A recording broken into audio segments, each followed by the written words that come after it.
5 Run Away Together by Enid Blyton. Read by Jan Francis. Chapter 1. Summer Holidays. George, dear, do settle down and do something, said George's mother. You keep wandering in and out with Timothy and I'm trying to have a rest. Sorry, Mother, said Georgina, taking hold of Timothy's collar, but I feel lonely without the others. Oh, I do wish tomorrow would come. I've been without them for 3 whole weeks already. Georgina went to boarding school with her cousin Anne, and in the holidays, she and Anne's 2 brothers, Julian and Dick, usually joined up together and had plenty of fun. Now it was the summer holidays, and already 3 weeks had gone by. Anne, Dick and Julian had gone away with their father and mother, but Georgina's parents had wanted their little girl with them, so she had not gone. Now her 3 cousins were coming the next day to spend the rest of the summer holidays with her at her old home, Kirrin Cottage. It will be lovely when they're here, said George, as she was always called, to Timothy, her dog. Simply lovely, Timothy. Don't you think so? Woof, said Timothy, and licked George's hand. George was dressed, as usual, exactly like a boy, in jeans and jersey. She had always wanted to be a boy, and would never answer if she was called Georgina. So everyone called her George. She had missed her cousins very much during the first weeks of the summer holidays. I used to think I liked best to be alone, George said to Timothy, who always seemed to understand every word she said. But now I know that was silly. It's nice to be with others and share things and make friends. Timothy thumped his tail on the ground. He certainly liked being with the other children too. He was longing to see Julian, Anne and Dick again. George took Timothy down to the beach. She shaded her eyes with her hand and looked out to the entrance of the bay. In the middle of it, almost as if it were guarding it, lay a small rocky island, on which rose the ruins of an old castle. We'll visit you again this summer, Kirrin Island, said George softly. I haven't been able to go to you yet this summer because my boat was being mended, but it will be ready soon. Then I'll come to you. And I'll look all round the old castle again. Oh, Tim, do you remember the adventures we had on Kirrin Island last summer? Tim remembered quite well, because he himself had shared in the thrilling adventures. He had been down in the dungeons of the castle with the others. He had helped to find treasure there, and had had just as grand a time as the 4 children he loved. He gave a little bark. You're remembering, aren't you, Tim? Said George, patting him. Won't it be fun to go there again? We'll go down into the dungeons again, shall we? And, oh, do you remember how Dick climbed down the deep well shaft to rescue us? It was exciting, remembering all the things that had happened last year. It made George long all the more for the next day, when her 3 friends would arrive. I wish Mother would let us go and live on the island for a week, thought George. That would be the greatest fun we could have, to live on my very own island. It was George's island. It really belonged to her mother, but she had said 2 or 3 years back that George could have it, and George now thought of it as really her own. She felt that all the rabbits on it belonged to her, all the wild birds and other creatures. I'll suggest that we go there for a week when the others come, she thought excitedly. We'll take our food and everything and live there quite by ourselves. We shall feel like Robinson Crusoe. She went to meet her cousins the next day, driving the pony and trap by herself. Her mother wanted to come, but she said she did not feel very well. George felt a bit worried about her. So often lately, her mother had said she didn't feel very well. Perhaps it was the heat of the summer. The weather had been so very hot lately. Day after day had brought nothing but blue sky and sunshine. George had been burnt a dark brown, and her eyes were startlingly blue in her sunburnt face. She had had her hair cut even shorter than usual, and it really was difficult to know whether she was a boy or a girl. The train came in. 3 hands waved madly from a window, and George shouted in delight, "Julian! Dick! Anne! You're here at last!" The 3 children tumbled pell-mell out of their carriage. Julian yelled to a porter, "Our bags are in the guard's van. Hello, George. How are you? Golly, you've grown." They all had. They were all a year older and a year bigger than when they had had their exciting adventures on Kirrin Island. Even Anne, the youngest, didn't look such a small girl now. She flung herself on George, almost knocking her over, and then went down on her knees beside Timothy, who was quite mad with joy to see his 3 friends. There was a terrific noise. They all shouted their news at once, and Timothy barked without stopping. "We thought the train would never get here." "Oh, Timothy, you darling, you're just the same as ever." "Ruff, ruff, ruff." "Mother's sorry she couldn't come and meet you too." "George, how brown you are." "I say, aren't we going to have fun?" "Ruff, ruff." "Oh, shut up, Tim, darling, and do get down.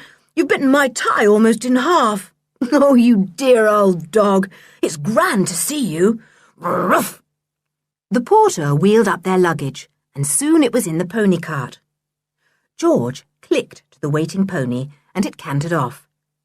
The 5 in the little cart all talked at once at the top of their voices. Tim far more loudly than anyone else, for his doggy voice was strong and powerful. "I hope your mother isn't ill," said Julian, who was fond of his Aunt Fanny. She was gentle and kind, and loved having them all. "I think it must be the heat," said George. "What about Uncle Quentin?" asked Anne. "Is he all right?" The 3 children did not very much like George's father, because he could get into very fierce tempers, and although he welcomed the 3 cousins to his house, he did not really care for children. So they always felt a little awkward with him, and were glad when he was not there. "Father's all right," said George cheerfully. "Only he's worried about Mother. He doesn't seem to notice her much when she's well and cheerful, but he gets awfully upset if anything goes wrong with her. So be a bit careful of him at the moment. You know what he's like when he's worried."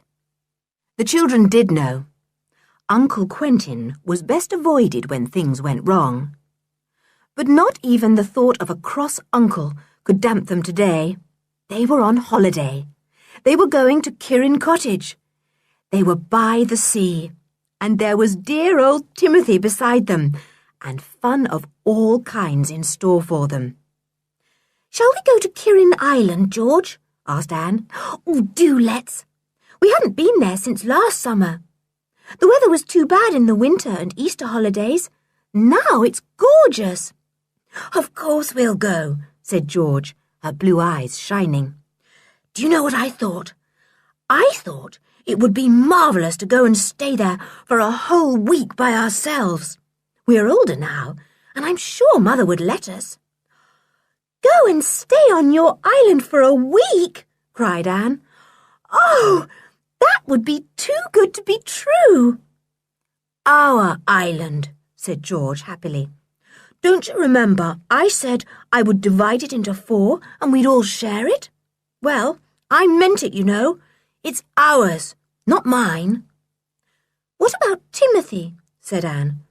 "Oughtn't he to have a share as well? Can't we make it 5 bits? One for him too?" "He can share mine," said George. She drew the pony to a stop, and the 4 children and the dog gazed out across the blue bay. "There's Kirrin Island," said George. "Dear little island. I can hardly wait to get to it now. I haven't been able to go there yet because my boat wasn't mended." "Then we can all go together," said Dick. I wonder if the rabbits are just as tame as ever. Ruff, said Timothy at once. He had only to hear the word rabbits to get excited. It's no good you're thinking about the rabbits on Kirrin, said George. You know I don't allow you to chase them, Tim. Timothy's tail drooped, and he looked mournfully at George. It was the only thing on which he and George did not agree. Tim was firmly convinced that rabbits were meant for him to chase, and George was just as firmly convinced that they were not. Get on, said George to the pony, and jerked the reins. The little creature trotted on towards Kirrin Cottage, and very soon they were all opposite the front gate. A sour-faced woman came out from the back door to help them down with their luggage. The children did not know her. Who's she? They whispered to George. The new cook, said George. Joanna had to go and look after her mother who broke her leg. Then Mother got this cook. Mrs. Stick, her name is. Good name for her, grinned Julian. She looks a real old stick. But all the same, I hope she doesn't stick here for long. I hope Joanna comes back. I liked old fat Joanna, and she was nice to Timmy. Mrs. Stick has a dog too, said George. A dreadful animal, smaller than Tim, all sort of mangy and moth-eaten. Tim can't bear it. Where is it? Asked Anne, looking round. It's kept in the kitchen and Tim isn't allowed near it, said George. Good thing too, because I'm sure he'd eat it. He can't think what's in the kitchen and goes sniffing round the shut door till Mrs. Stick nearly goes mad. The others laughed. They had all climbed down from the pony cart now and were ready to go indoors. Julian had helped Mrs. Stick in with all the bags. George took the pony cart away, and the other three went in to say how do you do to their uncle and aunt. Well, dears, said Aunt Fanny, smiling at them from the sofa where she was lying down. How are you all? Oh, I'm sorry I couldn't come to meet you. Uncle Quentin is out for a walk. You had better go upstairs and wash and change, then come down for tea. The boys went up to their old bedroom, with its queer slanting roof, and its window looking out over the bay. Anne went to the little room she shared with George. How good it was to be back again at Kirrin. What fun they would have these holidays with George and dear old Timmy. Chapter 2. The Stick Family. It was lovely to wake up the next morning at Kirrin Cottage and see the sun shining in at the windows and to hear the far-off plash, plash, plash of the sea. It was gorgeous to leap out of bed and rush to see how blue the sea was and how lovely Kirrin Island looked at the entrance of the bay. I'm going for a bathe before breakfast, said Julian, and snatched up his bathing trunks. Coming, Dick?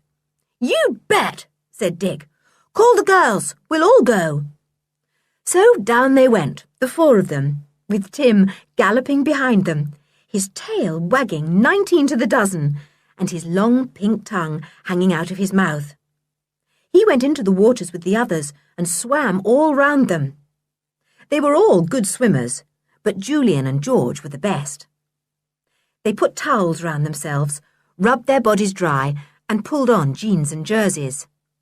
Then back to breakfast they went, as hungry as hunters. Anne noticed a boy in the back garden and stared in surprise. "Who's that?" she said. "Oh, that's Edgar, Mrs. Stick's boy," said George. "I don't like him. He does silly things like putting out his tongue and calling rude names." Edgar appeared to be singing when the others went in at the gate. Anne stopped to listen. "Georgie, porgy, pudding and pie," sang Edgar, a silly look on his face. He seemed about 13 or 14, a stupid yet sly-looking youth. "Georgie, porgy, pudding and pie." George went red. "He's always singing that," she said furiously. "Just because I'm called George, I suppose. He thinks he's clever. I can't bear him." Julian called out to Edgar. "You shut up! You're not funny, only jolly silly." "Georgie Porgy," began Edgar again, a silly smile on his wide red face. Julian made a step towards him, and he at once disappeared into the house. "Shan't stand much of him," said Julian in a decided voice. "I wonder you do, George. I wonder you haven't slapped his face, stamped on his foot, bitten his ears off and done a few other things. You used to be so fierce." "Well, I still am, really," said George. "I feel frightfully fierce down inside me when I hear Edgar singing silly songs at me like that and calling out names. But you see, Mother really hasn't been well, and I know jolly well if I go for Edgar, Mrs. Stick will leave and poor Mother would have to do all the work, and she really isn't fit to at present. So I just have to hold myself in and hope that Timmy will do the same."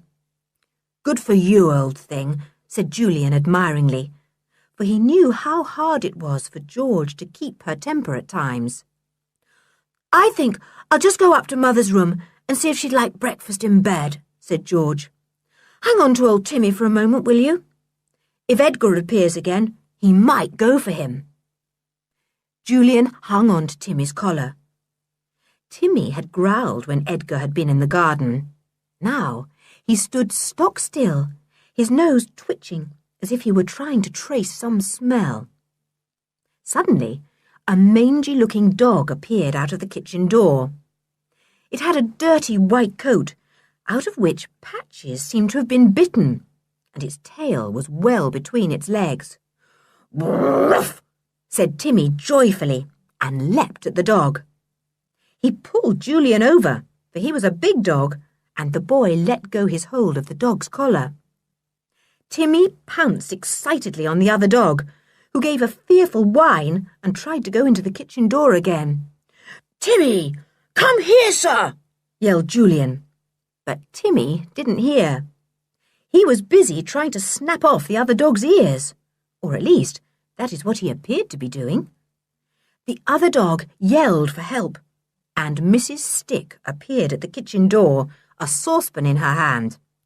"Call off that dog!" she screeched. She hit out at Timothy with the saucepan, but he dodged, and it hit her own dog instead, making it yelp all the more. "Don't hit out with that," said Julian. "You'll hurt the dogs. Hi, Timmy! Timmy!" Edgar now appeared, looking very scared. He picked up a stone and seemed to be watching his chance to hurl it at Timmy. Anne shrieked. "You're not to throw that stone! You're not to! You bad, wicked boy!" In the middle of all this turmoil, Uncle Quentin appeared, looking angry and irritable. "Good heavens! What is all this going on? I never heard such a row in my life." Then George appeared, flying out of the door like the wind to rescue her beloved Timothy. She rushed to the two dogs and tried to pull Timmy away. Her father yelled at her. "Come away, you little idiot! Don't you know better than to separate two fighting dogs with your bare hands? Where's the garden hose?" It was fixed to a tap nearby. Julian ran to it and turned on the tap. He picked up the hose and turned it on the two dogs. At once, the jet of water spurted out at them, and they leapt apart in surprise. Julian saw Edgar standing near, and couldn't resist swinging the hose a little so that the boy was soaked. He gave a scream and ran in at once. "What did you do that for?" said Uncle Quentin, annoyed. "George, tie Timothy up at once. Mrs. Stick, didn't I tell you not to let your dog out of the kitchen unless you had him on a lead? I won't have this kind of thing happening. Now where's the breakfast? Late as usual." Mrs. Stick disappeared into the kitchen, muttering and grumbling, taking her drenched dog with her. George, looking sulky, tied Timothy up. He lay down in his kennel, looking beseechingly at his mistress. "I've told you not to take any notice of that mangy-looking dog," said George severely. "Now you see what happens. You put Father into a bad temper for the rest of the day, and Mrs. Stick will be so angry she won't make any cakes for tea." Timmy gave a whine and put his head down on his paws. He licked a few hairs from the corner of his mouth. It was sad to be tied up, but anyhow, he had bitten a bit off the tip of one of that dreadful dog's ears. They all went in to breakfast. "Sorry I let Timmy go," said Julian to George, "but he nearly tore my arm off. I couldn't possibly hold him. He's grown into an awfully powerful dog, hasn't he?" "Yes," said George proudly. "He has. He could eat Mrs. Stick's dog up in a mouthful if we let him. And Edgar too." "And Mrs. Stick," said Anne. "All of them. I don't like any of them." Breakfast was rather a subdued meal, as Aunt Fanny was not there, but Uncle Quentin was, and Uncle Quentin, in a bad temper, was not a very cheerful person to have at the breakfast table. He snapped at George and glared at the others. Anne almost wished they hadn't come to Kirrin Cottage. But her spirits rose when she thought of the rest of the day. They would take their dinner out, perhaps, and have it on the beach. Or maybe even go out to Kirrin Island. Uncle Quentin wouldn't be with them to spoil things. Mrs. Stick appeared to take away the porridge plates and bring in the bacon. She banged the plates down on the table. "No need to do that," said Uncle Quentin irritably. Mrs. Stick said nothing. She was scared of Uncle Quentin, and no wonder. She put the next lot of plates down quietly. "What are you going to do today?" asked Uncle Quentin towards the end of breakfast. He was feeling a little better by that time, and didn't like to see such subdued faces round him. "We thought we might go out for a picnic," said George eagerly. "I asked Mother. She said we might, if Mrs. Stick will make us sandwiches." "Well, I shouldn't think she'll try very hard," said Uncle Quentin, trying to make a little joke. They all smiled politely. "But you can ask her." There was a silence. Nobody liked the idea of asking Mrs. Stick for sandwiches. "I do wish she hadn't brought Stinker," said George gloomily. "Everything would be easier if he wasn't here." "Is that the name of her son?" asked Uncle Quentin, startled. George grinned. "Oh, no, though it wouldn't be a bad name for him, because he hardly ever has a bath, and he's jolly smelly. It's her dog, I mean. She calls him Tinker, but I call him Stinker, because he really does smell awful." "I don't think it's a very nice name," said her father, in the midst of the others' giggles. "No, it isn't," said George, "but then, he isn't a very nice dog."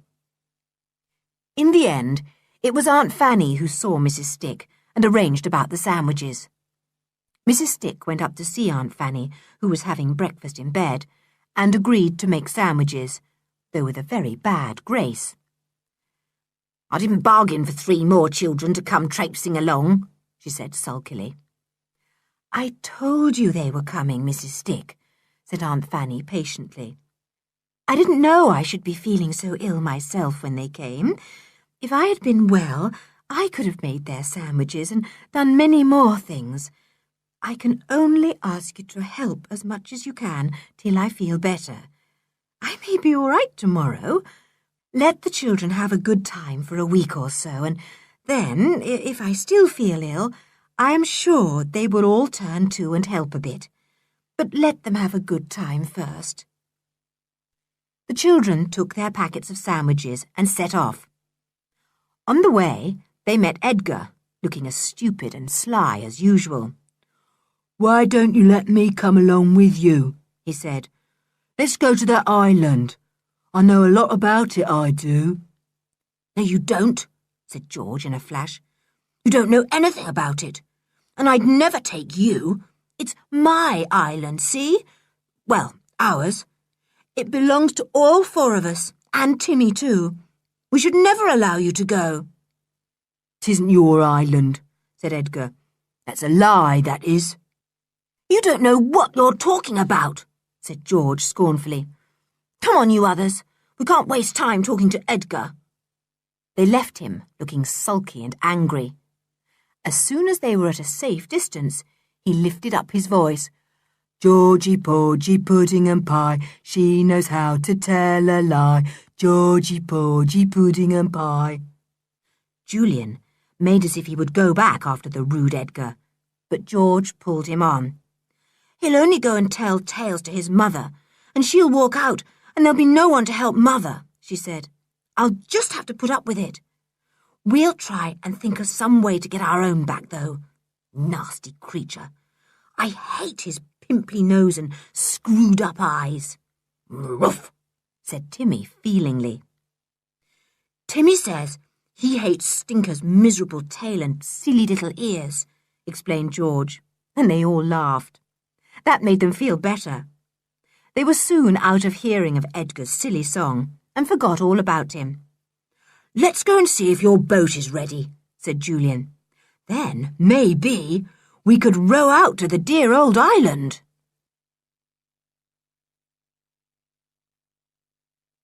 Chapter 3. A Nasty Shock. George's boat was almost ready, but not quite. It was having a last coat of paint on it. It looked very gay, for George had chosen a bright red paint, and the oars were painted red too. Oh, can't we possibly have it this afternoon? Said George to Jim the boatman. He shook his head. No, Master George, he said. Not unless you all want to be messed up with red paint. It'll be dry tomorrow, but not before. It always made the others smile to hear the boatmen and fishermen call Georgina Master George. The local people all knew how badly she wanted to be a boy, and they knew, too, how plucky and straightforward she was. So they laughed to one another and said, well, they reckoned she behaved like a boy, and if she wanted to be called Master George instead of Miss Georgina, she deserved it. So Georgina was Master George, and enjoyed strutting about in her jeans and jersey on the beach, using her boat as well as any fisher boy, and swimming faster than them all. We'll go to the island tomorrow, then, said Julian. We'll just picnic on the beach today. Then we'll go for a walk. So they picnicked on the sands, with Timothy sharing more than half their lunch. The sandwiches were not very nice. The bread was too stale, there was not enough butter inside, and they were far too thick. But Timothy didn't mind. He gobbled up as many as he could, his tail wagging so hard that it sent sand over everyone. Timothy, do take your tail out of the sand if you want to wag it, said Julian, getting sand all over his hair for the 4th time. Timmy wagged his tail hard again and sent another shower over him. Everyone laughed. Let's go for a walk now, said Dick, jumping up. My legs could do with some good exercise. Where shall we go? We'll walk along the cliff top, where we can see the island all the time, shall we? Said Anne. George, is the old wreck still there? George nodded. The children had once had a most exciting time with an old wreck that had lain at the bottom of the sea. A great storm had lifted it up and set it firmly on the rocks. They had been able to explore the wreck then, and had found a map of the castle in it, with instructions as to where hidden treasure was to be found. Do you remember how we found that old map in the wreck, and how we looked for the ingots of gold and found them? Said Julian, his eyes gleaming as he remembered it all. Isn't the wreck battered to pieces yet, George? No, said George. I don't think so. It's on the rocks on the other side of the island, you remember, so we can't see it from here. But we might have a look at it when we go to the island tomorrow. Yes, let's, said Anne. Poor old wreck. I guess it won't last many winters now. They walked along the cliff top, with Timothy capering ahead of them. They could see the island easily, and the ruined castle rising up from the middle. There's the jackdaw tower, said Anne, looking. The other tower's fallen down, hasn't it? Look at the jackdaws circling round and round the tower, George. Yes, they build in it every year, said George. Don't you remember the masses of sticks round about the tower that the jackdaws dropped when they built their nests? We picked some up and made a fire with them once. I'd like to do that again, said Anne. I would really. Let's do it each night if we stay a week on the island. George, did you ask your mother? Oh, yes, said George. She said she thought we might, but she would see. I don't like it when grown-ups say they'll see, said Anne. It so often means they won't let you do something after all, but they don't like to tell you at the time. Well, I expect she will let us, said George.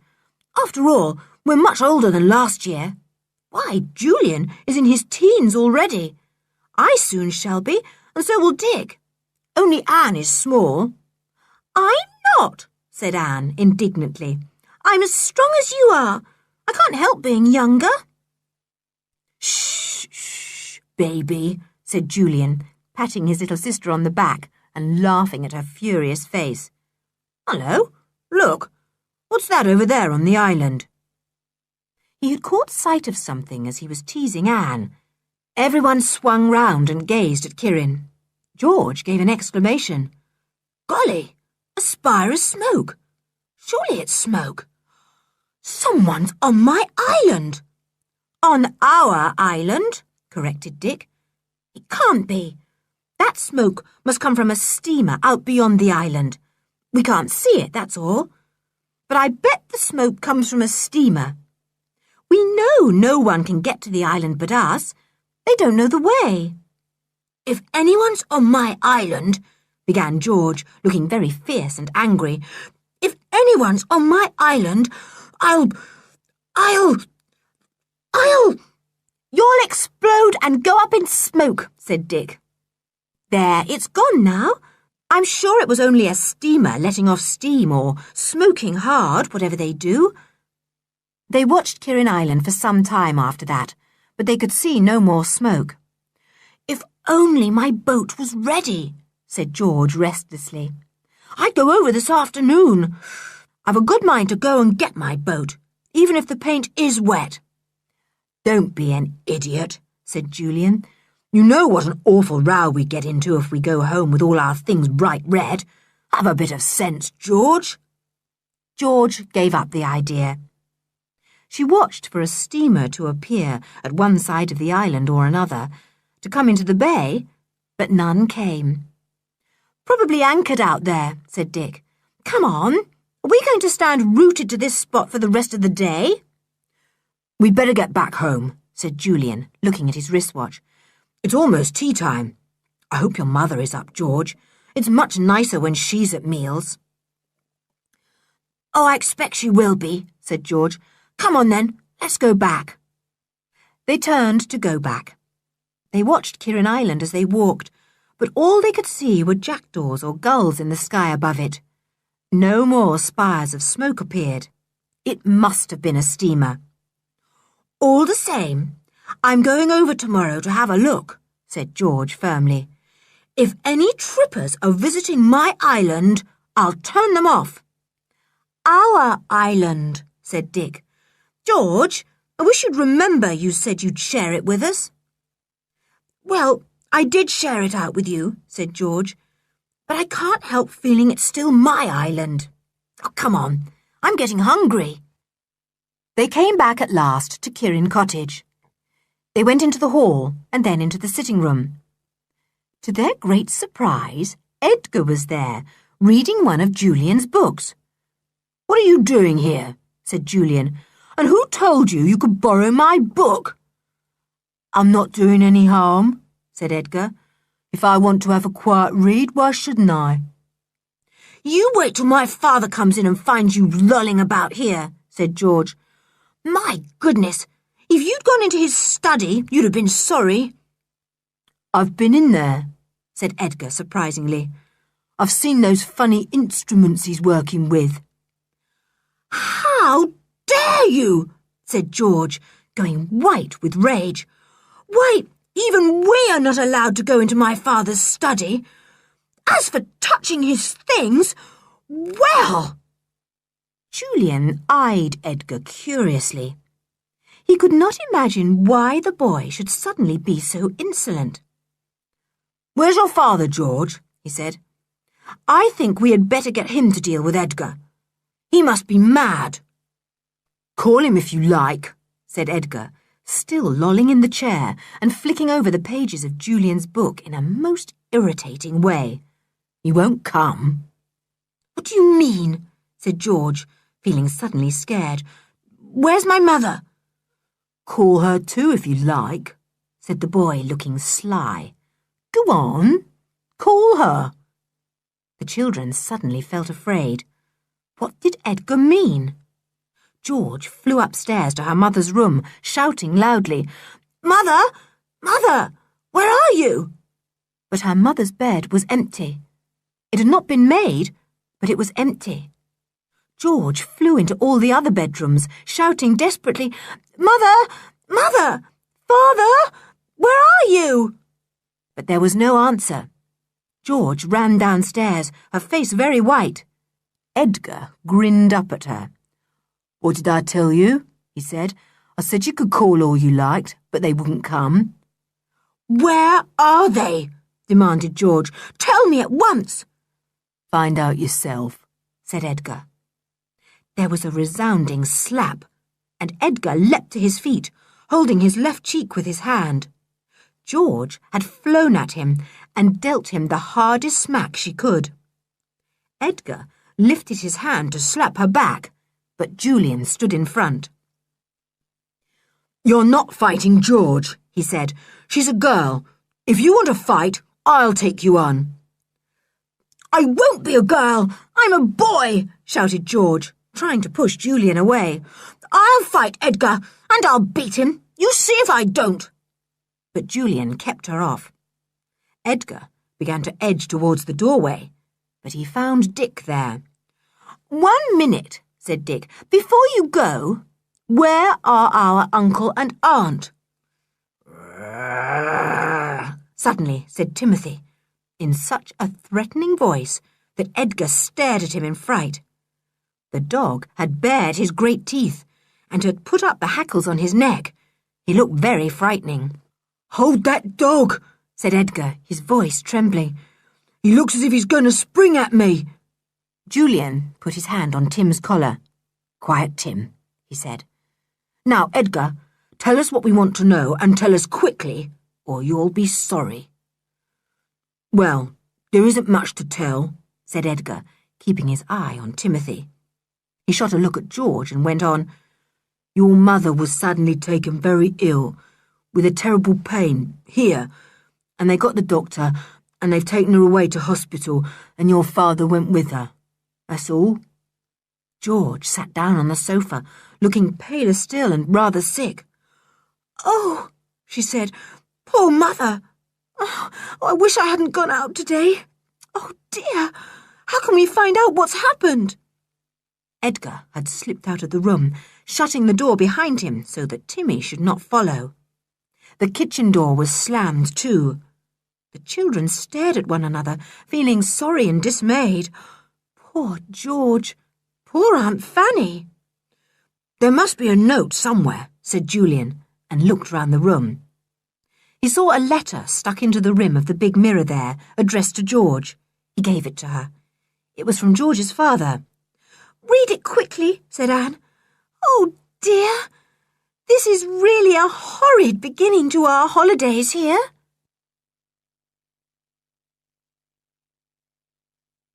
Chapter 4. A Few Little Upsets. George read the letter out loud. It was not very long, and had evidently been written in a great hurry. "Dear George, your mother has been taken very ill. I am going with her to the hospital. I shall not leave her till she is getting better. That may be in a few days' time, or in a week's time. I will telephone to you each day at 9 o'clock in the morning to tell you how she is. Mrs. Stick will look after you all. Try to manage all right till I come back. Your loving father." "Oh, dear," said Anne, knowing how dreadful George must feel. George loved her mother dearly, and for once in a way, the girl had tears in her eyes. George never cried, but it was terrible to come home and find her mother gone like this, and father too. No one there but Mrs. Stick and Edgar. "I can't bear Mother going like this," sobbed George suddenly, and buried her head in a cushion. She might never come back." "Don't be silly, George," said Julian, sitting down and putting his arm round her. "Of course she will. Why shouldn't she? Didn't your father say he was staying with her till she was getting better, and that would be probably in a few days' time? Oh, cheer up, George. It isn't like you to give way like this." "But I didn't say goodbye," sobbed poor George. "And I made her ask Mrs. Stick for the sandwiches instead of me. I want to go and find Mother and see how she is myself." "You don't know where they've taken her, and if you did, they wouldn't let you in," said Dick gently. "Let's have some tea. We shall all feel better after that." "I couldn't eat anything," said George fiercely. Timothy pushed his nose into her hands and tried to lick them. They were under her buried face. The dog whined a little. "Oh, poor Timmy. He can't understand," said Anne. "He's awfully upset because you're unhappy, George." That made George sit up. She rubbed her hands over her eyes and let Timmy lick the wet tears off them. He looked surprised at the salty taste. He tried to get onto George's knee. "Oh, silly Timmy," said George in a more ordinary voice. "Don't be upset. I just got a shock, that's all." "I'm better now, Timmy. Don't whine like that, silly. I'm all right. I'm not hurt." But Timothy felt certain George was really hurt or injured in some way to cry like that, and he kept whining and pawing at George and trying to get onto her knee. Julian opened the door. "I'm going to tell Mrs. Stick we want our tea," he said, and went out. The others thought he was rather brave to face Mrs. Stick. Julian went to the kitchen door and opened it. Edgar was sitting there, one side of his face scarlet, where George had slapped it. Mrs. Stick was there, looking grim. "If that girl slaps my Edgar again, I'll be after her," she said threateningly. "Edgar deserved what he got," said Julian. "Can we have some tea, please?" "I've a good mind to get you none," said Mrs. Stick. Her dog started up from its corner and growled at Julian. "That's right, Tinker. You growl at folks that slap Edgar," said Mrs. Stick. Julian was not in the least afraid of Tinker. "If you are not going to get us any tea, I'll get it myself," said the boy. "Where is the bread and where are the cakes?" Mrs. Stick stared at Julian, and the boy looked back at her steadfastly. He thought she was a most unpleasant woman, and he certainly was not going to allow her to get the better of him. He wished he could tell her to go, but he had a feeling that she wouldn't, so it would be a waste of his breath. Mrs. Stick dropped her eyes first. "I'll get your tea," she said, "but if I've any nonsense from you, I'll get you no other meals." "And if I have any nonsense from you, I shall go to the police," said Julian unexpectedly. He hadn't meant to say that. It came out quite suddenly, but it had a surprising effect on Mrs. Stick. She looked startled and alarmed. "Now, there's no call to be nasty," she said in a much more polite voice. "We've all had a bit of a shock and we're upset like. I'll get you your tea right now." Julian went out. He wondered why his sudden threat of going to the police had made Mrs. Stick so much more polite. Perhaps she was afraid the police would get on to his Uncle Quentin and he would come tearing back. Uncle Quentin wouldn't care for 100 Mrs. Sticks. He went back to the others. "Tea's coming," he said, "so cheer up, everyone." It wasn't a very cheerful company that sat down to the tea Mrs. Stick brought in. George was now feeling ashamed of her tears. Anne was still upset. Dick tried to make a few silly jokes to cheer everyone up, but they fell so flat that he soon gave it up. Julian was grave and helpful, suddenly very grown up. Timothy sat close beside George, his head on her knee. I do wish I had a dog who loved me like that, thought Anne. Timmy kept gazing up at George out of big, brown, devoted eyes. He had no eyes or ears for anyone but his little mistress, now she was sad. Nobody noticed what they had for tea, but all the same, it did them good, and they felt better after it.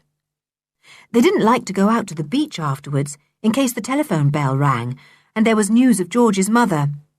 So they sat about in the garden, keeping an ear open for the telephone. From the kitchen came a song. Georgie, Porgy, pudding and pie, sat herself down and had a good cry. Georgie, Porgy. Julian got up. He went to the kitchen window and looked in. Edgar was there alone. "Come on out here, Edgar," said Julian in a grim voice. "I'll teach you to sing another song. Come along." Edgar didn't stir. "Can't I sing if I want to?" he said. "Oh, yes," said Julian, "but not that song. I'll teach you another. Come along out." "No fear," said Edgar. "You want to fight me." "Yes, I do," said Julian. "I think a little bit of good, honest fighting would be better for you than singing nasty little songs about a girl who is miserable. Are you coming out, or shall I come in and fetch you?" "Ma," called Edgar, suddenly feeling panicky. "Ma, where are you?" Julian suddenly reached a long arm in at the window, caught hold of Edgar's overlong nose, and pulled it so hard that Edgar yelled in pain. "Let go! Let go! You're hurting me! Let go my nose!" Mrs. Stick came hurrying into the kitchen.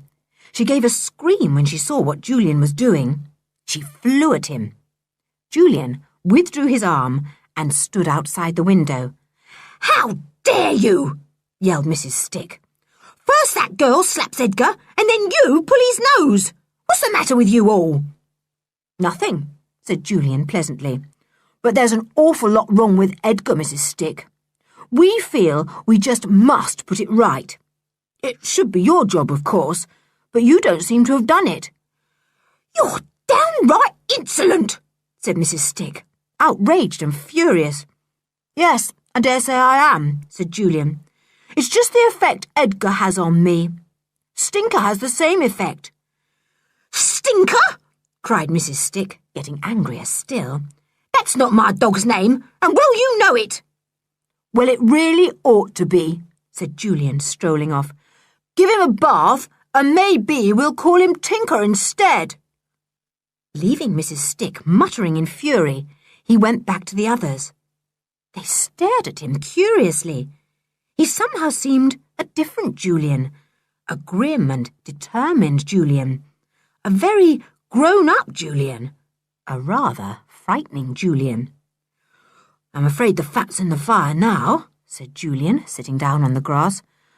"I pulled old Edgar's nose nearly off his fat face, and Ma saw me doing it. I guess it's open warfare now. We shan't have a very merry time from now on. I doubt if we'll get any meals." "We'll get them ourselves then," said George. "I hate Mrs. Stick. I wish Joanna would come back. I hate that horrid Edgar too, and that awful Stinker." "Look, there is Stinker," suddenly said Dick, putting out his hand to catch Timothy, who had risen with a growl. But Timmy shook off his hand and leapt across the grass at once. Stinker gave a woeful howl and tried to escape, but Timothy had him by the neck and was shaking him like a rat. Mrs. Stick appeared with a stick and lashed out, not seeming to mind which dog she hit. Julian rushed for the hose again. Edgar skipped indoors at once, remembering what had happened to him before. The water gushed out, and Timothy gave a gasp and let go the howling mongrel he held in his teeth. Stinker at once hurled himself on Mrs. Stick and tried to hide in her skirts, trembling with terror. "I'll poison that dog of yours," said Mrs. Stick furiously to George. "Always sitting on to mine. You look out, or I'll poison him! She disappeared indoors, and the 4 children went and sat down again. George looked really alarmed. Do you suppose she really might try to poison Timmy? She asked Julian in a scared voice. She's a nasty bit of work, said Julian in a low voice. I think it would be just as well to keep old Timmy close by us day and night and only feed him ourselves from our own plates. George pulled Timothy to her, horrified at the thought that anyone might want to poison him. But Mrs. Stick really was awful. She might do anything like that, George thought. How she wished her father and mother were back. It was horrid to be on their own like this. The telephone bell suddenly shrilled out and made everyone jump. They all leapt to their feet, and Timmy growled. George flew indoors and lifted the receiver. She heard her father's voice, and her heart began to beat fast. Is that you, George? Said her father. Are you all right? I haven't time to stay and tell you everything. Father, what about Mother? Tell me, quick, how is she? Said George. We shan't know till the day after next, said her father. I'll telephone tomorrow morning, and the next morning too. I shan't come back till I know she's better. Oh, Father, it's awful to be without you and Mother, said poor George. Mrs. Stick is so horrid. Now, George, said her father rather impatiently, surely you children can see to yourselves and make do with Mrs. Stick till I get back. Don't worry me about such things now. I've enough worry as it is. When will you come back, do you think? Said George. Can I come and see Mother? No, said her father. Not for at least 2 weeks, they say. I'll be back as soon as I can, but I'm not going to leave your mother now. She needs me. Goodbye, and be good, all of you. George put back the receiver. She turned to face the others. Shan't know about Mother till the day after next, she said. And we've got to put up with Mrs. Stick till Father comes back, and goodness knows when that will be. Oh, it's awful, isn't it?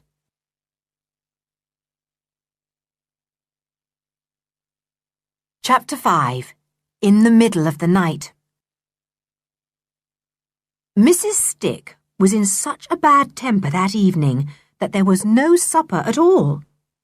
Julian went to ask about some, but he found the kitchen door locked. He went back to the others with a gloomy face, for they were all hungry. She's locked the door, he said. She really is a dreadful creature. I don't believe we'll get any supper tonight. We'll have to wait till she goes to bed, said George. We'll go down and hunt in the larder then and see what we can find. They went to bed hungry. Julian listened for Mrs. Stick and Edgar to go to bed too. When he heard them going upstairs and was sure their doors had shut, he slipped down to the kitchen. It was dark there, and Julian was just about to put on the light when he heard the sound of someone breathing heavily. He wondered who it could be. Was it Stinker? No, it couldn't be the dog. It sounded like a human being.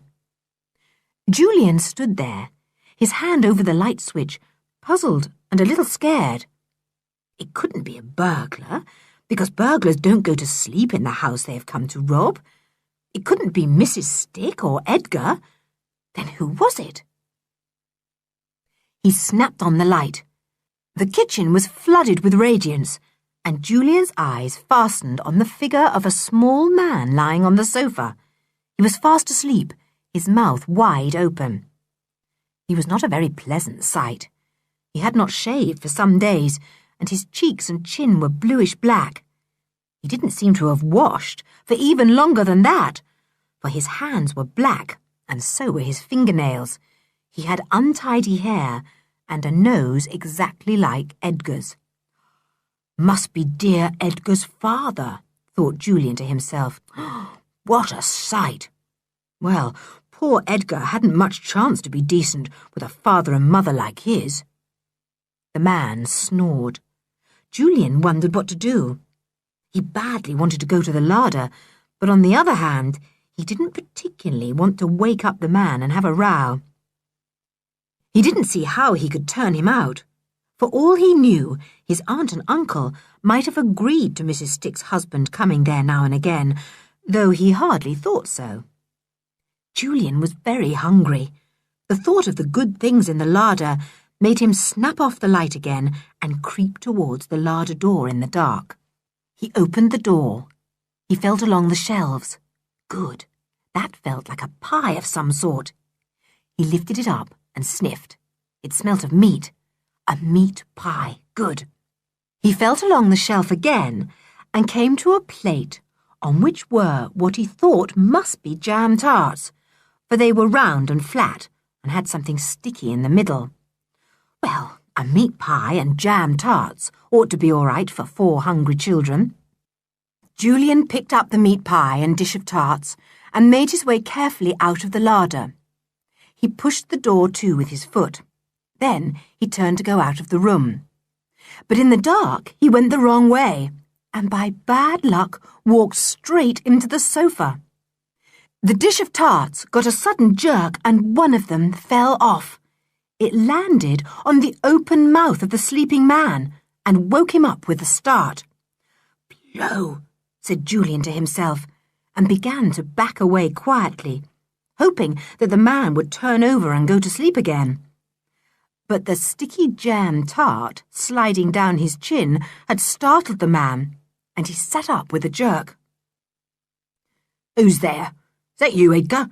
What you doing down here?" Julian said nothing, but sidled towards what he hoped was the door. The man leapt up and lurched over to where he thought the light switch was. He found it and switched it on. He stared in the greatest astonishment at Julian. "What are you doing here?" he demanded. "Just what I was about to ask you," said Julian coolly. "What do you think you're doing here, sleeping in my uncle's kitchen?" "I've a right to be here," said the man in a rude voice. "My wife's cook here, isn't she? My ship's in and I'm on leave. Your uncle arranged with my wife I could come here then, see?" Julian had feared as much. How awful to have a Mr. Stick as well as a Mrs. and Master Stick in the house. It would be quite unbearable. "I can ask my uncle about it when he telephones in the morning," said Julian. "Now, get out of my way, please. I want to go upstairs." "Oh," said Mr. Stick, eyeing the meat pie and jam tarts that Julian was carrying. "Oh, stealing out the larder, I see. Nice goings on, I must say." Julian was not going to argue with Mr. Stick, who evidently felt that he was top dog. "Get out of my way," he said. "I will talk to you in the morning after my uncle has telephoned." Mr. Stick didn't seem as if he was going to get out of the way at all. He stood there, a nasty little man, not much taller than Julian, a sarcastic smile on his unshaven face. Julian pursed his lips and whistled. There came a bump on the floor above. That was Timothy jumping off George's bed. Then there came the pattering of feet down the stairs and up the kitchen passage. Timmy was coming. He smelt Mr. Stick in the doorway, put up his hackles, bared his teeth, and growled. Mr. Stick hastily removed himself from the doorway, and then neatly banged the door in the dog's face. He grinned at Julian.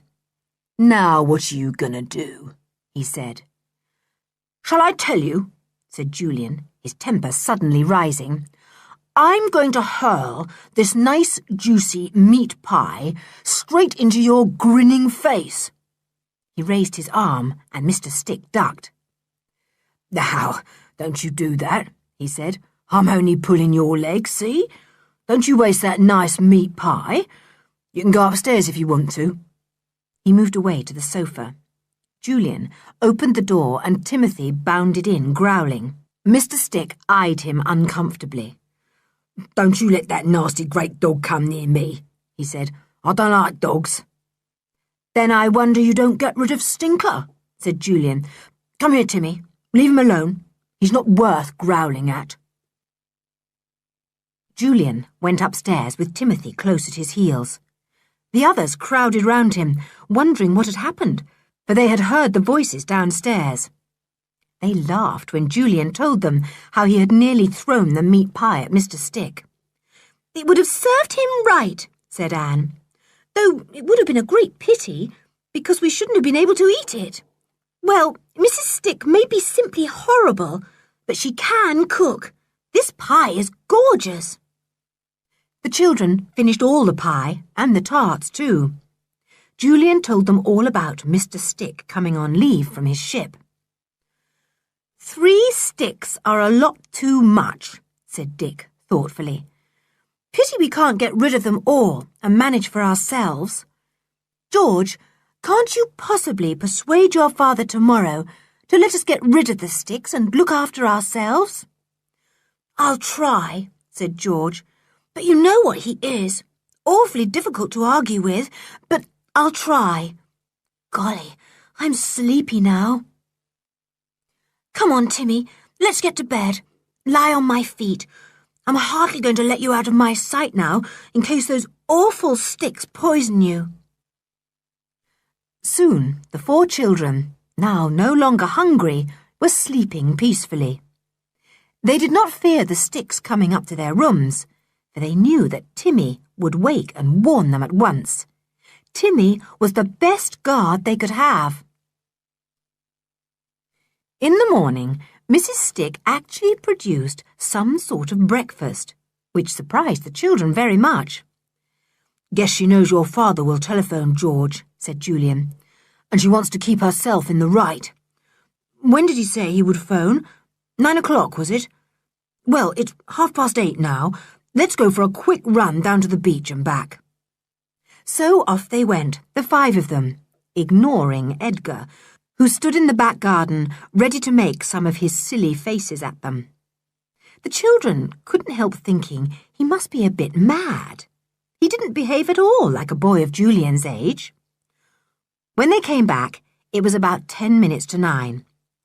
"We'll sit in the sitting room till the telephone rings," said Julian. "We don't want Mrs. Stick to answer it first." But to their great dismay, as they reached the house, they heard Mrs. Stick using the telephone in the hall. "Yes, sir," they heard her say. "Everything is quite all right.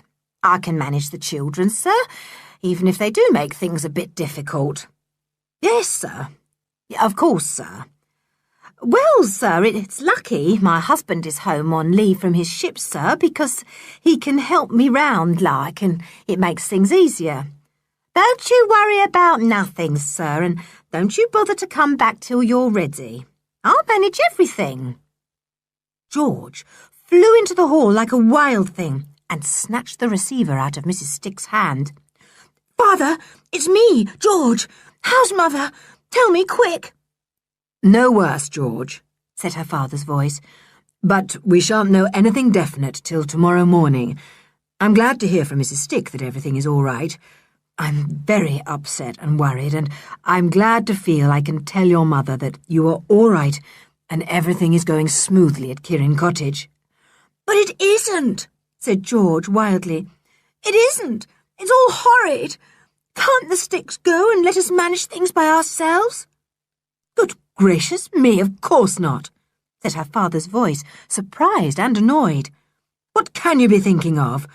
I did hope, George, that you would be sensible and helpful. I must say—" "You talk to him, Julian," said George helplessly, and thrust the receiver into Julian's hand. The boy put it to his ear and spoke into the telephone in his clear voice. "Good morning, sir. This is Julian. I'm glad my aunt is no worse."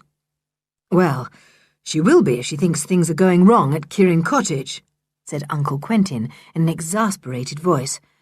"Can't you manage George and make her see reason? Good gracious!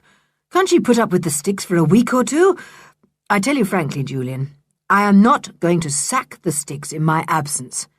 I want the house ready for me to bring back your aunt. If you can't put up with them, you had better find out from your own parents if they can take you back for the rest of the holidays.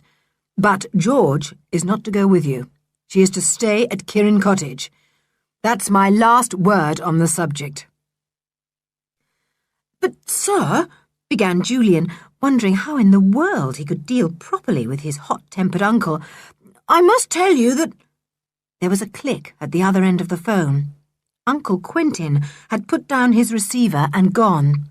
There was no more to be said. Blow.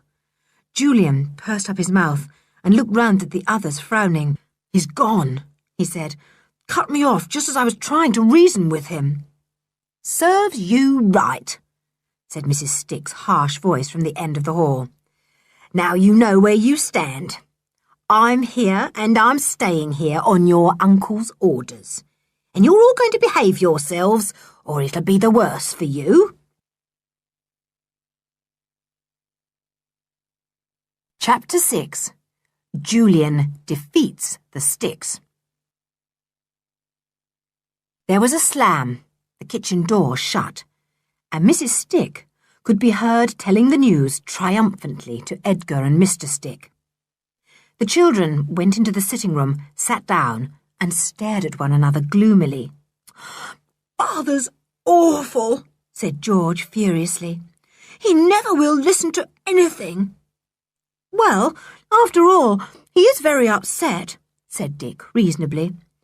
"It was a great pity that he rang before 9, so that Mrs. Stick got her say in first." "What did Father say to you?" said George. "Tell us exactly." "He said that if we couldn't put up with the Sticks, Anne and Dick and I were to go back to our own parents," said Julian, "but you were to stay here." George stared at Julian. "Well," she said at last, "you can't put up with the Sticks, so you'd better all go back. I can look after myself." "Don't be an idiot," said Julian, giving her arm a friendly shake. "You know we wouldn't desert you. I can't say I look forward to the idea of being under the thumb of the amiable Sticks for a week or two, but there are worse things than that. We'll stick it together." But the feeble little joke didn't raise a smile, even from Anne. The idea of being under the Sticks' 3 thumbs was a most unpleasant prospect. Timothy put his head on George's knee. She patted him and looked round. "You go home," she said to the others. "I've got a plan of my own, and you're not in it. I've got Timmy, and he'll look after me. Telephone to your parents and go home tomorrow." George stared round defiantly. Her head was up, and there was no doubt but that she had made a plan of some sort. Julian felt uneasy. "Don't be silly," he said. "I tell you, we all stand together in this. If you've got a plan, we'll come into it. But we're staying here with you, whatever happens." "Stay if you like," said George, "but my plan goes on. And you'll find you'll have to go home in the end. Come on, Timothy, let's go to Jim and see if my boat is ready." "We'll go with you," said Dick. He was sorry for George. He could see below her defiance, and he knew she was very unhappy, worried about her mother, angry with her father, and upset because she felt the others were staying on because of her, when they could go back home and have a lovely time. It was not a happy day. George was very standoffish, and kept on insisting that the others should go back home and leave her. She grew quite angry when they were as insistent that they would not. "You're spoiling my plan," she said at last. "You might go back. You really might. I tell you, you're spoiling my plan completely." "Well, what is your plan?" said Julian impatiently. "I can't help feeling you're just pretending you've got a plan so that we'll go." "I'm not pretending," said George, losing her temper. "Do I ever pretend? You know I don't. If I say I've got a plan, I have got a plan. But I'm not giving it away, so it's no good asking me. It's my own secret private plan." "Well, I really do think you might tell us," said Dick, quite hurt. "After all, we're your best friends, aren't we? And we're going to stick by you, plan or no plan. Yes, even if we spoil your plan, as you say, we shall still stay here with you." "I shan't let you spoil my plan," said George, her eyes flashing. You're mean. You're against me, just like the Sticks are. Oh, George, don't, said Anne, almost in tears. Don't let's quarrel. It's bad enough quarrelling with those awful Sticks, without us quarrelling too. George's temper died down as quickly as it had risen. She looked ashamed. Oh, sorry, she said. I'm an idiot. I won't quarrel, but I do mean what I say. I shall go on with my plan, and I shan't tell you what it is, because if I do, it will spoil the holidays for you. Please believe me. Let's take our dinner out with us again, said Julian, getting up. We'll all feel better away from this house today. I'll go and tackle the old Stick. Dear old Jew, isn't he brave? Said Anne, who would rather have died than go and face Mrs. Stick at that moment. Mrs. Stick proved very difficult. She felt rather victorious at the time, and was also very annoyed to find that her beautiful meat pie and jam tarts had disappeared. Mr. Stick was in the middle of telling her where they had gone when Julian appeared. How you can expect sandwiches for a picnic when you've stolen my meat pie and jam tarts, I don't know, she began indignantly. You can have dry bread and jam for your picnic, and that's all. And what's more, I wouldn't give you that either, except that I'm glad to be rid of you. Good riddance to bad rubbish, murmured Edgar to himself. He was lying sprawled on the sofa, reading some kind of highly coloured comic paper. If you've anything to say to me, Edgar, come outside and say it, said Julian dangerously.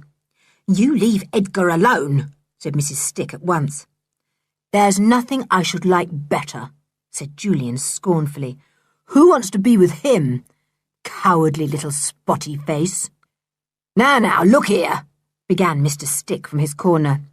I don't want to look at you, said Julian at once. Now, look here, said Mr. Stick angrily, standing up. I've told you, I don't want to, said Julian. You're not a pleasant sight. Insolence, said Mrs. Stick, rapidly losing her temper. No, not insolence, just the plain truth, said Julian airily. Mrs. Stick glared at him. Julian defeated her. He had such a ready tongue, and he said everything so politely. The ruder his words were, the more politely he spoke. Mrs. Stick didn't understand people like Julian. She felt that they were too clever for her. She hated the boy, and banged a saucepan viciously down on the sink, wishing that it was Julian's head under the saucepan instead of the sink. Stinker jumped up and growled at the sudden noise. "Hello, Stinker," said Julian. "Had a bath yet?" "Alas, no. As smelly as ever, aren't you?" "You know that dog's name isn't Stinker," said Mrs. Stick angrily. "You get out of my kitchen." "Right," said Julian. "Pleased to go. Don't bother about the dry bread and jam. I'll manage something a bit better than that." He went out, whistling. Stinker growled, and Edgar repeated loudly what he had said before. "Good riddance to bad rubbish." "What did you say?" said Julian, suddenly poking his head in at the kitchen door again. But Edgar did not dare to repeat it. So off went Julian again, whistling merrily, but not feeling nearly as merry as his whistle. End of Disc 1. Disc 2. He was worried. After all, if Mrs. Stick was going to make meals as difficult as this, life was not going to be very pleasant at Kirrin Cottage. "Anyone feel inclined to have dry bread and jam for lunch?" inquired Julian when he returned to the others. "No? I rather thought so, so I turned down Mrs. Stick's kind offer. I vote we go and buy something decent. That shop in the village has good sausage rolls." George was very silent all that day. She was worrying about her mother, the others knew. She was probably thinking about her plan, too, they thought, and wondered whatever it could be. Shall we go over to Kirrin Island today? Asked Julian, thinking that it would take George's mind off her worries if they went to her beloved island. George shook her head. No, she said. I don't feel like it. The boat's all ready, I know, but I just don't feel like it. You see, till I know Mother is going to get better, I don't feel I want to be out of reach of the house. If a telephone message came from Father, the Sticks could always send Edgar to look for me, and if I was on the island, he couldn't find me. The children messed about that day, doing nothing at all. They went back to tea, and Mrs. Stick provided them with bread and butter and jam, but no cake. The milk was sour too, and everyone had to have tea without milk, which they all disliked. As they ate their tea, the children heard Edgar outside the window. He held a tin bowl in his hand and put it down on the grass outside. "Your dog's dinner," he yelled. "He looks like a dog's dinner himself," said Dick in disgust. "Messy creature." That made everyone laugh. "Edgar, the dog's dinner," said Anne. "Any biscuits in that tin on the sideboard, do you think, George?" George got up to see. Timothy slipped out of doors and went to the dish put down for him. He sniffed at it. George, coming back from the sideboard, looked out of the window as she passed and saw him. At once, the thought of poison came back to her mind, and she yelled to Timothy, making the others jump out of their skins. "Tim! Tim! Don't touch it!" Timothy wagged his tail, as if to say he didn't mean to touch it anyway. George rushed out of doors and picked up the mess of raw meat. She sniffed at it. "You haven't touched it, have you, Timothy?" she said anxiously. Dick leaned out of the window. "No, he didn't eat any. I watched him. He sniffed all round and about it, but he wouldn't touch it. I bet it's been dosed with rat poison or something." George was very white. "Oh, Timmy," she said, "you're such a sensible dog. You wouldn't touch poison stuff, would you?" "Ruff," said Timmy decidedly. Stinker heard the bark and put his nose out of the kitchen door. George called to him in a loud voice. "Stinker! Stinker, come here. Timmy doesn't want his dinner. You can have it. Come along, Stinker. Here it is."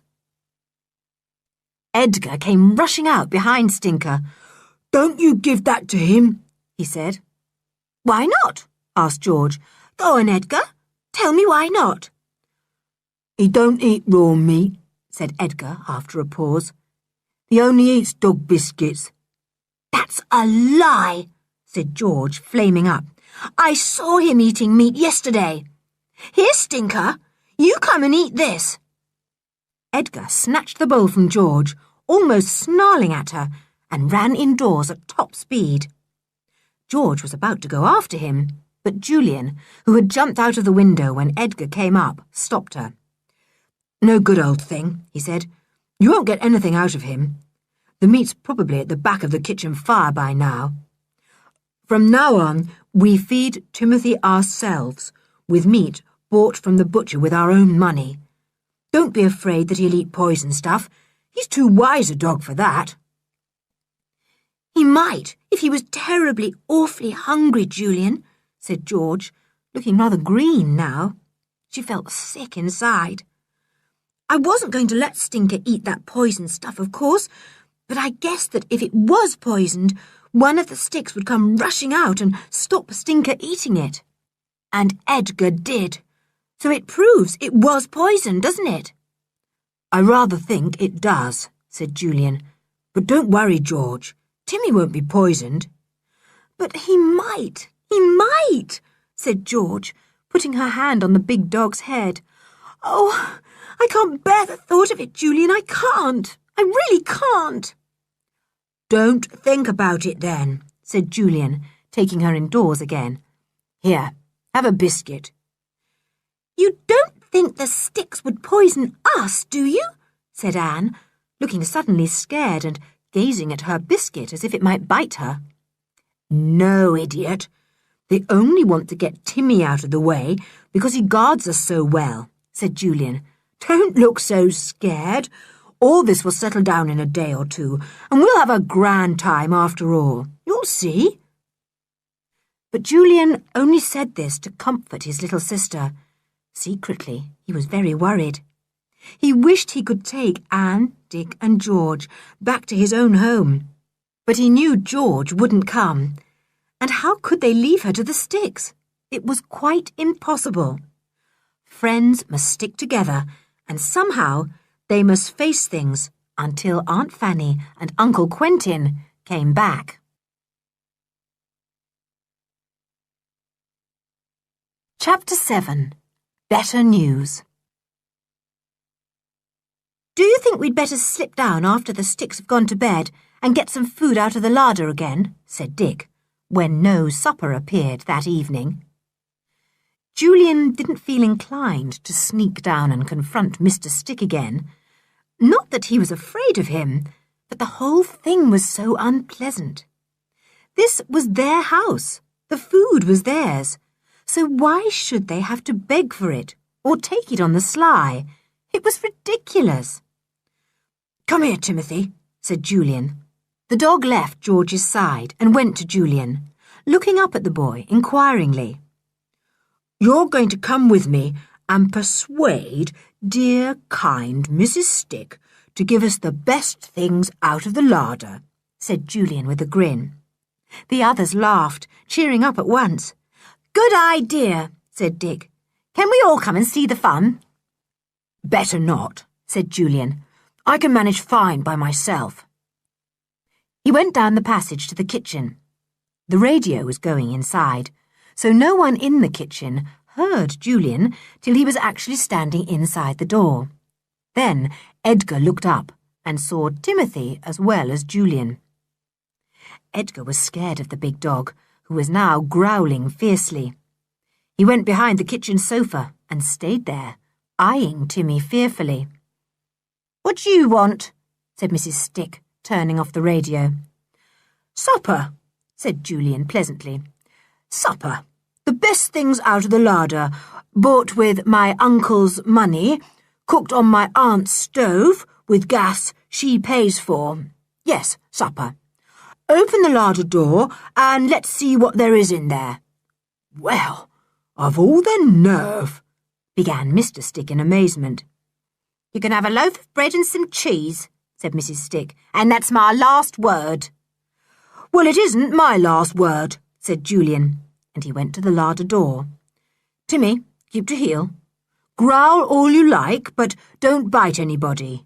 Yet." Timmy's growls were really frightful. Even Mr. Stick put himself at the other end of the room. As for Stinker, he was nowhere to be seen. He had gone into the scullery at the very first growl and was now shivering behind the wringer. Mrs. Stick's mouth went into a hard, straight line. "You take the bread and cheese and clear out," she said. Julian opened the larder door, whistling softly, which annoyed Mrs. Stick more than anything else. "My word," said Julian admiringly. "You do know how to stock a larder, I must say, Mrs. Stick. A roast chicken. I thought I smelt one cooking. I suppose Mr. Stick killed one of our chickens today. I thought I heard a lot of squawking. And what fine tomatoes. Best to be got from the village, I've no doubt. And, oh, Mrs. Stick, what a perfectly marvellous treacle tart. I must say you're a good cook. I really must." Julian picked up the chicken, the dish of tomatoes, and then balanced the plate with the treacle tart on the top. Mrs. Stick yelled at him, "You leave them things alone! That's our supper! You leave them there!" "You've made a little mistake," said Julian politely. "It's our supper. We've had very little to eat today, and we could do with a good supper. Thanks awfully." "Now look here," began Mr. Stick angrily, furious at seeing his lovely supper walking away. "You surely don't want me to look at you again?" said Julian in a tone of amazement. "What for? Have you shaved yet, or washed? I'm afraid not. So, if you don't mind, I think I'd rather not look at you." Mr. Stick was speechless. He was not ready with his tongue at any time, and a boy like Julian took his breath away and left him with nothing to say except his favourite, "Now look here." "Put them things down," said Mrs. Stick sharply. "What do you think we're going to have for our supper if you walk off with them? You tell me that." "Easy," said Julian. "Let me offer you our supper. Bread and cheese, Mrs. Stick. Bread and cheese." Mrs. Stick made an angry noise and started to go after Julian with her hand raised, but Timothy immediately leapt at her, and his teeth snapped together with a loud click. "Ow!" howled Mrs. Stick. "That dog of yours nearly took my hand off. The brute! I'll do for him one day. You see if I don't." "You had a good try today, didn't you?" said Julian in a quiet voice, fixing his eyes straight on the woman's face. "That's a matter for the police, isn't it? Be careful, Mrs. Stick. I've a good mind to go to the police tomorrow." Just as before, the mention of the police seemed to frighten Mrs. Stick. She cast a look at her husband and took a step backward. Julian wondered if the man had done something wrong and was hiding from the police. He never seemed to put a foot out of doors. The boy went up the passage triumphantly. Timmy followed at his heels, disappointed that he hadn't been able to get a nibble at Stinker. Julian marched into the sitting room and set the dishes carefully down on the table. "What ho!" he said. "Look what I've got. The Stick's own supper." Then he told the others all that had happened, and they laughed loudly. "How do you think of all those things to say?" said Anne admiringly. "I don't wonder you make them feel wild, Ju. It's a good thing we've got Timmy to back us up." "Yes, I shouldn't feel nearly so bold without Timmy," said Julian. It was a very good supper. There were knives and forks in the sideboard, and the children made do with fruit plates from the sideboard too, rather than go and get plates from the kitchen. There was bread over from their tea, so they were able to make a very good meal. They enjoyed it thoroughly. "Sorry we can't give you the chicken bones, Tim," said George, "but they might split inside you and injure you. You can have all the scraps. See you don't leave any for Stinker." Timmy didn't. With 2 or 3 great gulps, he cleared his plate, and then sat waiting for any scraps of treacle tart that might descend his way. The children felt cheerful after such a good meal. They had completely eaten the chicken. Nothing was left except a pile of bones. They had eaten all the tomatoes too, finished the bread, and enjoyed every scrap of the treacle tart. It was late. Anne yawned, and then George yawned too. "Let's go to bed," she said. "I don't feel like having a game of cards or anything." So they went to bed, and as usual, Timothy lay heavily on George's feet. He lay there awake for some time, his ears cocked to hear noises from below. He heard the Sticks go up to bed. He heard doors closing. He heard a whine from Stinker. Then all was silence. Timmy dropped his head onto his paws and slept, but he kept one ear cocked for danger. Timothy didn't trust the Sticks any more than the children did. The children awoke very early in the morning. Julian awoke first. It was a marvellous day. Julian went to the window and looked out. The sky was a very pale blue, and rosy pink clouds floated about it. The sea was a clear blue too, smooth and calm. Julian remembered what Anne often said. She said that the world in the early morning always looked as if it had come back fresh from the laundry, so clean and new and fresh. The children all bathed before breakfast, and this time they were back at 8:30, afraid that George's father might telephone early again. Julian saw Mrs. Stick on the stairs and called to her. "Has my uncle telephoned yet?" "No," said the woman in a surly tone. She had been hoping that the telephone would ring while the children were out. Then, as she had done the day before, she could answer it and get a few words in first. "We'll have breakfast now, please," said Julian. "A good breakfast, Mrs. Stick. My uncle might ask us what we've had for breakfast, mightn't he? You never know." Mrs. Stick evidently thought that Julian might tell his uncle if she gave them only bread and butter for breakfast. So very soon the children smelt a delicious smell of bacon frying. Mrs. Stick brought in a dish of it garnished with tomatoes. She banged it down on the table with the plates. Edgar arrived with a pot of tea and a tray of cups and saucers. "Ah, here is dear Edgar," said Julian in a tone of amiable surprise. "Dear old spotty face." "Gone," said Edgar, and banged down the teapot. Timmy growled, and Edgar fled for his life.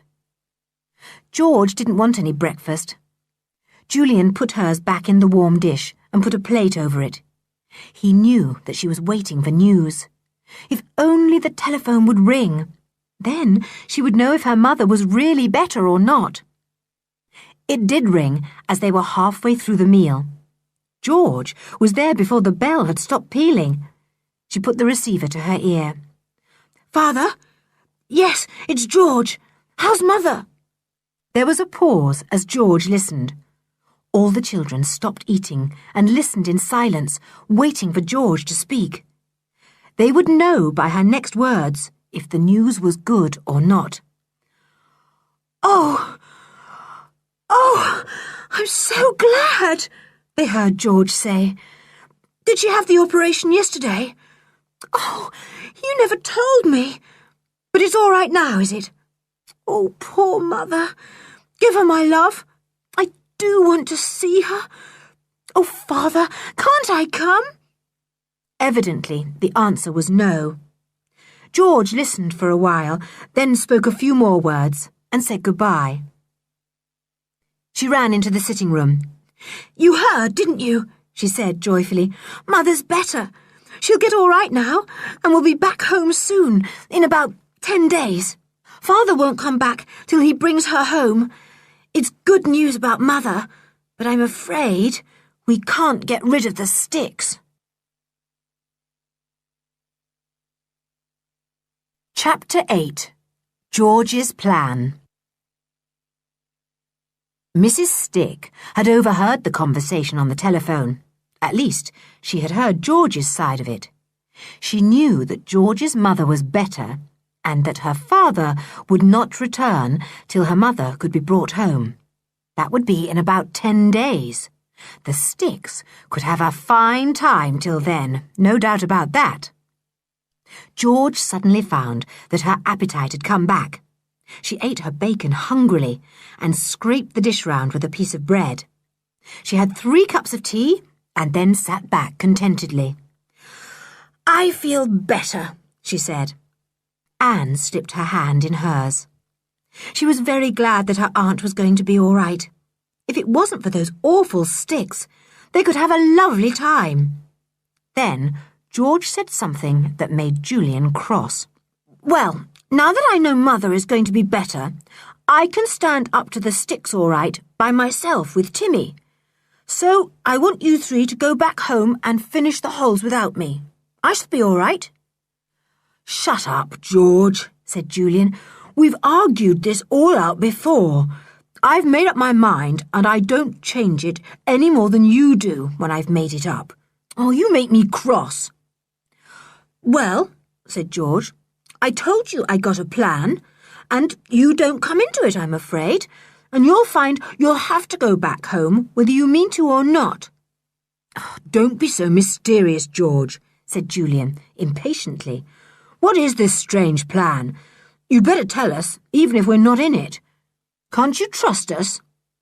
"Yes, of course, but you might try to stop me," said George, looking sulky. "Then you'd certainly better tell us," said Julian, feeling uneasy. George was such a madcap once she got ideas into her head. Goodness knows what she might do. But George wouldn't say another word.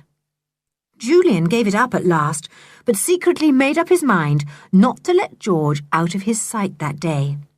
If she was going to carry out some wild plan, then she would have to do it under his, Julian's, eye.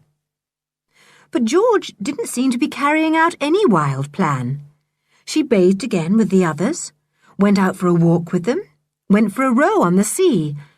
She didn't want to go to Kirrin Island, so the others didn't press her, thinking that she didn't want to be out of sight of the beach in case Edgar came with a message from her father. It was quite a pleasant day.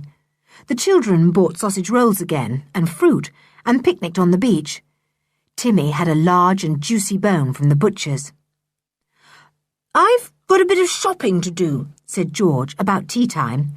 "You others go and see if Mrs. Stick is getting some tea for us, and I'll fly down to the shops and get what I want." Julian pricked up his ears at once. Was George sending them off so that she could be alone to carry out this mysterious plan of hers? "I'll come with you," said Julian, getting up.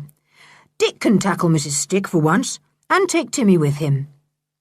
"No, you go," said George. "I won't be long." But Julian was determined not to go. In the end, they all went with George, for Dick did not want to face Mrs. Stick without Julian or George. George went into the little general shop and got a new battery for her torch. She bought 2 boxes of matches and a bottle of methylated spirit. "Whatever do you want that for?" said Anne in surprise. "Oh, it might come in useful," said George, and said no more. They all went back to Kirrin Cottage. Tea was actually on the table. True, it was not a thrilling tea, being merely bread and jam and a pot of hot tea. Still, it was there and was eatable. It rained that evening. The children sat round the table and played cards. Their hearts were lighter now that they had had good news of George's mother. In the middle of the game, Julian got up and rang the bell. The others stared at him in the greatest surprise. "What are you ringing the bell for?" asked George, her eyes wide with astonishment. "To tell Mrs. Stick to bring some supper," said Julian with a grin. But no one answered the bell. So Julian rang again, and then again. The kitchen door opened at last, and Mrs. Stick came up the passage, evidently in a bad temper. She came into the sitting room. "You stop ringing that bell," she said angrily. "I'm not answering any bells rung by you." "I rang it to tell you that we wanted some supper," said Julian, "and to say that if you would rather I came and got it myself from the larder with Timmy, as I did last night, I'll come with pleasure. If not, you can bring a decent supper to us yourself." "If you come stealing things out of my larder again, I'll, began Mrs. Stick. "You'll call in the police?" Julian finished for her. "Do. That would please us very much. I can see our local policeman taking down all the details in his notebook. I could give him quite a few." Mrs. Stick muttered something rude under her breath, glared at Julian as if she could kill him, and went off down the passage again. By the sound of the clattering and crashing of crockery in the kitchen, it was plain that Mrs. Stick was getting some sort of supper for them, and Julian grinned to himself as he dealt out the cards. Supper was not as good as the night before, but it was not bad. It was a little cold ham, cheese, and the remains of a milk pudding. There was also a plate of cooked meat for Timmy. George looked at it sharply. "Take that away," she said. "I bet you've poisoned it again. Take it away." "No, on the contrary. Leave it here," said Julian. "I'll take it down to the local chemist tomorrow and get him to test it. If, as George thinks, it's poisoned, the chemist might have a lot of interesting things to tell us." Mrs. Stick took the meat away without a word. "Horrible woman," said George, pulling Timothy close to her. "How I hate her! I feel so afraid for Timmy." Somehow, that spoilt the evening. As it grew dark, the children became sleepy. "It's 10 o'clock," said Julian. "Bed, I think, everyone." "Anne ought to have gone long ago. She isn't nearly old enough to stay up as late as this." "Well," began Anne indignantly, "I'm nearly as old as George, aren't I? I can't help being younger, can I?" All right, said Julian, laughing. "I shan't make you go off to bed by yourself, don't worry. We all keep together in this house while the Sticks are about. Come on, we'll go now, shall we?" The children were tired. They had swum, walked, and rowed that day. Julian tried to keep awake a little while, but he too fell asleep very quickly. He awoke with a jump, thinking that he had heard a noise. But everything was quiet. What could the noise have been? Was it one of the Sticks creeping about? No, it couldn't be that, or Tim would have barked the house down. Then what was it? Something must have waked him. "I suppose it's not old George doing anything about that plan of hers," thought Julian suddenly. He sat up. He felt about for his dressing gown and put it on. Without waking Dick, he crept to the girls' room and switched on his torch to see that they were all right. Anne was in her bed, sleeping peacefully. But George's bed was empty. George's clothes were gone. "Blow," said Julian under his breath. "Where's she gone? I bet she's run away to find where her mother is." His torch picked out a white envelope pinned to George's pillow. He stepped softly over to it. It had his name printed on it in bold letters, Julian. Julian ripped it open and read it. "Dear Julian," said the note, "don't be angry with me, please. I daren't stay in Kirrin Cottage any longer in case the Sticks somehow poisoned Timmy. You know that would break my heart. So I've gone to live by myself on our island till Mother and Father come back. Please leave a note for Father and tell him to ask Jim to sail near Kirrin Island with his little red flag flying from the mast as soon as they are back. Then I'll come home. You and Dick and Anne must go back to your own parents now I've gone. It would be silly to stay at Kirrin Cottage with the Sticks now I'm not there. Love from George." Julian read the note through. "Well, why didn't I guess that was her plan?" he said to himself. "That's why we didn't come into it. She meant to go off by herself with Timmy. Oh, I can't let her do that. She can't live all by herself on Kirrin Island for so long. She might fall ill. She might slip on a rock and hurt herself, and no one would ever know." The boy was really worried about the determined little girl. He wondered what to do. That noise, he heard, must have been made by George. So she couldn't have got a very long start, really. If he tore down to the beach, George might still be there, and he could stop her. So, in his dressing gown, he ran down the front path, out of the gate, and took the road to the beach. The rain had stopped, and the stars were out, but it was not at all a light night. "How can George expect to get through those rocks in the dark?" he thought. "She's mad. She'll strike her boat on a rock and sink." He tore on in the darkness, talking aloud to himself. "No wonder she wanted a new battery for her torch and matches. And I suppose the methylated spirit was for her little cooking stove. Why ever couldn't she tell us? It would have been fun to go with her." He came to the beach. He saw the light of a torch where George kept her boat. He ran to it, his feet sinking in the soft, wet sand. "George! Idiot! You're not to go off like this all alone in the dead of night," called Julian. George was pushing her boat out into the water. She jumped when she heard Julian's voice. "You can't stop me," she said. "I'm just off."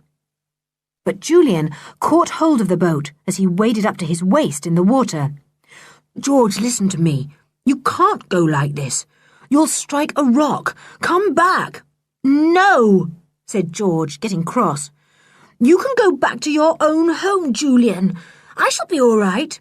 Let go my boat! George, why didn't you tell me your plan? Said Julian, almost swept off his feet by a wave. Dash these waves! I shall have to get into the boat. He climbed in. He could not see George, but he felt quite certain she was glaring at him. Timmy licked his wet legs. You're spoiling everything, said George, with a break in her voice that meant she was upset.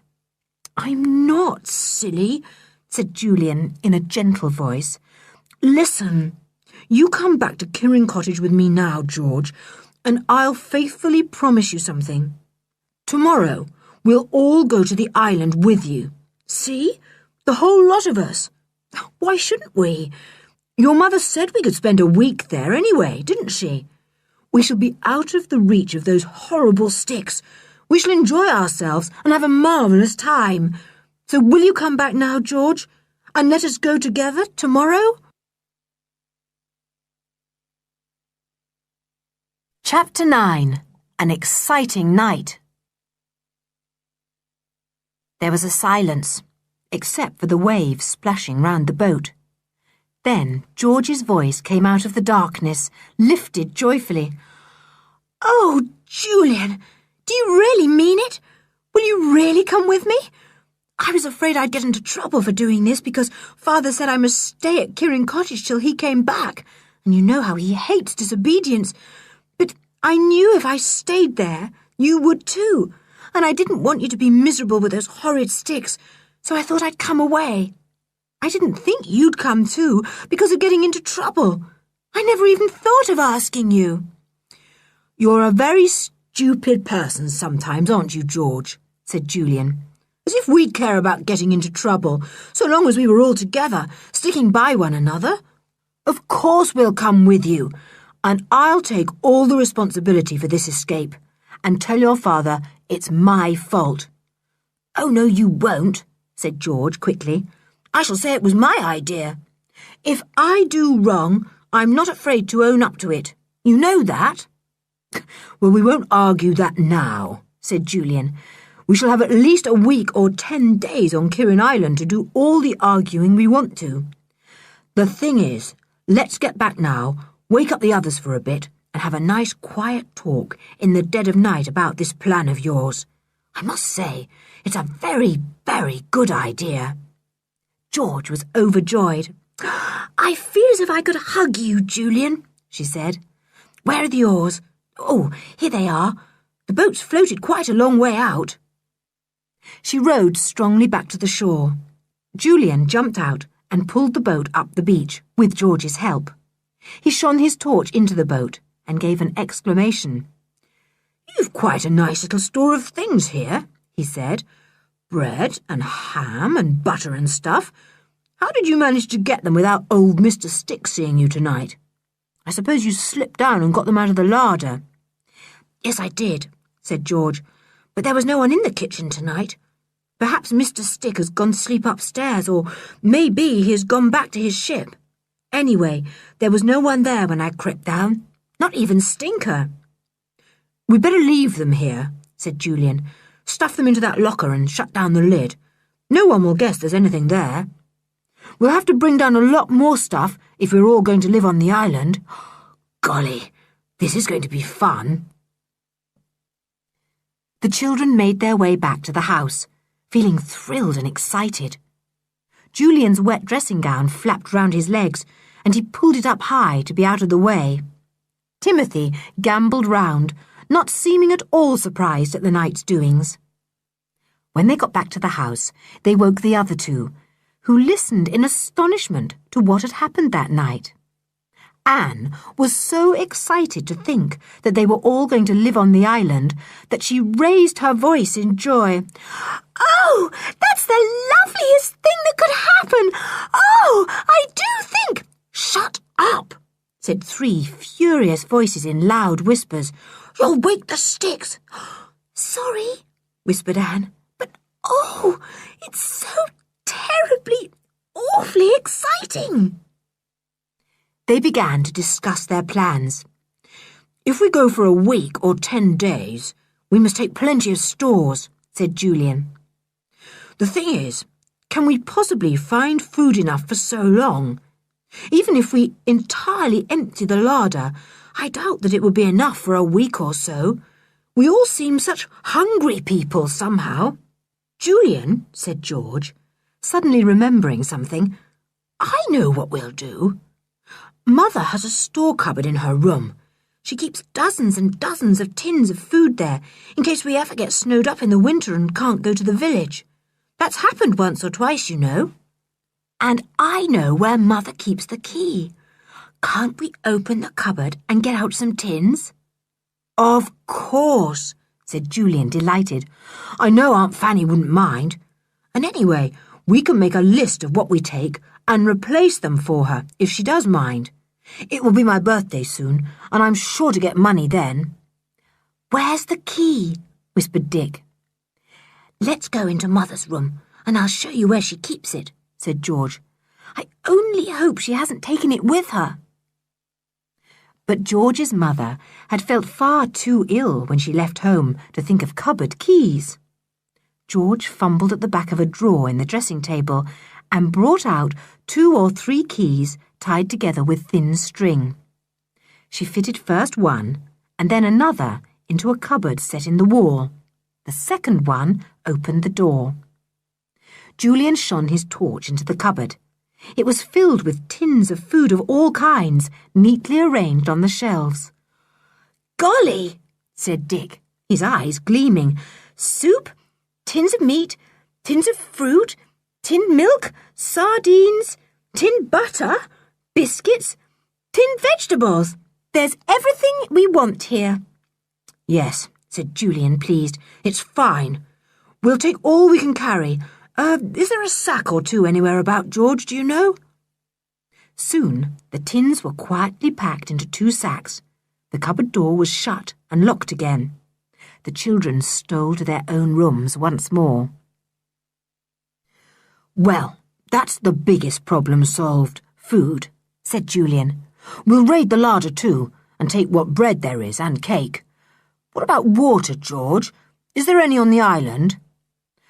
Well, I suppose there is some in that old well, said George, thinking, but as there's no bucket or anything, we can't get any. I was taking a big container of fresh water with me, but we'd better fill 2 or 3 more now you're all coming. I know where there are some, quite clean and new. So they filled some containers with fresh water and put them with the sacks ready to take to the boat. It was so exciting doing all these things in the middle of the night. Anne could hardly keep her voice down to a whisper, and it was a wonder that Timothy didn't bark, for he sensed the excitement of the others. There was a tin of cakes in the larder, freshly made, so those were added to the heap that was forming in the front garden. There was a large joint of meat, too, and George wrapped it in a cloth and put that with the heap, telling Timmy in a fierce voice that if he so much as sniffed at it, she would leave him behind. I've got my little stove for boiling water on or heating up anything, whispered George. It's in the boat. That's what I bought the methylated spirit for, of course. You didn't guess, did you? And the matches for lighting it. I say, what about candles? We can't use our torches all the time. The batteries would soon run out. They found a pound of candles in the kitchen cupboard, a kettle, a saucepan, some old knives and forks and spoons, and a good many other things they thought they might possibly want. They also came across some small bottles of ginger beer, evidently stored for their own use by the Sticks. All bought out of my mother's money, said George. Well, we'll take the ginger beer too. It will be nice to drink it on a hot day. Where are we going to sleep at night? Said Julian. In that ruined part of the old castle, where there is just one room with a roof left and walls. That's where I planned to sleep, said George. I was going to make my bed of some of the heather that grows on the island, covered by a rug or 2, which I've got down in the boat. We'll take all the rugs we can find, said Julian, and some cushions for pillows. I say, isn't this simply thrilling? I don't know when I've felt so excited. I feel like a prisoner escaping to freedom. Won't the Sticks be amazed when they find us gone?" "Yes, we'll have to decide what to say to them," said George rather soberly. "We don't want them sending people after us to the island, making us come back. I don't think they should know we've gone there." "We'll discuss that later," said Dick. "The thing is to get everything to the boat while it's dark. It will soon be dawn." "How are we going to get all this down to George's boat?" said Anne, looking at the enormous pile of goods by the light of her torch. "We'll never be able to carry them all." Certainly, it looked a great pile. Julian had an idea as usual. "Are there any barrows in the shed?" he asked George. "If we could pile the things into a couple of barrows, we could easily take everything in one journey. We could wheel the barrows along on the sandy side of the road so that we don't make any noise." "Oh, good idea," said George, delighted. "I wish I'd thought of that before. I had to make about 5 journeys to and from the boat when I took my own things. There are 2 barrows in the shed. We'll get them. One has a squeaky wheel, but we'll hope no one hears it." Stinker heard the squeak as he lay in a corner of Mrs. Stick's room. He pricked up his ears and growled softly. He did not dare to bark, for he was afraid of bringing Timothy up. Mrs. Stick did not hear the growl. She slept soundly, not even stirring. She had no idea what was going on downstairs. The things were all stowed into the boat. The children didn't like leaving them there unguarded. In the end, they decided to leave Dick there, sleeping on the rugs. They stood thinking for a moment before they went back without Dick. "I do hope we've remembered all we shall want," said George, wrinkling up her forehead. "Golly, I know. We haven't remembered a tin opener, nor a thing to take off the tops of the ginger beer bottles. They've got those little tin lids that have to be forced off by an opener." "We'll put those in our pockets when we get back to the house and find them," said Julian. "I remember seeing some in the sideboard drawer. Goodbye, Dick. We'll be down very early to row off. We must get some bread at the baker's as soon as he opens, because we've hardly got any, and we'll see if we can pick up a very large bone at the butcher's for Timmy. George has got a bag of biscuits in the boat for him too." The 3 of them set off back to the house with Timmy, leaving Dick curled up comfortably on the rugs. He soon fell asleep again, his face upturned to the stars that would soon fade from the sky. The others talked about what to tell the Sticks. "I think we won't tell them anything," said Julian at last. "I don't particularly want to tell them deliberate lies, and I'm certainly not going to tell them the truth. I know what we'll do. There is a train that leaves the station about 8 o'clock, which would be the one we'd catch if we were going back to our own home. We'll find a timetable, leave it open on the dining room table, as if we'd been looking up a train, and then we'll all set off across the moor at the back of the house, as if we were going to the station." "Oh, yes. Then the Sticks will think we've run away and gone to catch the train back home," said Anne. "They will never guess we've gone to the island." "That's a good idea," said George, pleased. "But how shall we know when Father and Mother get back? Is there anyone you could leave a message with? Somebody you could really trust?" asked Julian. George thought hard. "There's Alf, the fisher boy," she said at last. "He used to look after Tim for me when I wasn't allowed to have him in the house. I know he'd not give us away." "We'll call on Alf before we go then," said Julian.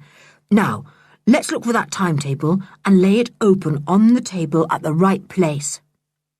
They hunted for the timetable, found the right page, and underlined the train they hoped that the Sticks would think they were catching. They found the tin and bottle openers and put them into their pockets. Julian found 2 or 3 more boxes of matches too. He thought 2 would not last long enough. By this time, dawn had come, and the house was being flooded with early sunshine. "I wonder if the baker is open," said Julian. "We might as well go and see. It's about 6 o'clock." They went to the baker. He was not open, but the new loaves had already been made. The baker was outside sunning himself. He had baked his bread at night, ready to sell it new-made in the morning. He grinned up at the children. "Up early today," he said. "What, you want some of my loaves?" "How many?" "6? Good gracious, whatever for?" "To eat," said George, grinning. Julian paid for 6 enormous loaves, and they went to the butcher's. His shop was not open either, but the butcher himself was sweeping the path outside. "Could we buy a very big bone for Timmy, please?" asked George. She got an enormous one, and Timmy looked at it longingly. Such a bone would last him for days, he knew. "Now," said Julian as they set off to the boat, "we'll pack these things into the boat, then go back to the house and make a noise so that the sticks know we're there. Then we'll set off across the moors and hope the sticks will think we're making for the train." They woke Dick, who was still sleeping peacefully in the boat, and packed in the bread and bone. "Take the boat into the next cove," said George. "Can you do that? We shall be hidden there from anyone on the beach then. The fishermen are all out in their boats fishing. We shan't be seen if we set off in about an hour's time. We'll be back by then." They went back to the house and made a noise as if they were just getting up. George whistled to Timmy, and Julian sang at the top of his voice. Then, with a great banging of doors, they set out down the path and cut across the moors in full sight of the kitchen window. "Hope the sticks won't notice Dick isn't with us," said Julian, seeing Edgar staring out of the window. "I expect they'll think he's gone ahead." They kept to the path until they came to a dip where they were hidden from any watcher at Kirrin Cottage. Then they took another path that led them unseen to the cove where Dick had taken the boat. He was there, waiting anxiously for them. "Ahoy there!" yelled Julian in excitement. "The adventure is about to begin!"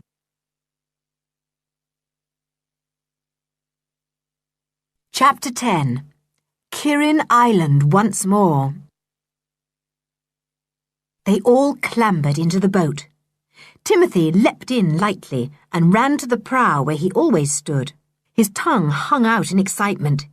He knew quite well that something was up, and he was in it. No wonder he panted and wagged his tail hard. "Off we go," said Julian, taking the oars. "Sit over there a bit, Anne. The luggage is weighing down the boat awfully at the other end. Dick, sit by Anne to keep the balance better. That's right. Off we go." And off they went in George's boat, rocking up and down on the waves. The sea was fairly calm, but a good breeze blew through their hair. The water splashed round the boat and made a nice gurgly, friendly noise. The children all felt very happy. They were on their own. They were escaping from the horrid sticks. They were going to stay on Kirrin Island with the rabbits and gulls and jackdaws. "Doesn't that new-made bread smell awfully good?" said Dick, feeling very hungry as usual. "Can we just grab a bit, do you think?" "Yes, let's," said George. So they broke off bits of the warm brown crust, handed some to Julian, who was rowing, and chewed the delicious new-made bread. Timmy got a bit too, but his was gone as soon as it went into his mouth. "Timmy's funny," said Anne. "He never eats his food as we do. He seems to drink it, just takes it into his mouth and swallows it as if it was water." The others laughed. "He doesn't drink his bones," said George. "He always eats those all right, chews on them for hours and hours. Don't you, Timothy?" "Ruff," said Timmy, agreeing. He eyed the place where that enormous bone was, wishing he could have it now. But the children wouldn't let him. They were afraid it might go overboard, and that would be a pity. "I don't believe anyone has noticed us going," said Julian, "except Alf the fisher boy, of course. We told him about going to the island, Dick, but nobody else." They had called at Alf's house on their way to the cove. Alf was alone in the yard at the back. His mother was away and his father was out fishing. They had told him their secret, and Alf had nodded his tousled head and promised faithfully to tell nobody at all. He was evidently very proud at being trusted. "If my mother and father come back, you must let us know," said George. "Sail as near the island as you dare and hail us. You can get nearer to it than anyone else." "I'll do that," promised Alf, wishing he could go with them. "So you see, Dick," said Julian as he rowed out to the island, "if by any chance Aunt Fanny does return sooner than we expect, we shall know at once and come back. I think we've planned everything very well." "Yes, we have," said Dick. He turned and faced the island, which was coming nearer. "We shall soon be there. Isn't George going to take the oars and guide the boat in?" "Yes," said George. "We've come to the difficult bit now, where we've got to weave our way in and out of the difficult rocks that keep sticking up. Give me the oars, Ju." She took the oars, and the others watched in admiration as the girl guided the big boat skillfully in and out of the hidden rocks. She certainly was very clever. They felt perfectly safe with her. The boat slid into the little cove. It was a natural harbour, with the water running up to a stretch of sand. High rocks sheltered it. The children jumped out eagerly, and 4 pairs of willing hands tugged the boat quickly up the sand. "Higher up still," panted George. "You know what awful storms suddenly blow up in this bay. We want to be sure the boat is quite safe, no matter how high the seas run." The boat soon lay on one side, high up the stretch of sand. The children sat down, puffing and blowing. "Whew! Let's have breakfast here," said Julian. "I don't feel like unloading all those heavy things at the moment. We'll get what we want for breakfast and have it here on this warm bit of sand." They got a loaf of new bread, some cold ham, a few tomatoes, and a pot of jam. Anne found knives and forks and plates. Julian opened 2 bottles of ginger beer. "Funny sort of breakfast," he said, setting the bottles down on the sand, "but simply gorgeous when anyone is as hungry as we are." They ate everything except about a third of the loaf. Timmy was given his bone and some of his own biscuits.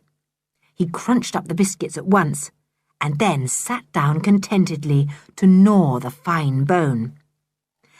"How nice to be Timmy, with no plate or knife or fork or cup to bother about," said Anne, lying on her back in the sun, feeling that she really couldn't eat anything more. "Oh, if we are always going to have mixed-up meals like this on the island, I shall never want to go back. Who would have thought that ham and jam and ginger beer would go so well together?" Timmy was thirsty. He sat with his tongue hanging out, wishing that George would give him a drink. He didn't like ginger beer. George eyed him lazily. "Oh, Timmy, are you thirsty?" she said.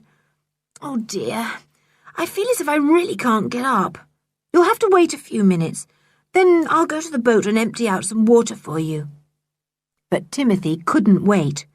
He went off to some nearby rocks, which were out of reach of the sea. In a hole in one of them, he found some rainwater, and he lapped it up eagerly. The children heard him lapping it and laughed.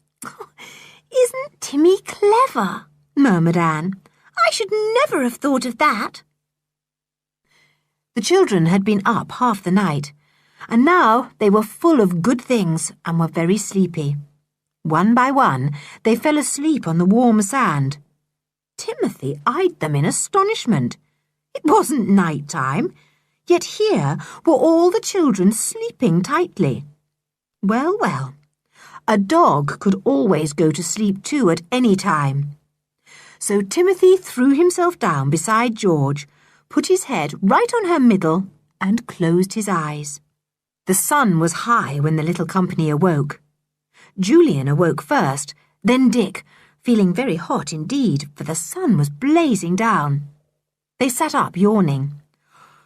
"Goodness," said Dick, looking at his arms. "The sun has caught me properly. I shall be terribly sore by tonight. Did we bring any cream, Julian?" "No, We never thought of it, said Julian. Oh, cheer up. You'll be burnt much more by the time this day ends. The sun's going to be hot. There's not a cloud in the sky. They woke up the girls. George pushed Timmy's head off her tummy. "Oh, you give me nightmares when you put your heavy head there," she complained. "Oh, I say, we're on the island, aren't we? For a moment, I thought I was back in bed at Kirrin Cottage. Isn't it gorgeous? Here we are for ages, all by ourselves, with tons of nice things to eat, able to do just what we like," said Anne contentedly. "I guess the old sticks are glad we've gone," said Dick. "Spotty Face will be able to loll in the sitting room and read all our books if he wants to. And Stinker Dog will be able to wander all over the house and lie on anybody's bed without being afraid that Timothy will eat him whole," said George. "Well, let him. I don't care about anything now that I've escaped." It was fun to lie there and talk about everything, but soon Julian, who could never rest for long once he was awake, got up and stretched himself. "Come on," he said to the others. "There is work to do, lazy bones. Come along." "Work to do? What do you mean?" said George in astonishment. "Well, we've got to unload the boat and pack everything somewhere where it won't get spoilt if the rain happens to come," said Julian. "And we've got to decide exactly where we're going to sleep, and get the heather for our beds and pile the rugs on them. There's plenty to do." "Oh, don't let's do it yet," said Anne, not at all wanting to get up out of the warm sand. But the others pulled her up, and together they all set to work to unload the boat. "Let's go and have a look at the castle," said Julian, "and find the little room where we'll sleep. It's the only one left whole, so it'll have to be that one." They went right to the top of the little inlet, climbed up onto the rocks, and made their way towards the old ruined castle, whose walls rose up from the middle of the little island. They stopped to gaze at it. "It's a fine old ruin," said Dick. "Aren't we lucky to have an island and a castle of our own? Fancy, this is all ours." They gazed through a big broken-down archway to old steps beyond. The castle had once had 2 fine towers, but now one was almost gone. The other rose high in the air, half ruined. The black jackdaws collected there, talking loudly. "Jack, jack, jack, jack, jack, jack." "Nice birds," said Dick. "I like them. See the grey patch at the back of their heads, Anne? I wonder if they ever stop talking." "I don't think so," said George. "Oh, look at the rabbits, tamer than ever." The courtyard was full of big rabbits, who eyed them as they came near. It really seemed as if it would be possible to pat them, they were so tame. But one by one they edged away as the children approached. Timothy was in a great state of excitement, and his tail quivered from end to end. Those rabbits! Why couldn't he chase them? Why was George so difficult about rabbits? Why couldn't he make them run a bit? But George had her hand on his collar and gave him a stern glance. "Now, Timothy, don't you dare to chase even the smallest of these rabbits. They're mine, every one of them." "Ours?" corrected Anne at once. She wanted to share in the rabbits as well as in the castle and the island. "Ours," said George. "Let's go and have a look at the little dark room where we'll spend the nights." They made their way to where the castle did not seem to be quite so ruined. They came to a doorway and looked inside. "Here it is," said Julian, peeping in. "I shall have to use my torch. The windows are only slits here, and it's quite dark." He turned on his torch, and the children all gazed into the old room, where they proposed to store their goods and sleep. George gave a loud exclamation. "Golly! We can't use this room. The roof has fallen in since last summer." So it had. Julian's torch shone onto a heap of fallen stones scattered all over the floor. It was quite impossible to use the old room now. In any case, it might be dangerous to do so, for it looked as if more stones might fall at any moment. "Blow," said Julian. "What shall we do about this? We shall have to find somewhere else for a storing and sleeping place." Chapter 11. On the Old Wreck. It was quite a shock to have their plans spoilt. They knew there was no other room in the ruined castle that was sufficiently whole to shelter them, and they must find some sort of shelter, for although the weather was fine at the moment, it might rain hard any day, or a storm might blow up. "And storms round about Kirrin are so very violent," said Julian, remembering one or two. "Do you remember the storm that tossed your wreck up from the bottom of the sea, George?" "Oh, yes," said George and Anne together, and Anne added eagerly, "Let's go and see the wreck today if we can. I'd love to see if it's still balanced on those rocks as it was last year when we explored it." "Well, first we must make up our minds where we're going to sleep," said Julian firmly. "I don't know if you realise it, but it's about 3 o'clock in the afternoon. We slept for hours on the sand, tired out with our exciting night, I suppose. We really must find some safe place and put our things there at once and make our beds." "Well, but where shall we go?" said Dick. "There's no other place in the old castle." "There's the dungeon below," said Anne, shivering. "But I don't want to go there. It's so dark and mysterious." Nobody wanted to sleep down in the dungeons. Dick frowned and thought hard. "What about the wreck?" he said. "Any chance of living there?" "We might go and see," said Julian. "I don't somehow fancy living on a damp old rotting wreck, but if it's still high on the rocks, maybe the sun will have dried it, and it might be possible to have our bed and stores there." "Let's go and see now," said George. So they made their way from the ruined castle to the old wall that ran round it. From there, they would be able to see the wreck. It had been cast up the year before and had settled firmly on some rocks. They stood on the wall and looked for the wreck, but it was not where they had expected it. "It's moved," said Julian in surprise.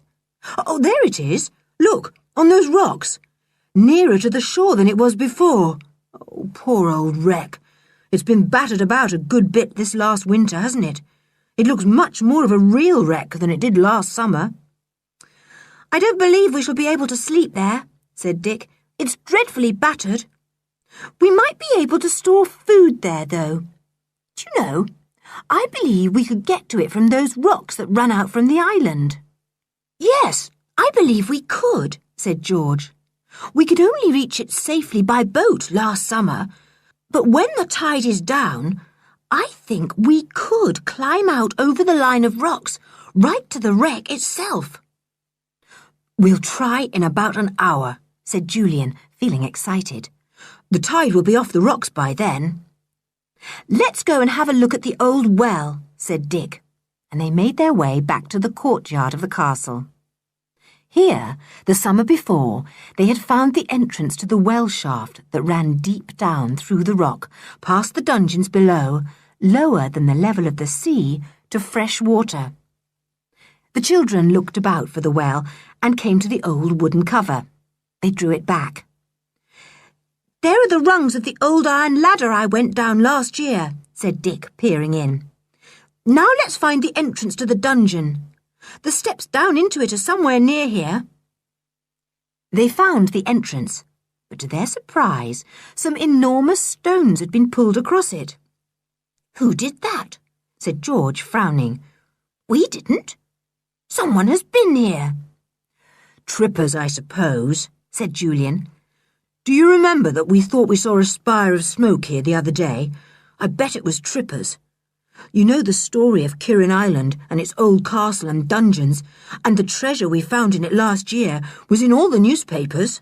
I expect one of the fishermen has been making money by taking trippers and landing them on our island."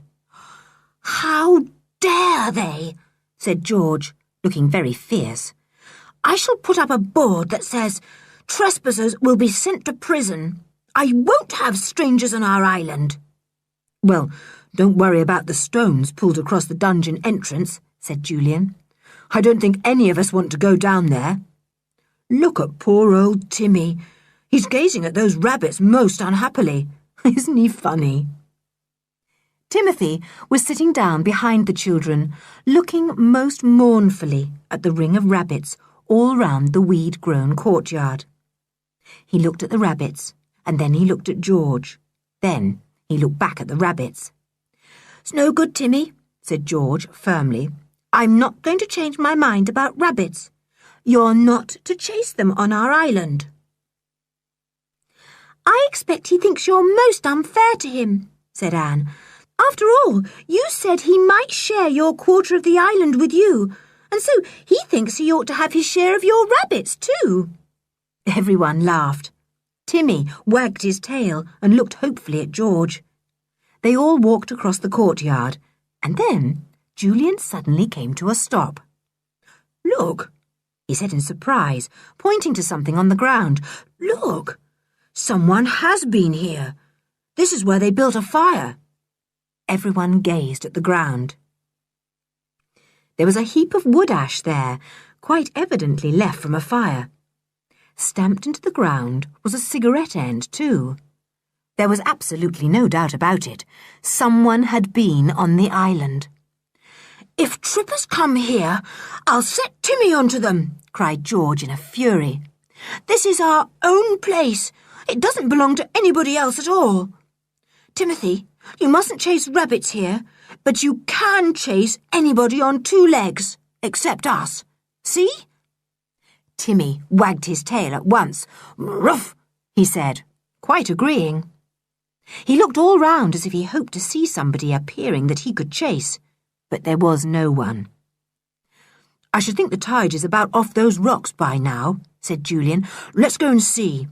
If it is, we'll climb along them and see if we can get to the wreck.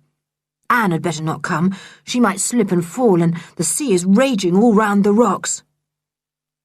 "Of course I'm coming," cried Anne indignantly. "You're just as likely to fall as I am." "Well, I'll see if it looks too dangerous," said Julian. They made their way over the castle wall, down to the line of rocks that ran out seawards towards the wreck. Big waves did wash over the rocks occasionally, but it seemed fairly safe. "If you keep between me and Dick, you can come, Anne," said Julian. "But you must let us help you over difficult parts and not make a fuss.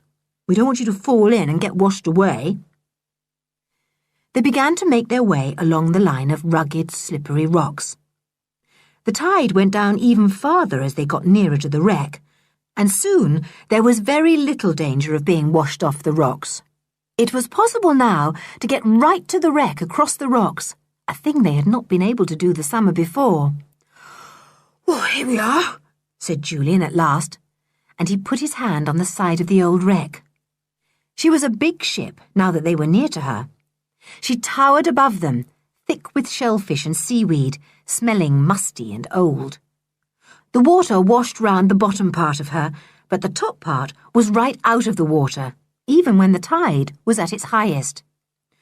"She's been thrown about a bit last winter," said George, looking at her. "There are a lot more new holes in her side, aren't there? And part of her old mast is gone, and some of the deck. How can we get up to her?" "I've got a rope," said Julian, and he undid a rope that he had wound round his waist. "Half a minute. I'll make a loop and see if I can throw it round that post sticking out up there." He threw the rope 2 or 3 times, but could not get the loop round the post. George took it from him impatiently. At the first throw, she got it round the post. She was very good indeed at things like that. Better than a boy in some things, Anne thought admiringly. She was up the rope like a monkey, and soon stood on the sloping, slippery deck. She almost slipped, but caught at a broken piece of deck just in time. Julian helped Anne to go up, and then the 2 boys followed. "Ooh, it's a horrid smell, isn't it?" said Anne, wrinkling up her nose. "Do all wrecks smell like this. I don't think I'll go and look down in the cabins like we did last time. The smell would be worse there.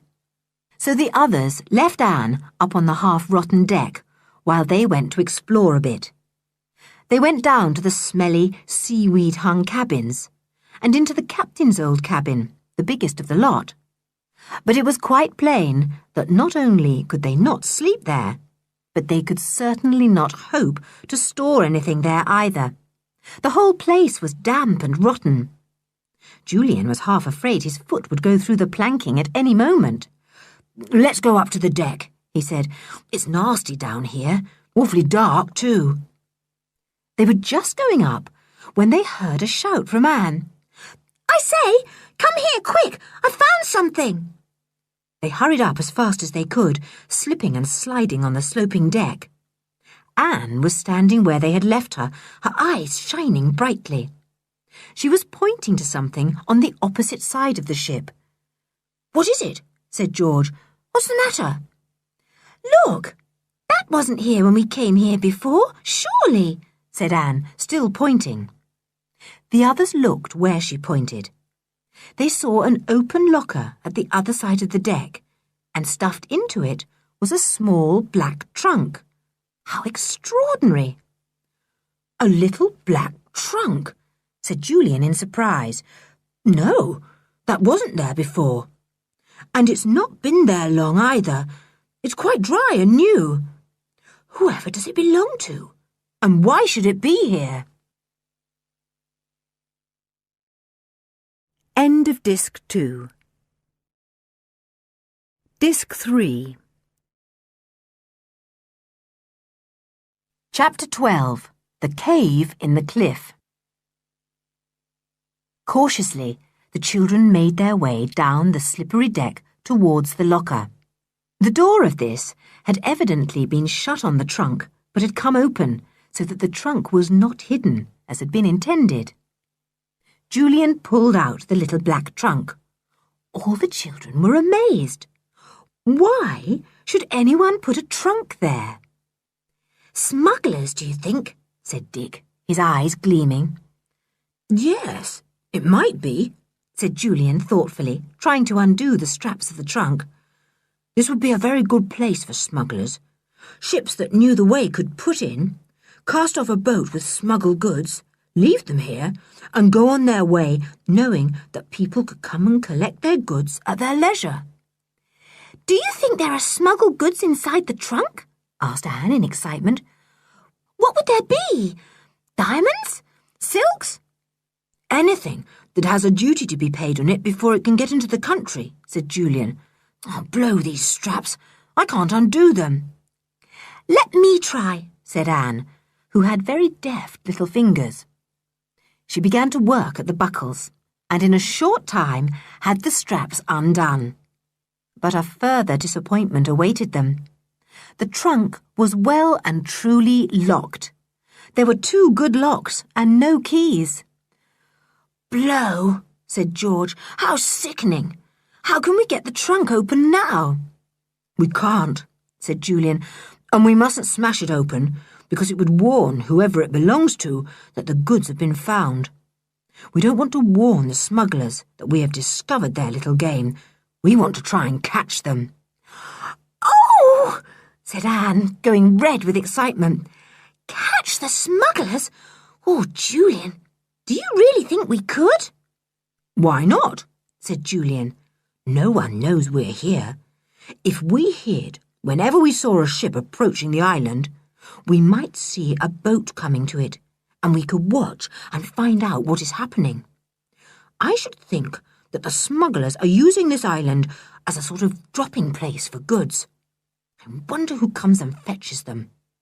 Someone from Kirrin village, or the nearby places, I should think." "This is going to be awfully exciting," said Dick. "We always seem to have adventures when we come to Kirrin. It's absolutely full of them. This will be the 3rd one we've had." "I think we ought to be getting back over the rocks," said Julian, suddenly looking over the side of the ship and seeing that the tide had turned. "Come on, we don't want to be caught by the tide and have to stay here for hours and hours. I'll go down the rope first, and then you come, Anne. They were soon climbing over the rocks again, feeling very excited. Just as they reached the last stretch of rocks leading to the rocky cliff of the island itself, Dick stopped. "What's up?" said George, pushing behind him. "Do get on." "Isn't that a cave, just beyond that big rock there?" said Dick, pointing. "It looks awfully like one to me. If it was, it would be a simply lovely place to store our things in, and even to sleep in, if it was out of reach of the sea." "There aren't any caves on Kirrin," began George, and then she stopped short. What Dick was pointing at really did look like a cave. It was worthwhile seeing if it was one. After all, George had never explored this line of rocks, and so had never been able to catch sight of the cave that lay just beyond. It could not possibly be seen from the land. "We'll go and see," she said. So they changed their direction, and instead of climbing back the way they had come, they cut across the mass of rock and made their way towards a jutting out part of the cliff, in which the cave seemed to be. They came to it at last. Steep rocks guarded the entrance and half hid it. Except from where Dick had seen it, it was really impossible to catch sight of it. It was so well hidden. "It is a cave," said Dick in delight, stepping into it. "And my, what a fine one!" It really was a beauty. Its floor was spread with fine white sand, as soft as powder and perfectly dry, for the cave was clearly higher than the tide reached, except possibly in a bad winter storm. Round one side of it ran a stone ledge. "Exactly like a shelf made for us," cried Anne in joy. "We can put all our things here. How lovely! Let's come and live here and sleep here. Oh, and look, Julian, we've even got a skylight in the roof." The little girl pointed upwards, and the others saw that the roof of the cave was open in one part, giving on to the cliff top itself. It was plain that somewhere on the heathery cliff above was a hole that looked down to the cave, making what Anne called a skylight. "We could drop all our things down through that hole," said Julian, quickly making plans. "We would have an awful time bringing them over the rocks. If we can find that hole up there when we are out on the cliff again, we can let down everything on a rope. It's not a very high skylight, as Anne calls it, for the cliffs are low just here. I believe we could swing ourselves down a rope easily, so that we needn't have the bother of clambering over the rocks to the seaward entrance we have just come in by." This was a grand discovery. "Our island is even more exciting than we thought," said Anne happily. "We've got a beautiful cave to share now." The next thing to do, of course, was to go up on the cliff and find the hole that led to the roof of the cave. So out they all went, Timmy too. Timmy was funny on the slippery rocks. His feet slithered about, and 2 or 3 times he fell into the water. But he just swam across the pools he fell into, clambered out, and went on again with his slithering. "He's like George," said Anne with a laugh. "He never gives up, whatever happens to him." They climbed up to the top of the cliff. It was easy to find the hole once they knew it was there. "It's pretty dangerous, really," said Julian when he had found it and was peering down. "Any one of us might have run on this cliff and popped down the hole by accident. See, it's all crisscrossed with blackberry brambles." They scratched their hands trying to free the hole from the brambles. Once they had cleared the hole, they could look right down into the cave quite easily. "It's not very far down," said Anne. "It looks almost as if we could jump down, if we let ourselves slide down this hole." "Don't you do anything of the sort," said Julian. "You'd break your leg. Wait till we get a rope fixed up, hanging down into the cave. Then we can manage to get in and out easily." They went back to the boat and began unloading it. They took everything across to the seaward side of the island where the cave was. Julian took a strong rope and knotted it thickly at intervals. To give our feet a hold as we go down, he explained. If we drop down too quickly, we'll hurt our hands. These knots will stop us slipping and help us to climb up. Let me go down first, and then you can lower all our things to me, said George. So down she went, hand over hand, her feet easily finding the thick knots, feeling for one after another. It was a good way to go down. How shall we get Timmy down? Said Julian. But Timothy, who had been whining anxiously at the edge of the hole, watching George sliding away from him, solved the difficulty himself. He jumped into the hole and disappeared down it. There came a shriek from below. Oh, my goodness! What's this? Oh, Timmy! Have you hurt yourself? The sand was very soft, like a velvet cushion, and Tim had not hurt himself at all. He gave himself a shake and then barked joyfully. He was with George again. He wasn't going to have his mistress disappearing down mysterious holes without following her at once. Not Timmy. Then followed the business of lowering down all the goods. Anne and Dick tied the things together in rugs, and Julian lowered them carefully.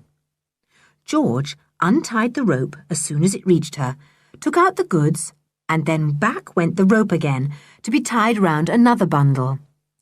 Last one, called Julian, after a long spell of really hard work. Then down we come too. And I don't mind telling you that before we make our beds or anything, our next job is to have a jolly good meal. It's hours and hours since we had a meal, and I'm starving. Soon they were all sitting on the warm, soft floor of the cave. They opened a tin of meat, cut huge slices of bread, and made sandwiches. Then they opened a tin of pineapple chunks and ate those, spooning them out of the tin, full of sweetness and juice. After that, they still felt hungry, so they opened 2 tins of sardines and dug them out with biscuits. It made a really grand meal. Ginger pop to finish up with, please, said Dick. My word! Why don't people always have meals like this? We'd better hurry up, or we shan't be able to get Heather for our beds, said George sleepily. Who wants Heather? Said Dick. I don't. This lovely soft sand is all I shall want. And a cushion and a rug or two. I shall sleep better here than ever I did in bed. So the rugs and cushions were spread out on the sandy floor of the cave. A candle was lighted as it grew dark, and the 4 sleepy children looked at one another. Timmy, as usual, was with George. Good night, said George. I can't keep awake another minute. Good night, everybody. Good night. Chapter 13. A Day on the Island. The children hardly knew where they were the next day when they woke up. The sun was pouring into the cave entrance and fell first of all on George's sleeping face.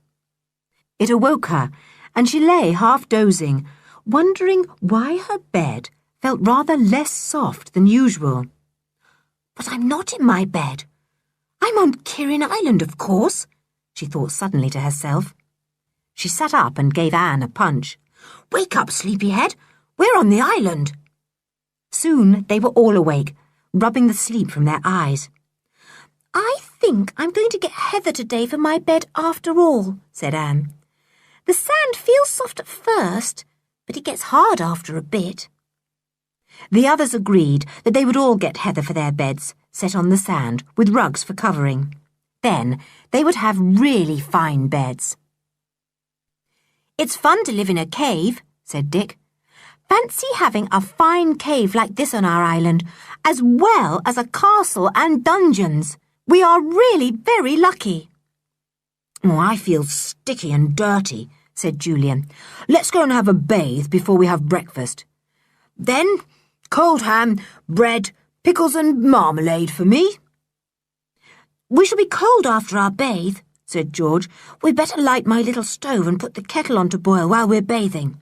Then we can make some hot cocoa when we come back shivering."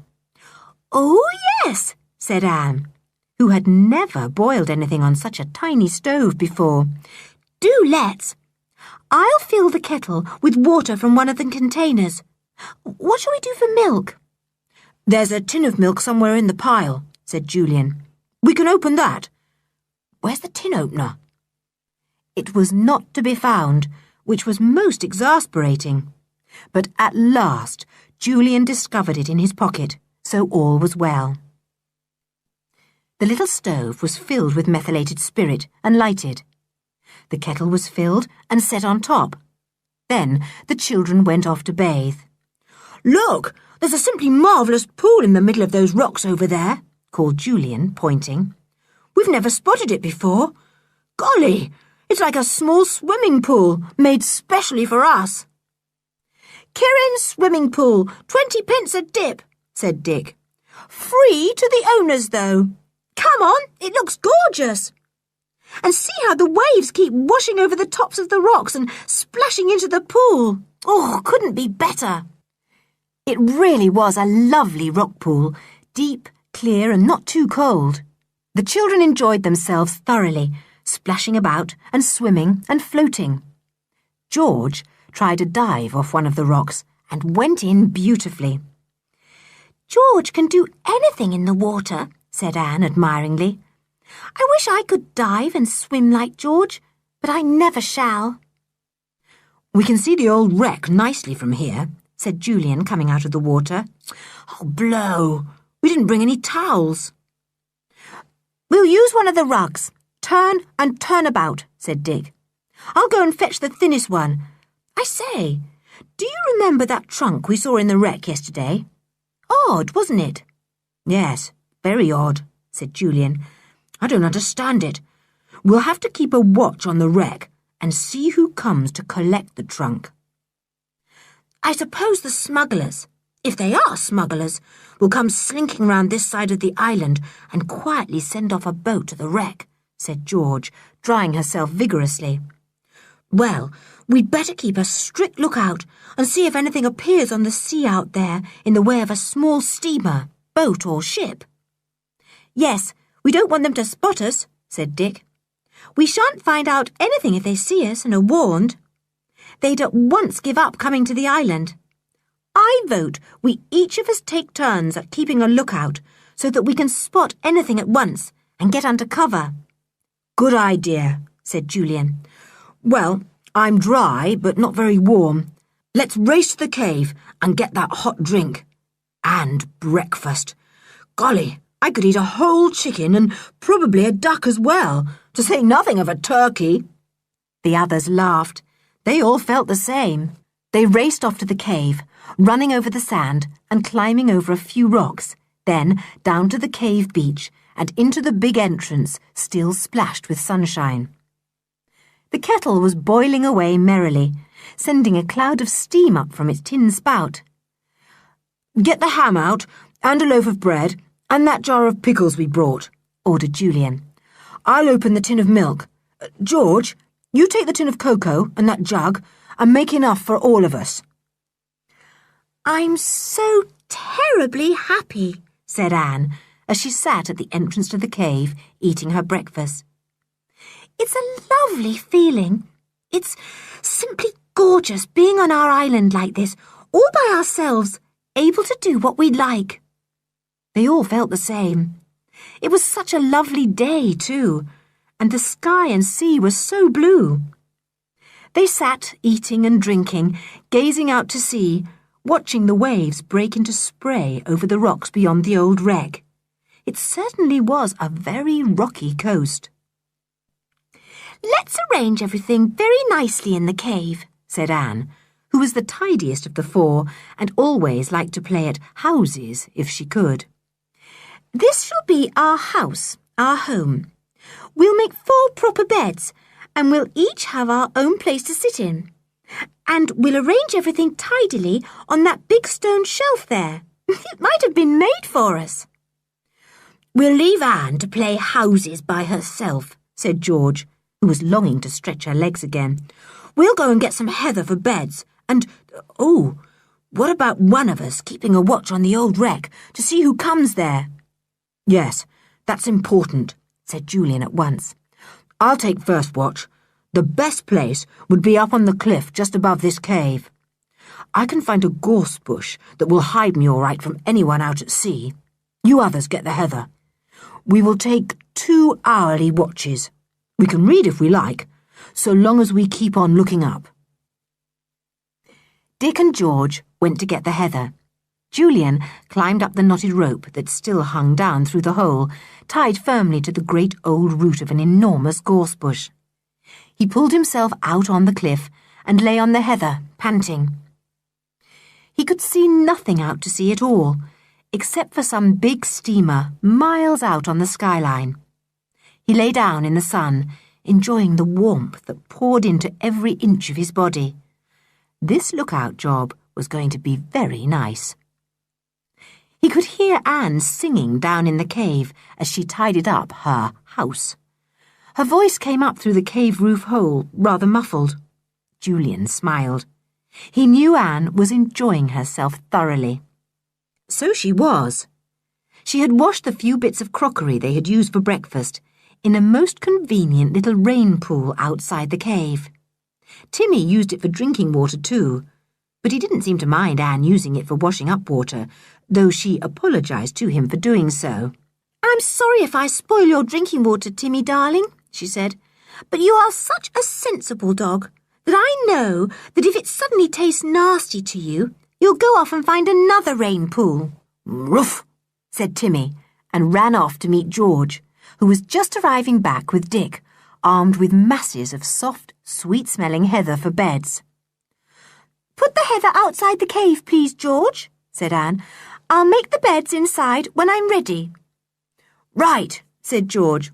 "We'll go and get some more. Aren't we having fun?"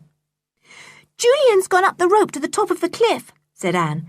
"He'll yell if he sees anything unusual. I hope he does, don't you?" "It would be exciting," agreed Dick, putting down his heather on top of Timmy and nearly burying him. "Oh, sorry, Timmy. Are you there? Bad luck." Anne had a very happy morning. She arranged everything beautifully on the shelf.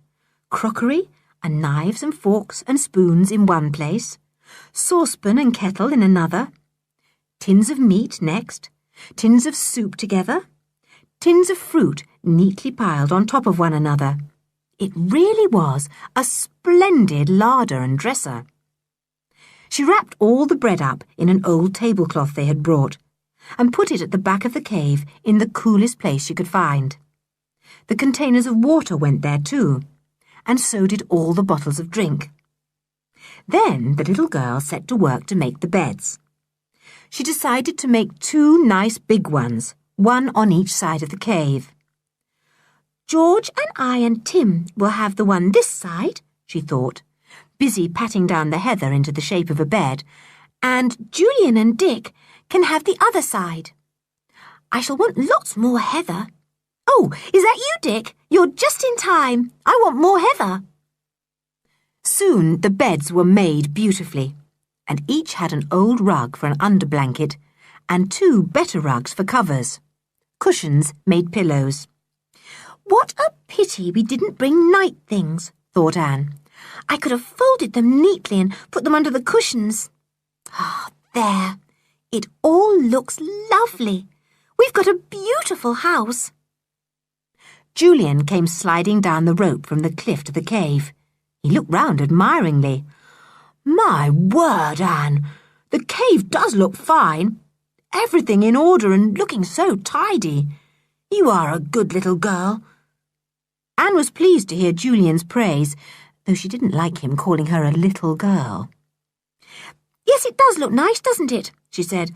"But why aren't you watching up on the cliff, Ju?" "It's Dick's turn now," said Julian. "The 2 hours are up. Oh, did we bring any biscuits? I feel as if I could do with 1 or 2, and I bet the others could too. Let's all go up to the cliff top and have some. George and Timmy are there with Dick." Anne knew exactly where to put her hand on the tin of biscuits. She took out 10 and climbed up to the cliff top. Julian went up on the rope. Soon, all 5 were sitting by the big gorse bush, nibbling at biscuits. Timmy, too. At least, he didn't nibble, he just swallowed. The day passed very pleasantly and rather lazily. They took turns at being lookout, though Anne was severely scolded by Julian in the afternoon for falling asleep during her watch. She was very ashamed of herself and cried. "You're too little to be a lookout, that's what it is," said Julian. "We 3 and Timmy had better do it." "Oh, no! Do let me too," begged poor Anne. "I never will fall asleep again. But the sun was so hot and—" "Don't make excuses," said Julian. "It only makes things worse if you do." "All right, we'll give you another chance, Anne, and see if you are really big enough to do the things we do." But though they all took their turns and kept a watch on the sea for any strange vessel, none appeared. The children were disappointed. They did so badly want to know who had put that trunk on the wreck, and why, and what it contained. "Better go to bed now," said Julian when the sun sank low. "It's about 9 o'clock. Come on.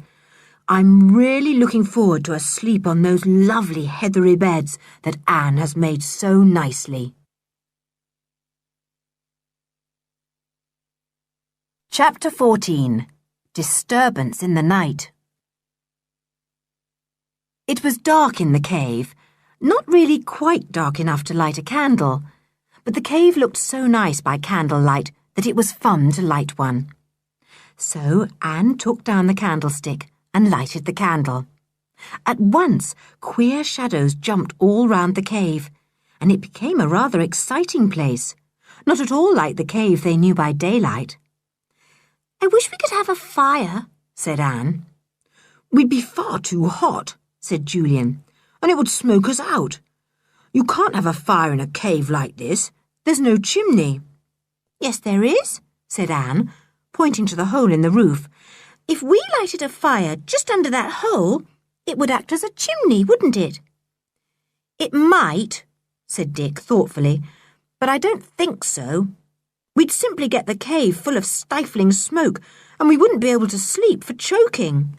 "Well, couldn't we light a fire at the cave entrance then?" said Anne, who felt that a real home ought to have a fire somewhere. "Just to keep away wild beasts, say. That's what the people of old times did. It says so in my history book. They lighted fires at the cave entrance at night to keep away any wild animal that might be prowling around." "Well, what wild beasts do you think are likely to come and peep into this cave?" asked Julian lazily, finishing up a cup of cocoa. "Lions? Tigers? Or perhaps you're afraid of an elephant or two?" Everyone laughed. "No, I don't really think animals like that would come," said Anne. "Only, it would be nice to have a red glowing fire to watch when we go to sleep." "Perhaps Anne thinks the rabbits might come in and nibble our toes or something," said Dick. "Ruff," said Tim, pricking up his ears, as he always did at the mention of rabbits. "I don't think we ought to have a fire," said Julian, "because it might be seen out at sea, and give a warning to anyone thinking of coming to the island to do a bit of smuggling." "Oh no, Julian, the entrance to this cave is so well hidden that I'm sure no one would see a fire out to sea," said George at once. "There's that line of high rocks in front, which must hide it completely. I think it would be rather fun to have a fire. It would light up the cave so queerly and excitingly." "Oh, good, George," said Anne, delighted to find someone agreeing with her. "Well, we can't possibly fag out and get sticks for it now," said Dick, who was far too comfortable to move. "You don't need to," said Anne eagerly. "I got plenty myself today and stored them at the back of the cave in case we wanted a fire." "Isn't she a good little housewife?" said Julian in great admiration. "She may go to sleep when she's lookout, but she's wide awake enough when it comes to making a house for us out of a cave. All right, Anne, we'll make a fire for you." They all got up and fetched the sticks from the back of the cave. Anne had been to the jackdaw tower and had picked up armfuls that the birds had dropped when making their nests in the tower. They built them up to make a nice little fire. Julian got some dried seaweed, too, to drop into it. They lighted the fire at the cave entrance, and the dry sticks blazed up at once. The children went back to their heather beds and lay down on them, watching the red flames leaping and crackling. The red glow lit up the cave and made it very weird and exciting. "This is lovely," said Anne, half asleep. "Really lovely. Oh, Timmy, move a bit, do. You're so heavy on my feet. Here, George, pull Timothy over to your side. You're used to him lying on you." "Good night," said Dick, sleepily. "The fire is dying down, but I can't be bothered to put any more wood on it. I'm sure all the lions and tigers and bears and elephants have been frightened away." "Silly," said Anne. "You needn't tease me about it. You've enjoyed it as much as I have. Good night." They all fell asleep and dreamed peacefully of many things. Julian awoke with a jump. Some queer noise had awakened him. He lay still, listening. Timothy was growling deeply, right down in his throat. "Grrr," he went. "Grrr." George awoke too and put out her hand sleepily. "What's the matter, Tim?" she said. "He's heard something, George," said Julian, in a low voice from his bed on the other side of the cave. George sat up cautiously. Timmy was still growling. "Shh," said George, and he stopped. He was sitting up straight, his ears well cocked. "Perhaps it's the smugglers come in the night," whispered George, and a funny, prickly feeling ran down her back. Somehow smugglers in the daytime were rather exciting and quite welcome, but at night they seemed different.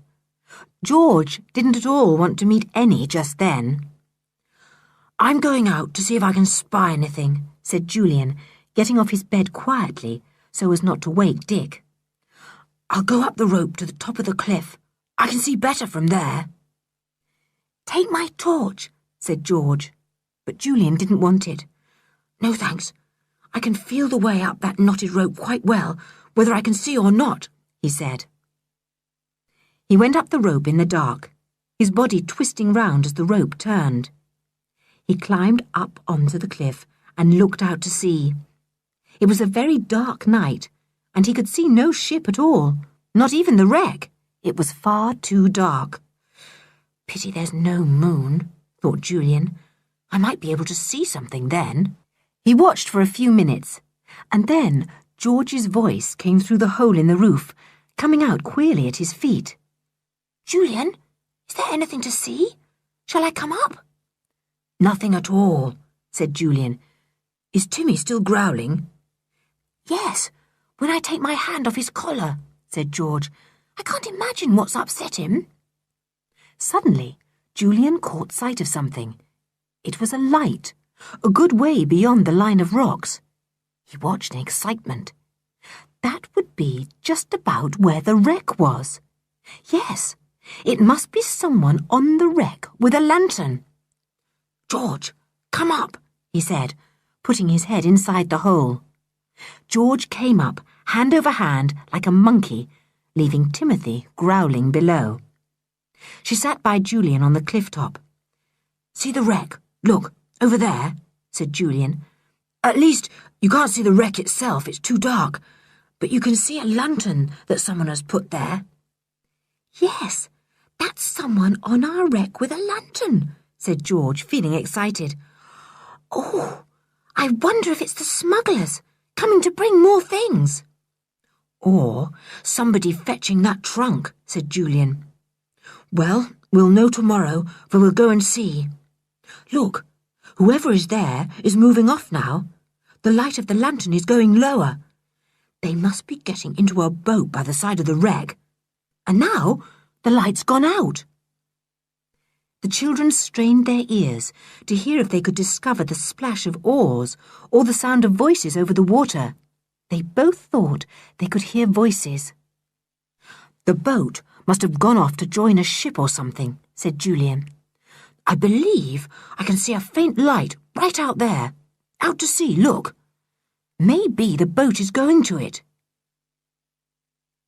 There was nothing more to see or hear, and soon the two of them slid down the knotted rope back to the cave.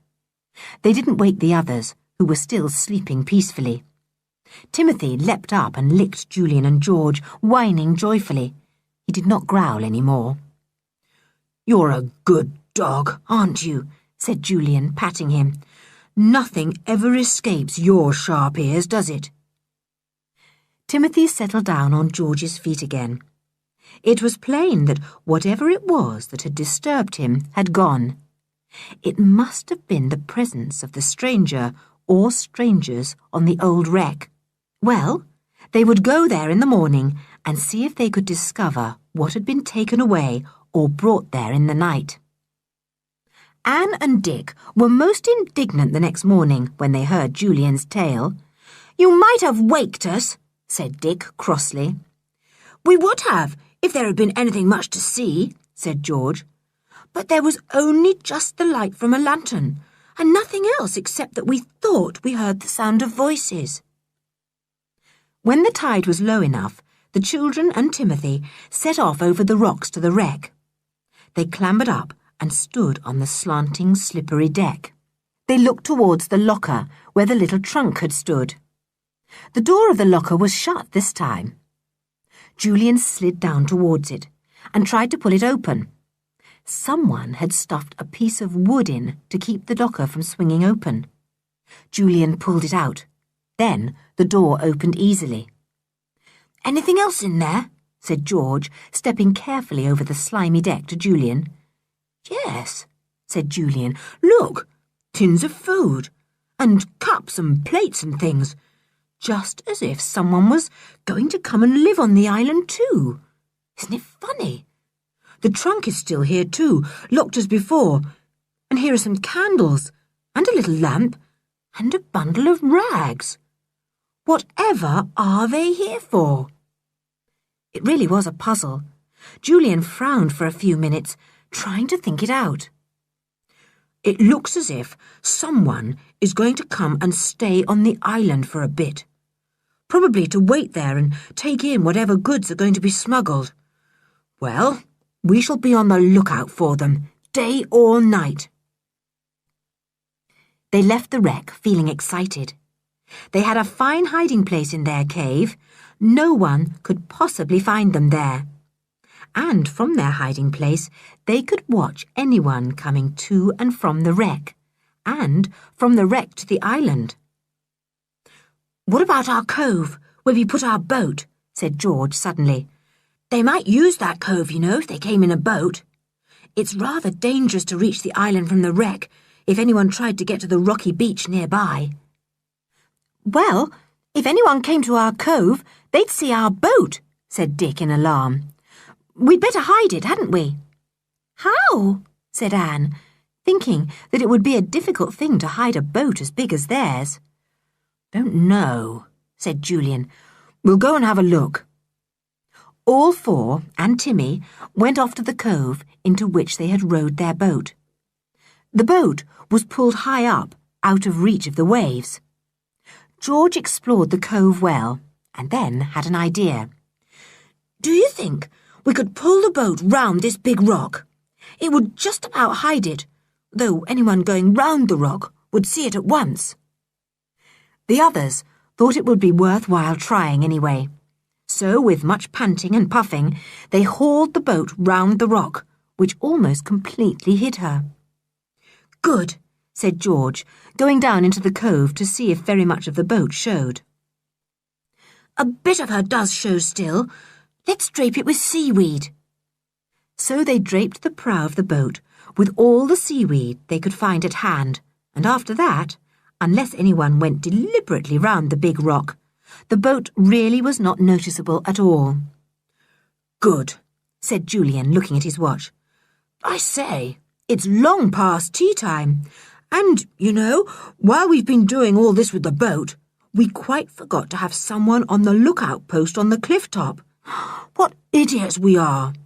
Well, I don't expect anything has happened since we've been away from the cave, said Dick, putting a fine big bit of seaweed on the prow of the boat as a last touch. I bet the smugglers will only come at night. I dare say you're right, said Julian. I think we'd better keep a lookout at night, too. The lookout could take rugs up to the cliff top and curl up there. Timmy could be with whoever is keeping watch, said Anne. Then, if the lookout goes to sleep by mistake, Timmy would growl and wake them up if he saw anything. You mean when you go to sleep, said Dick, grinning. Come on, let's get back to the cave and have some tea. And then Timothy suddenly began to growl again. Chapter 15. Who is on the island?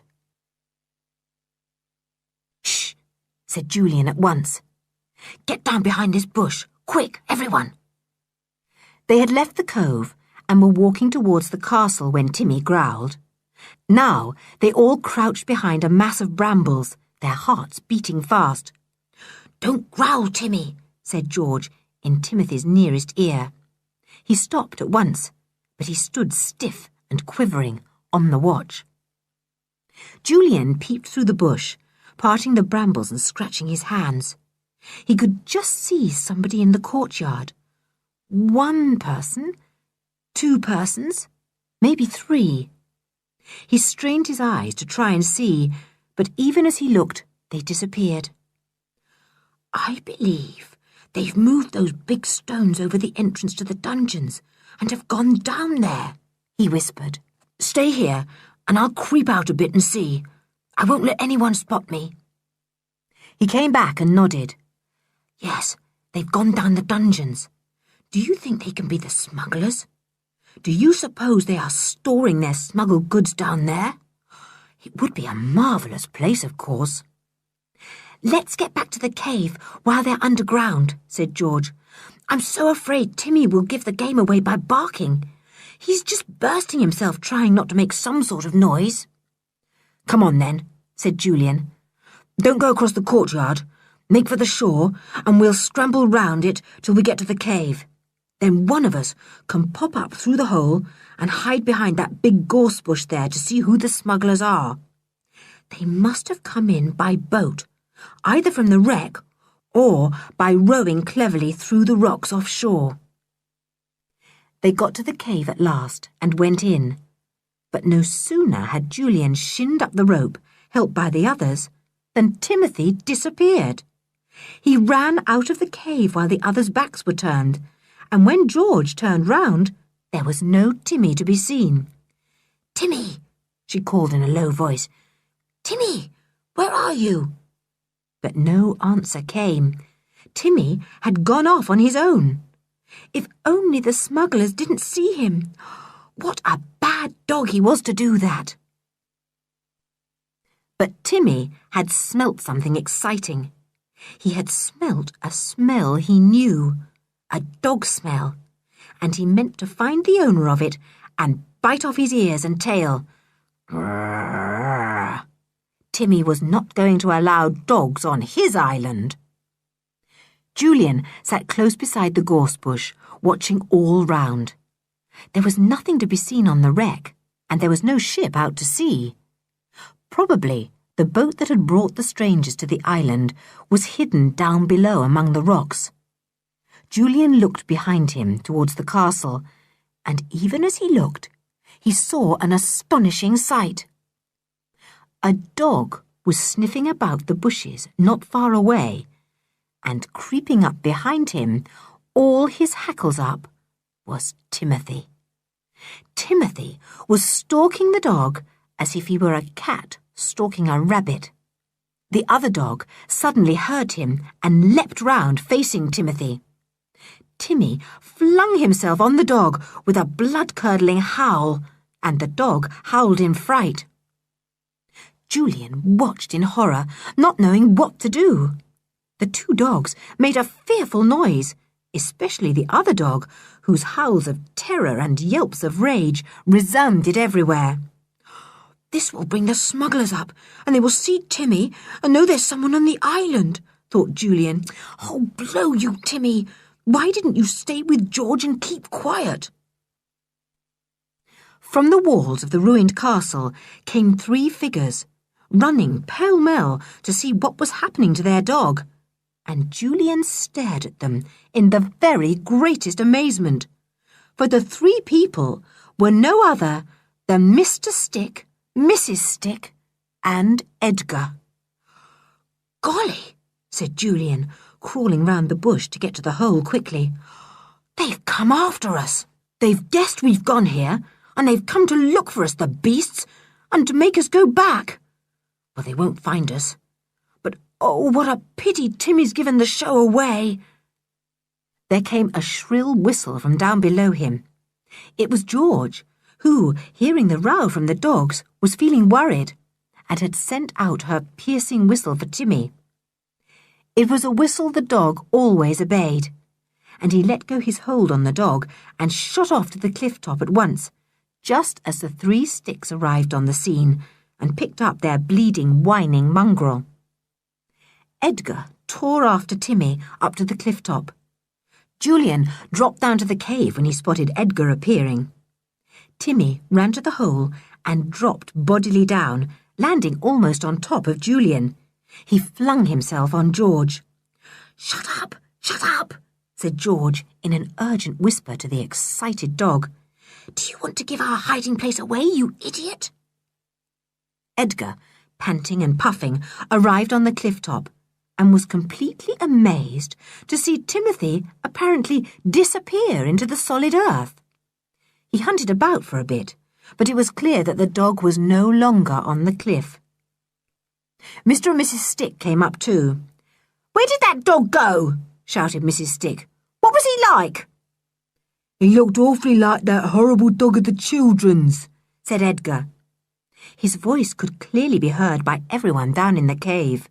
The children kept as quiet as mice. "But it couldn't be," came Mrs. Stick's voice. "The children have gone home. We saw them, and the dog too, making off towards the railway. It must be some sort of stray dog left here by a tripper." "Well, where is he then?" said Mr. Stick's hoarse voice. "Can't see no dog anywhere about now." "He disappeared into the earth," said Edgar in a surprised voice. Mr. Stick made a rude and scornful noise. "You tell lovely tales, you do," he said. "Disappeared into the earth? What next? Fell over the cliff, I should think. Well, he got his teeth into poor Tinker good and proper. My word, if I see that dog, I'll shoot him." "He might have some hiding place about this cliff," said Mrs. Stick. "Let's have a look." The children sat as quiet as mice, George with a warning hand on Timmy's collar. They could hear that the Sticks were really very near. Julian expected one of them to fall down the hole at any moment. But mercifully, they didn't happen on the hole that led down to the cave. They stood quite near to it, though, while they were discussing the problem. "If it's the children's dog, then those tiresome kids must have come to this island instead of going home," said Mrs. Stick. "That would upset our plan, all right. We shall have to find out. I'll have no peace till I know." "We can soon find out," said Mr. Stick. "No need to worry about that. Their boat will be here somewhere, and they'll be about too. It's impossible for 4 children, a dog and a boat to be hidden on this small island once anyone starts hunting for them. Now, Edgar, you go round that way. Clara, you get along round about the castle. They may be hiding somewhere in the ruins. I'll have a look about here." The children crouched together in the cave. How they hoped that their boat would not be found. How they hoped that no one would find any traces of them at all. Timmy growled softly, wishing that he could go and find that stinker dog again. It had been lovely to bite his ears hard. Edgar was half scared of finding the children, and a good deal more scared of coming up against Timmy somewhere. so he did not make much of a search for either the children or the boat. He went into the cove where the boat had been pulled up, and although he saw traces where the vessel had been hauled up, barely smoothed out by the sea-water at high tide, he did not notice the seaweedy prow of the boat sticking out round the rock behind which it was hidden. "Nothing here," he called to his mother, who was going round and about the ruins, looking into every likely nook. But she found nothing either, and neither did Mr. Stick. "Couldn't have been the children's dog," said Mr. Stick at last. "They'd be here if he was, and so would their boat, but there's no sign of them at all. That dog must have been some wild stray. Have to look out for him, no doubt about it. Gone wild, I should think." The children relaxed after about an hour, thinking that the Sticks must have given up looking for them. They boiled the kettle to make some tea, and Anne began to cut some sandwiches. Timmy was tied up in case he wandered out again to look for Stinker. They ate their tea quietly, not speaking above a whisper. "The Sticks haven't come here to look for us after all," said Julian. "It's quite plain from what they said that they thought we had gone to catch the train home, taking George and Timmy with us." "Then what are they here for?" demanded George fiercely. "It's our island. They've no right here. Let's go and turn them off. They're scared of Timmy. We'll take him with us and say we'll set him on to them if they don't clear out." "No, George," said Julian. "Do be sensible. We don't want them rushing off and telling your father we're here, or he may lose his temper and come flying home to order us back. And, there's another thing I've thought of." "What?" asked the others, seeing Julian's eyes gleam in the way they did when he had an idea. "Well," said Julian, "don't you think it's possible that the Sticks are something to do with the smugglers? Don't you think they may come here to take off smuggled goods, or to hide them till they can take them off in safety? Mr. Stick is a sailor, isn't he? He would know all about smuggling. I bet he's in the pay of the smugglers, all right." "I believe you're right," said George in excitement. "Well, we'll wait till the Sticks have gone, and then we'll go down into the dungeons and see if they've hidden anything there. We'll find out their little game and stop it. It will be terribly thrilling, won't it?" Chapter 16. The Sticks Get a Fright. But the Sticks didn't go. The children peeped out of the spy hole at the top of the cave roof every now and again and saw one or other of the Sticks.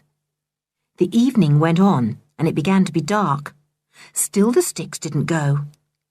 Julian ran down to the nearby shore and discovered a small boat there. So the Sticks had managed to find their way round the island, rowed near the wreck, maybe landed on it too, and then came to the shore, cleverly avoiding the rocks they might strike against. "It looks as if the Sticks have come to stay for the night," said Julian gloomily. "This is going to spoil our stay here, isn't it? We rush away here to escape from the Sticks, and lo and behold, the Sticks are on top of us again. Oh, it's too bad." "Let's frighten them," said George, her eyes shining by the light of the one candle in the cave. "What do you mean?" said Dick, cheering up. He always liked George's ideas, mad as they sometimes were. "Well, I suppose they must be living down in one of the dungeon rooms, mustn't they?" said George.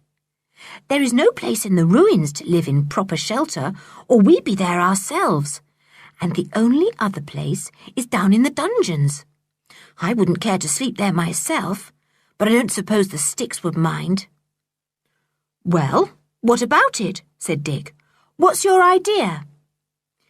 "Couldn't we creep down and do a bit of shouting so that the echoes start up all round?" said George. "You know how frightening we found the echoes when we first went down into the dungeons? We only had to say one or two words, and the echoes began saying them over and over again, shouting them back at us. "Oh, yes, I remember," said Anne. "And wasn't Timmy frightened when he barked? The echoes barked back at him, and he thought there were thousands of dogs hiding down there. He was awfully frightened." "It's a good idea," said Julian. "Serve the sticks right for coming to our island like this. If we can frighten them away, that would be one up to us. Let's do it."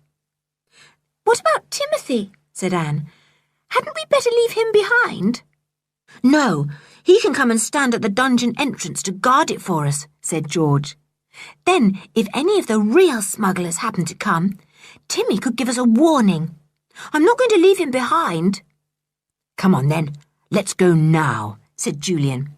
"It would be a fine trick to play.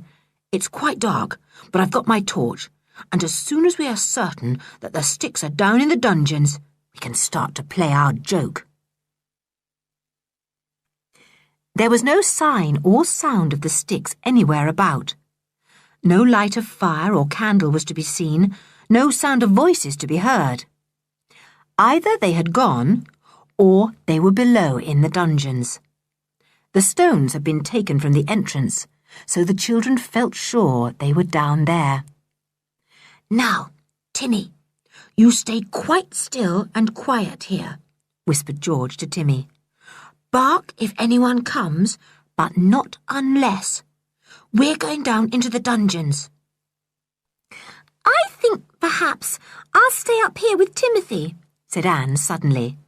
She didn't like the dark look of the dungeon entrance. "You see, George, Timmy might be frightened or lonely up here by himself." The others chuckled. They knew Anne was frightened. Julian squeezed her arm. "You stay here then," he said kindly. "You keep old Timmy company." Then Julian, George and Dick went down the long flight of steps that led into the deep old dungeons of Kirrin Castle. They had been there the summer before, when they had been seeking for lost treasure. Now, here they were again. They crept down the steps and came to the many cellars or dungeons cut out of the rock below the castle. There were scores of those, some big and some small, queer, damp underground rooms, in which, maybe, unhappy prisoners had been kept in the olden days. The children crept down the dark passages. Julian had a piece of white chalk with him, and drew a chalk line here and there on the rocky walls as he went, so that he might easily find the way back. Suddenly they heard voices and saw a light. They stopped and whispered softly together in each other's ears. "They're in that room where we found the treasure last year. That's where they're camping out. What noises shall we make?" "I'll be a cow," said Dick. "I can moo awfully like a cow. I'll be a cow." "I'll be a sheep," said Julian. "George, you be a horse. You can whinny and whumph just like a horse. Dick, you begin." So Dick began. Hidden behind a rocky pillar, he opened his mouth and mooed dolefully, like a cow in pain. At once the echoes took up the mooing, magnified it, sent it along all the underground passages, till it seemed as if 1,000 cows had wandered there and were mooing together. Moo,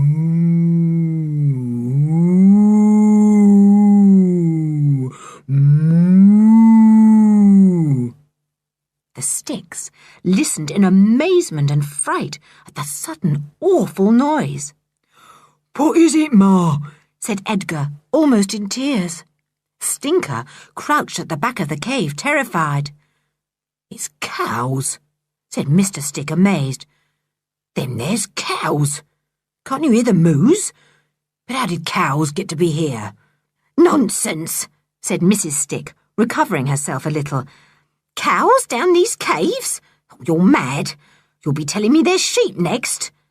It was funny that she should have said that, for Julian chose that moment to begin baaing like a flock of sheep. His one long bleating "Bah!" was taken up by the echoes at once, and it seemed suddenly as if hundreds of poor lost sheep were baaing their way down the dungeons. Mr. Stick jumped to his feet, as white as a sheet. "Well, if it isn't sheep now," he said. "What's up? What's in these here dungeons? Oh, I never did like them." "Bah!" went the mournful bleats all round and about. And then George started her whinnying and neighing, just like an impatient horse. The little girl tossed her head in the darkness and hrumphed exactly like a horse, and then she stamped with her foot, and at once the echoes stamped too, sending the whinnying and neighing and stamping into the Sticks' cave 20 times louder than George had made them.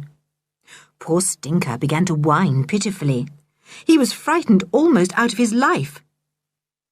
He pressed himself against the floor as if he would like to disappear into it. Edgar clutched his mother's arm. "Let's go up," he said. "I can't stay here. There's hundreds of sheep and horses and cows roaming these dungeons. You can hear 'em.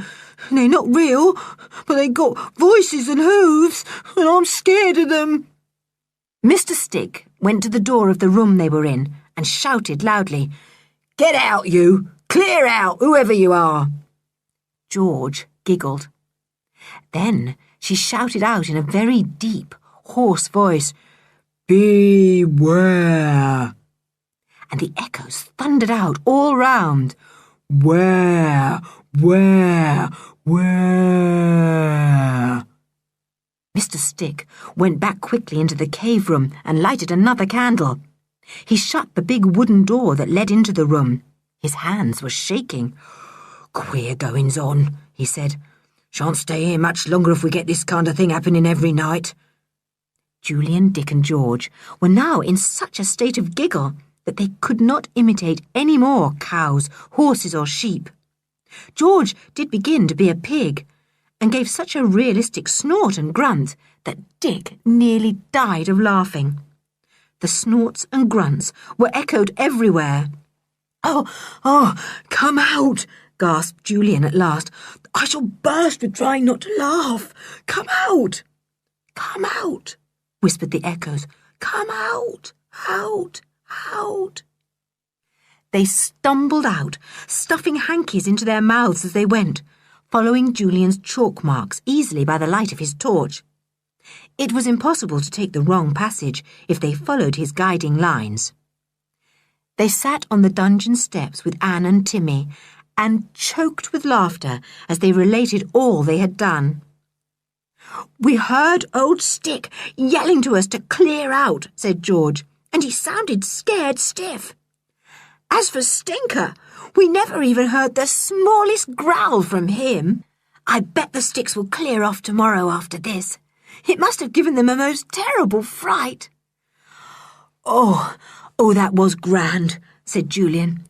"It was a pity I began to laugh. I was just feeling I might trumpet like an elephant next. The echoes would like that." "Funny the Sticks all staying on the island like this," said Dick thoughtfully. "They've left Kirrin Cottage, but they're not looking for us. They must be in league with the smugglers, all right. Perhaps that's why Mrs. Stick took the job with your mother, George, to be near the island when the time came, when the smugglers wanted their help." "We could really go back to Kirrin Cottage, couldn't we?" said Anne, who, much as she loved the island, was not nearly so keen on it now that the Sticks were there. "Go back? Leave an adventure just when it's beginning?" said George scornfully. "How silly you are, Anne. Go back if you want to, but I'm sure nobody will go with you." "Oh, Anne will stay with us all right," said Julian, knowing that Anne would feel hurt at the suggestion she should leave them. "It will be the Sticks who have to go. Don't worry." "Let's go back to the cave," said Anne, thinking longingly of its safety and bright little candle. They got up and made their way across the courtyard to the little wall that ran round the castle. They climbed over it and turned their steps to the cliff. Julian switched on his torch when he thought it was safe, for it was impossible to see clearly in the dark, and he did not want any of them to fall down the hole instead of climbing down properly by the rope. Julian stood by the hole at last, shining his torch so that the others might climb down the rope in safety, one by one. He glanced up, looking over the dark sea as he stood there, and then stared intently.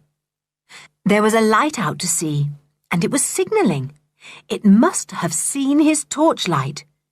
Julian watched, wondering if it was a ship that was signalling, and how far out it was, and why it was signalling. Perhaps they're going to put more stuff into the old wreck for the sticks to find, he thought. I wonder if they are. How I'd like to find out, but it would be dangerous to go there in daylight, in case the sticks see us. The signalling went on for a long time, as if a message was being flashed. Julian could not for the life of him make out what it was. It simply looked like the flash, flash, flash of a lantern to him, but it must mean a signal or message of some sort to the sticks. Well, they won't get it tonight, thought Julian with a chuckle, when at last the signalling stopped. I rather think the Stick family will stay where they are tonight, too scared of sheep and cows and horses rushing about in those dungeons. Julian was quite right. The Sticks did stay where they were. Nothing would get them out of their underground room till morning. Chapter 17. A Shock for Edgar. The children slept well that night, and as Timothy did not growl at all, they were sure that nothing important could have happened. They had a fine breakfast of tongue, tinned peaches, bread and butter, golden syrup, and ginger beer. That's the end of the ginger beer, I'm afraid, said Julian regretfully. I must say, ginger beer is a gorgeous drink. Seems to go with simply everything. That was the nicest meal I've ever had, said Anne. It really was. We do have lovely meals on Kirrin Island. I wonder if the Sticks are having nice meals too. You bet they are, said Dick. I expect they have ransacked Aunt Fanny's cupboards and taken the best they can find. Oh, the beasts, said George, her eyes flashing. I never thought of that. They may have robbed the house and taken all kinds of things. They probably have, said Julian, and he frowned. I say, I never thought of that somehow. How awful, George, if your mother came back feeling ill and weak and found half her belongings gone. Oh, dear, said Anne, dismayed. George, wouldn't that be dreadful? Yes, said George, looking very angry. I would believe anything of those Sticks. If they have the cheek to come to our island and live here, they've the cheek to steal from my mother's house. I wish we could find out. They could have brought quite a lot of things away in their boat, said Julian. They must have come here by boat. If they did bring stolen goods, they must have put them somewhere. Down in the dungeons, I suppose. We might have a look round and see if we can spy anything without the Sticks seeing us, suggested Dick. Let's have a look round now, said George, who always liked doing things at once.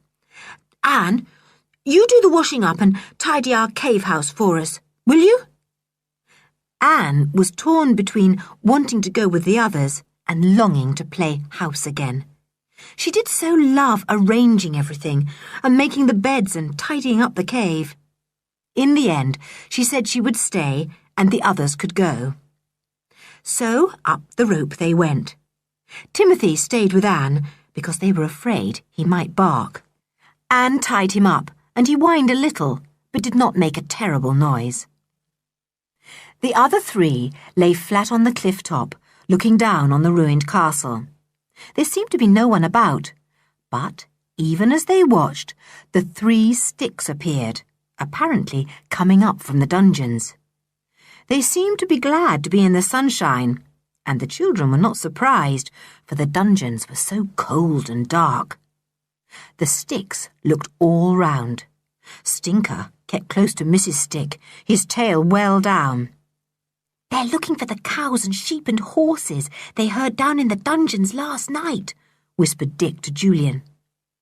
The Sticks spoke together for a minute or two, and then went off in the direction of the shore that faced the wreck.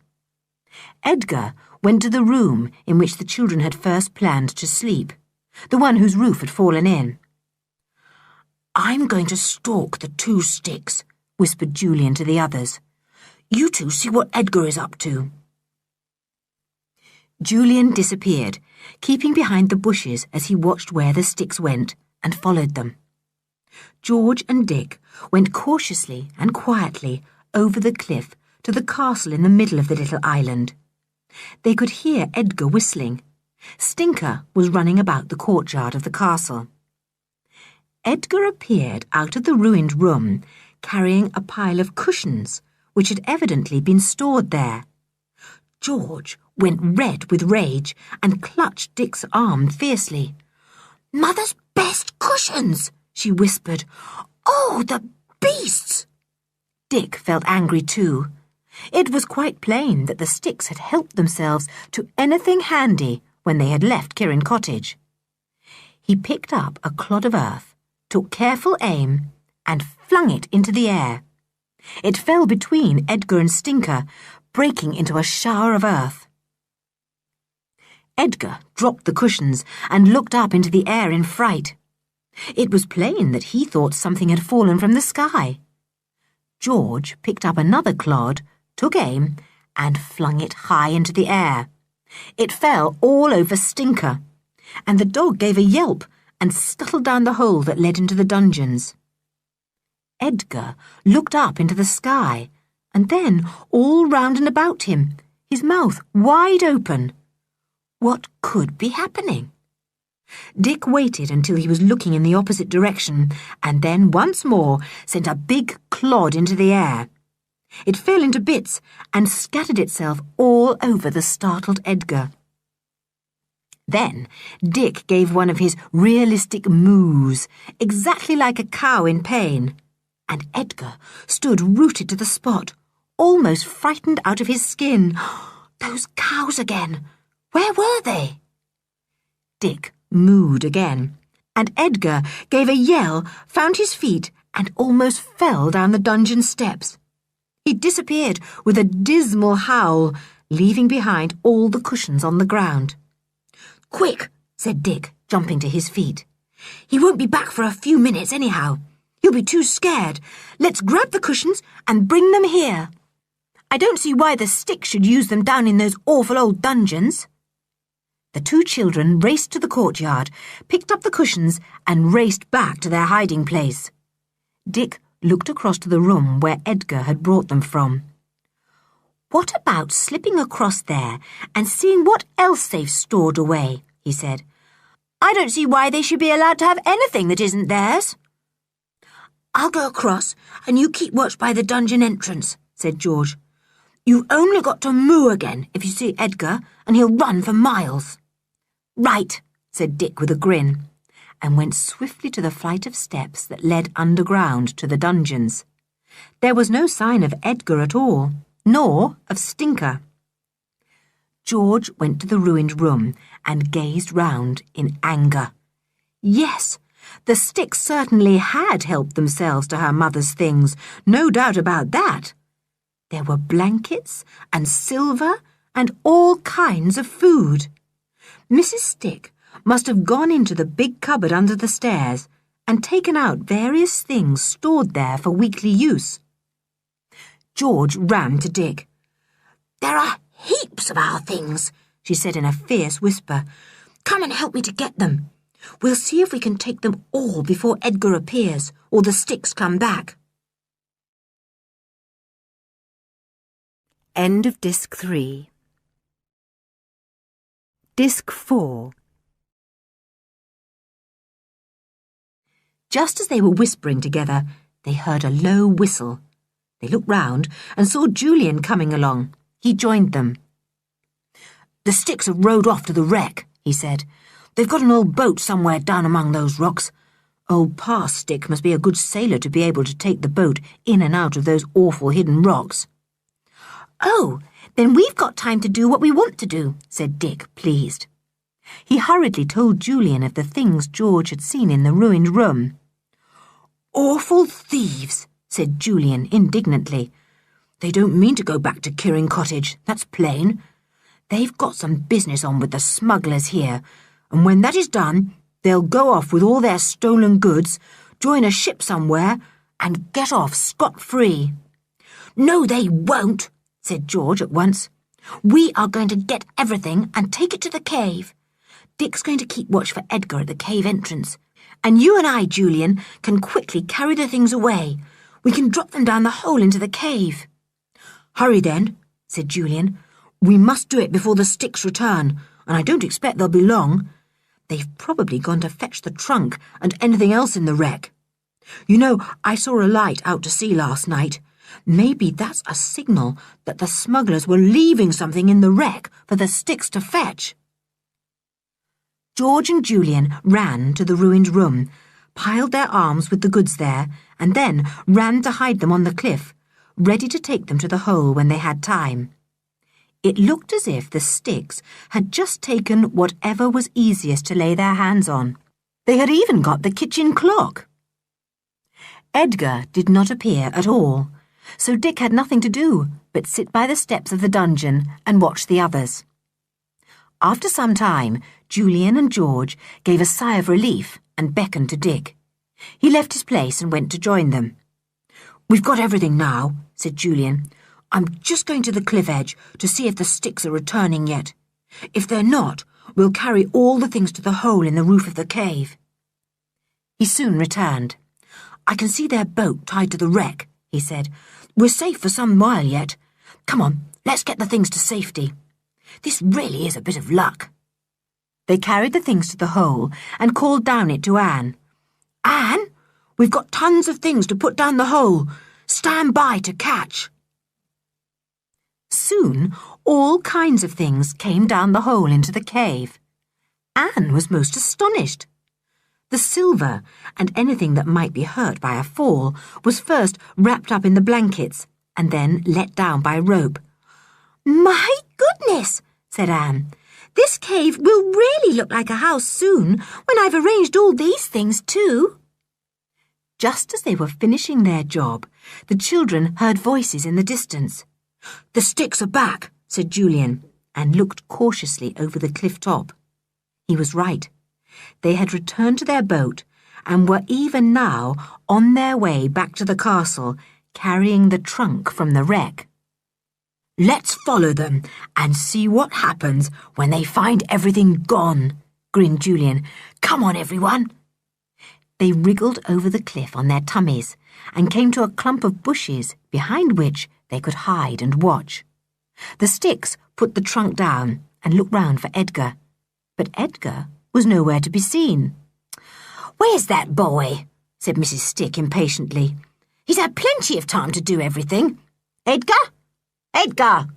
Edgar! Mr. Stick went into the ruined room and peeped inside. He came back to Mrs. Stick. He's taken everything down, he said. He must be down in the dungeon. That room's quite empty.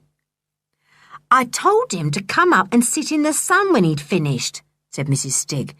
'Tisn't healthy down in them dungeons. Edgar! This time Edgar heard, and his head appeared, looking out of the entrance to the dungeon. He looked extremely scared. Come on up, said Mrs. Stick. You've got all the things down, and you'd better stay up here in the sunshine now. I'm scared, said Edgar. I'm not staying up here alone. Why not? Said Mr. Stick, astonished. It's them cows again, said poor Edgar. Hundreds of 'em, Pa, all a-mooing round me and throwing things at me. They're dangerous animals, they are. I'm not coming up here alone.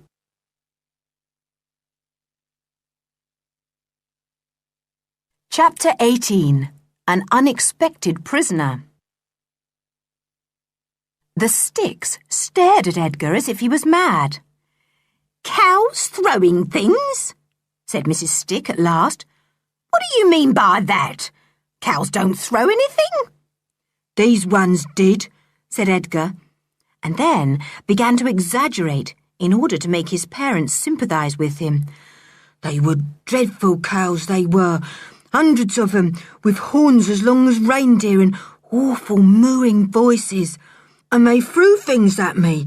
And Tinker, proper scared he was, and so was I. I dropped the cushions I was taking down and rushed away to hide."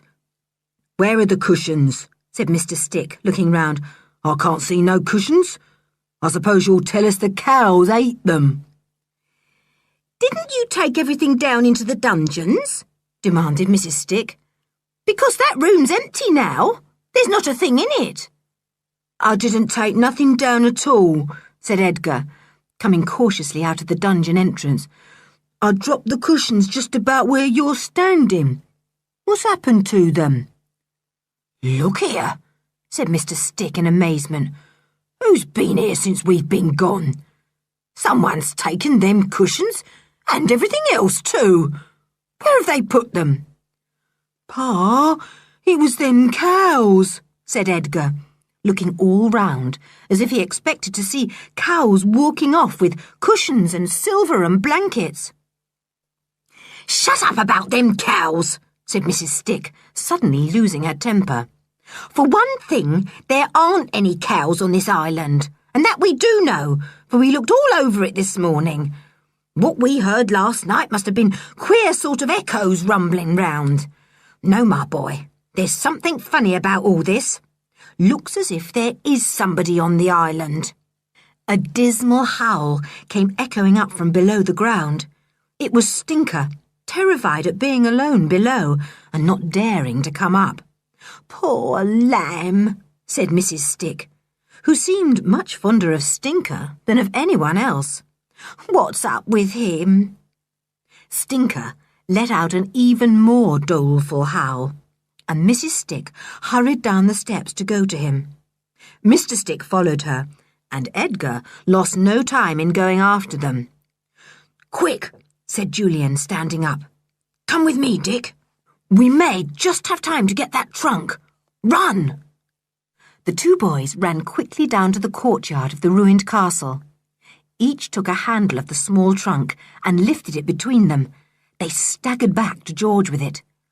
"We'll take it to the cave," whispered Julian. "You stay here a few minutes and see what happens." The boys went over the cliff with the trunk. George flattened herself behind her bush and waited. Mr. Stick appeared again in a few minutes and looked round for the trunk. His mouth fell open in astonishment when he saw that it was gone. He yelled down the entrance to the dungeon, "Clara, the trunk's gone!" Mrs. Stick was already on her way up, with Stinker close beside her and Edgar just behind. She climbed out and stared round. "Gone?" she said in enormous surprise. "Gone? Where's it gone?" "That's what I'd like to know," said Mr. Stick. "We leave it here a few minutes and then it goes. Walks off by itself, just like all the other things." "Look here, there's someone on this island," said Mrs. Stick, "and I'm going to find out who it is. Got your gun, Pa?" "I have," said Mr. Stick, slapping his belt. "You get a good stout stick too, and we'll take Tinker. If we don't ferret out whoever's trying to spoil our plans, my name's not Stick." George slipped away quietly to warn the others. Before she slid down the rope into the cave, she pulled several bramble sprays across the hole. She dropped down to the floor of the cave and told the others what had happened. Julian had been trying to open the trunk, but it was still locked. He looked up as George panted out her tale. "We'll be all right here, so long as no one falls down that hole in the roof," he said. "Now, keep quiet, everyone, and don't you dare to growl, Timmy." Nothing was heard for some time, and then Stinker's bark came in the distance. "Quiet now," said Julian. "They're near here." The Sticks were up on the cliff once more, searching carefully behind every bush. They came to the great bush behind which the children often hid and saw the flattened grass there. "Someone's been here," said Mr. Stick. "I wonder if they're in the middle of this bush. It's thick enough to hide half an army. I'll try and force my way in, Clara, while you stand by with my gun." Edgar wandered off by himself while this was happening, feeling certain that nobody would be foolish enough to live in the middle of such a prickly bush. He walked across the cliff, and then, to his awful horror, he found himself falling. His legs disappeared into a hole. He clutched at some thorny sprays, but could not save himself. Down he went, and down, and down, and down. Crash! Edgar had fallen down the hole in the roof of the cave.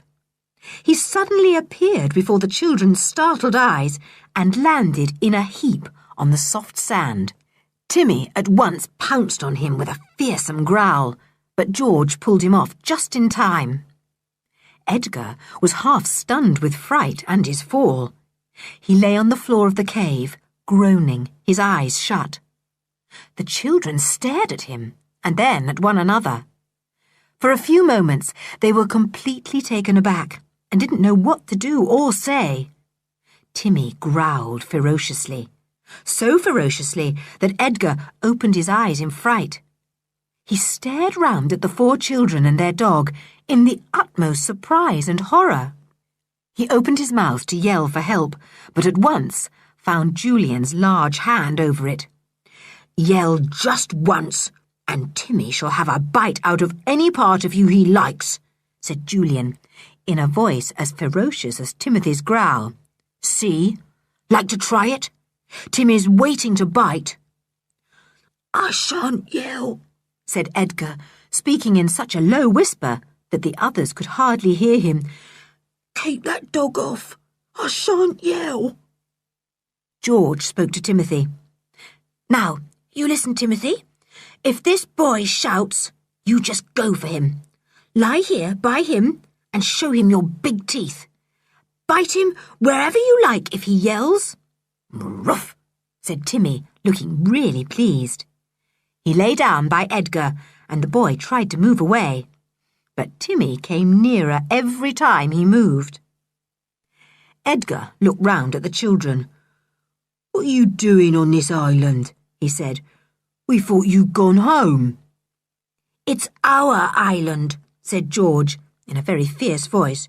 "We've every right to be on it if we want to, but you have no right at all. None. What are you and your father and mother here for?" "Don't know," said Edgar, looking sulky. "You'd better tell us," said Julian. "We know you're in league with smugglers." Edgar looked startled. "Smugglers?" he said. "I didn't know that. Pa and Ma don't tell me nothing. I don't want nothing to do with smugglers." "Don't you know anything?" said Dick. "Don't you know why you've come to Kirrin Island?" "I don't know nothing," said Edgar in an injured tone. "Pa and Ma are mean to me. They never tell me nothing. I do as I'm told, that's all. I don't know nothing about smugglers, I tell you that." It was quite plain to the children that Edgar really did not know anything of the reasons for his parents coming to the island. "Well, I'm not surprised they don't let Spotty Face into their secrets," said Julian. "He'd blab them if he could, I bet. Anyway, we know it's smuggling they're mixed up in." "You let me go," said Edgar sullenly. "You got no right to keep me here." "We're not going to let you go," said George at once. "You're our prisoner now. If we let you go back to your parents, you tell them all about us, and we don't want them to know we're here. We're going to spoil their pretty plans, you see." Edgar saw. He saw quite a lot of things. He felt rather sick. "Was it you that took the cushions and things?" "Oh, no, dear Edgar," said Dick. "It was the cows, wasn't it? Don't you remember how you told your mother about the hundreds of cows that mooed at you and threw things and stole the cushions you dropped? Surely you haven't forgotten your cows already." "Funny, aren't you?" said Edgar sulkily. "What are you going to do with me? I won't stay here, that's flat. But you will, Spotty Face, said Julian. You will stay here till we let you go, and that won't be till we've cleared up this little smuggling mystery. And let me warn you that any nonsense on your part will be punished by Timmy. Lot of beasts you are, said Edgar, seeing that he could do nothing but obey the 4 children. My ma and pa and I'll be furious with you. His ma and pa were feeling extremely astonished. There had, of course, been nobody hiding in the big, thick bush, and when Mr. Stick had wriggled out, scratched and bleeding, he had looked round for Edgar, and Edgar was not to be seen. "Where's that dratty boy?" he said, and shouted for him. "Edgar! Edgar!" But Edgar did not answer. The Stick spent a very long time looking for Edgar, both above ground and underground. Mrs. Stick was convinced that poor Edgar was lost in the dungeons, and she tried to send Stinker to find him.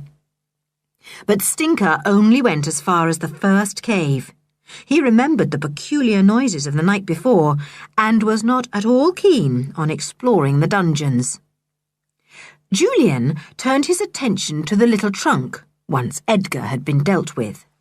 "I'm going to open this somehow," he said. "I'm sure it's got smuggled goods in, the goodness knows what." "You'll have to smash the locks then," said Dick. Julian got a small rock and tried to smash the 2 locks. He managed to wrench one open after a while, and then the other gave way too. The children threw back the lid. On the top was a child's blanket, embroidered with white rabbits. Julian pulled it off, expecting to see the smuggled goods below. But to his astonishment, there were a child's clothes. He pulled them out. There were 2 blue jerseys, a blue skirt, some vests and knickers, and a warm coat. At the bottom of the trunk were some dolls and a teddy bear. "Golly," said Julian in amazement. "what are all these for? Why did the Sticks bring these to the island? And why did the smugglers hide them in the wreck? Oh, it's a puzzler." Edgar appeared to be as astonished as the rest. He too had expected valuable goods of some kind. George and Anne pulled out the dolls. They were lovely ones. Anne cuddled them up to her. She loved dolls, though George scorned them. "Who do they belong to?" she said. "Oh, won't she be sad not to have them? Julian, isn't it funny? Why should anyone bring a trunk full of clothes and dolls to Kirrin Island?" Chapter 19. A Scream in the Night. Nobody could even guess the answers to Anne's surprised questions. The children stared into the trunk and puzzled over it. It seemed such a funny thing to smuggle. They remembered the other things in the wreck, too, the tins of food. They were queer things to smuggle into the island. There didn't seem to be any point in it. "Funny," said Dick at last. "It beats me. There's no doubt that queer things are afoot here, or the Sticks wouldn't be hanging around our island. And we've seen signals from a ship out to sea. Oh, something's going on. We thought if we opened this trunk, it might help us. But it's only made the mystery deeper." Just then, the voices of the 2 parent Sticks could be heard shouting for Edgar. But Edgar did not dare to shout back. Timmy's nose was poked against his leg. He might be nipped at any time. Timmy growled every now and again to remind Edgar that he was still there. "Do you know anything about the ship that signals to this island at night?" asked Julian, turning to Edgar. The boy shook his head. "Never heard of no signals," he said. "I just heard my mother saying that she expected the Roma tonight, but I don't know what she meant." "The Roma?" said George at once. "What's that? A man? Or a boat, or what?" "I don't know," said Edgar. I'd only have got a clip on the ear if I'd asked. Find out yourself. We will, said Julian grimly. We'll watch out for the Roma tonight. Thanks for the information. The children spent a quiet and rather boring day in the cave, all but Anne, who had plenty of things to arrange again. Really, the cave looked most homelike when she had finished. She put the blankets on the bed and used the rugs as carpets. So the cave really looked most imposing. Edgar was not allowed to go out of the cave, and Timothy didn't leave him for a moment. He slept most of the time, complaining that them cows and things had frightened him so much the night before that he'd not been able to sleep a wink. The others discussed their plans in low voices. They decided to keep watch on the cliff top, 2 and 2 together that night. They would wait and see what happened. If the Roma came, they would hurriedly make fresh plans then. The sun sank. The night came up dark over the sea. Edgar snored softly after a very good supper of sardines, pressed beef sandwiches, tinned apricots and tinned milk. Anne and Dick went up to keep the first watch. It was about 10:30. At 12:30, Julian and George climbed up the knotted rope and joined the other two. They had nothing to report. They went down into the cave, got into their comfortable beds, and went to sleep. Edgar was snoring away in his corner, Timmy still on guard. Julian and George looked out to sea, watching for any sign of a ship. The moon was up that night, and things were not quite so dark. Suddenly, they heard low voices and saw shadowy figures down by the rocks below. "The 2 sticks," whispered Julian. "Going to row out to the wreck again, I suppose." There was the splash of oars, and the children saw a boat move out over the water. At the same time, George nudged Julian violently and pointed out to sea. A light was being shown a good way out from a ship that the children could barely see. Then the moon went behind a cloud, and they could see nothing for some time. They watched breathlessly. Was that shadowy ship a good way out the Roma? Or was the owner of it the Roma? Were the smugglers at work tonight? "There's another boat coming. Look," said George. "It must be coming from that ship out to sea. Now the moon has come out again, you can just see it. It's going to the old wreck. It must be a meeting place, I should think." Then, most irritatingly, the moon went behind a cloud again and remained there so long that the children grew impatient. At last, it sailed out again and lighted up the water. "Both boats are leaving the wreck now," said Julian excitedly. "They've had their meeting and passed over the smuggled goods, I suppose. And now one boat is returning to the ship, and the other, the Sticks boat, is coming back here with the goods. We'll follow the Sticks when they get back and see where they put the goods." After a long time, the Sticks boat came to shore again. The children could not see anything then, but presently they saw the Sticks going back towards the castle. Mr. Stick carried what looked like a large bundle flung over his shoulder. They could not see if Mrs. Stick carried anything. The Sticks went into the courtyard of the castle and came to the dungeon entrance. "They're taking the smuggled goods down there," whispered Julian to George. The children were now watching from behind a nearby wall. "We'll go back and tell the others and make some more plans. We must somehow or other get those goods ourselves and take them back to the mainland and get in touch with the police." Just then, a scream rang out in the night.